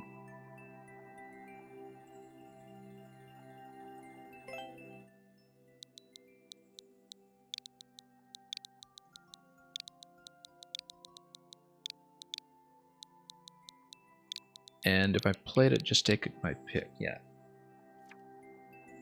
Echo Hills, we have not played it. These Badlands are bustling with baddies, but boomerangs are abound. We've hardly seen any 3D world today, so this will be a nice little change.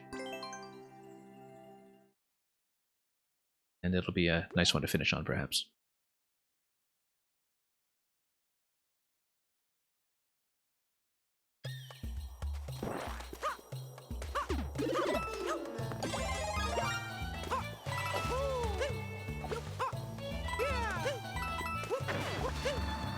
Okay.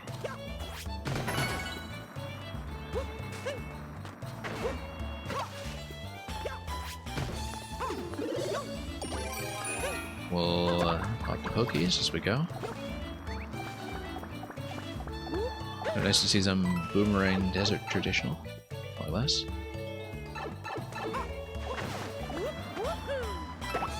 And, oh, we're totally going to miss that. That's okay. 30 coin, of course we'll just go for everything optional we can. If we're able, let's... bad idea, actually, without a cat or something. We should have just used the boomerang to hit that, why didn't we? Okay, anyway. Not exactly thinking here.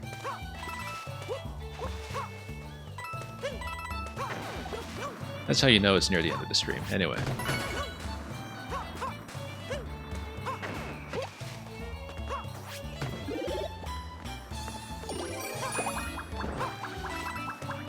Going to do everything the convoluted way. I mean, I guess that's how we normally play anyhow, but... Yeah, just tap that this way.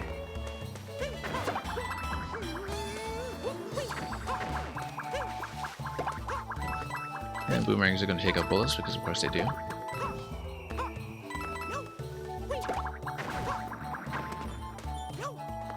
I feel like boomerang's underused in some ways. There's so many interesting mechanics with it. Grab the other 30, and here's checkpoint.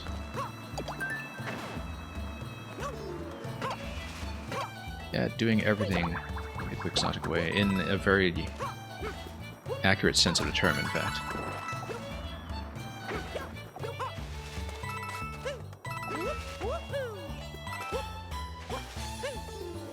That's okay. I mean, that's why we sort of often wind up accidentally being useful for playtesting purposes here. Because I'll just go around breaking things that other people don't even think about breaking. Not even intentionally, just as a result of the playstyle, you know? Whoop.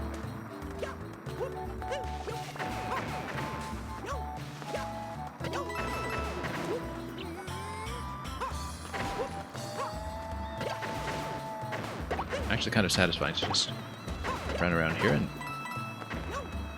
stomp on all of these. And look at that, we'll ride this one out. No we can't, because... You know what? Let's just grab it. Yeah, pretty nice. Kind of a steady escalation, very sort of conceptually controlled and way that's very becoming of a traditional level, and also beautiful thumbnail. Look at this. Lovely thumbnail. Thank you so much for that. I think that'll be a good one to finish on today. And oh, I didn't even punch it next, did I? We'll sort of officially register to clear for all the counts. It doesn't matter, really. Anyway, thank you for joining me for Mario Maker 2 today. Like I said, recently we've only really been doing Maker 2 on weekends, because throughout the week we have generally been busy with Maker 1 before the shutdown in April. Now, this coming week the schedule is going to be a little bit erratic, as I'm also going to be busy with a couple of other things off stream. Some game related, some totally not. But for any kind of updates or for suggesting more of the Maker 1 content, because we've received a lot of good recommendations so far, we do have the Discord for that, and we'll keep up there. Otherwise, I will see you back here for Maker 2 in a week's time. So thank you once again to all the makers who submitted today. Like I said earlier, and like I said very regularly, we seem to have an unusually high quality queue for Twitch week after week, and it is the makers who make that possible. They also make levels, but they also make this possible. Anyway. Great playing experience for me, and hopefully an acceptable watching experience for you. So thanks for watching. We will send you on to somebody interesting very soon, as I determine who that will be. And apart from that, have a wonderful time with whatever it is you're doing, and as always, fare thee well.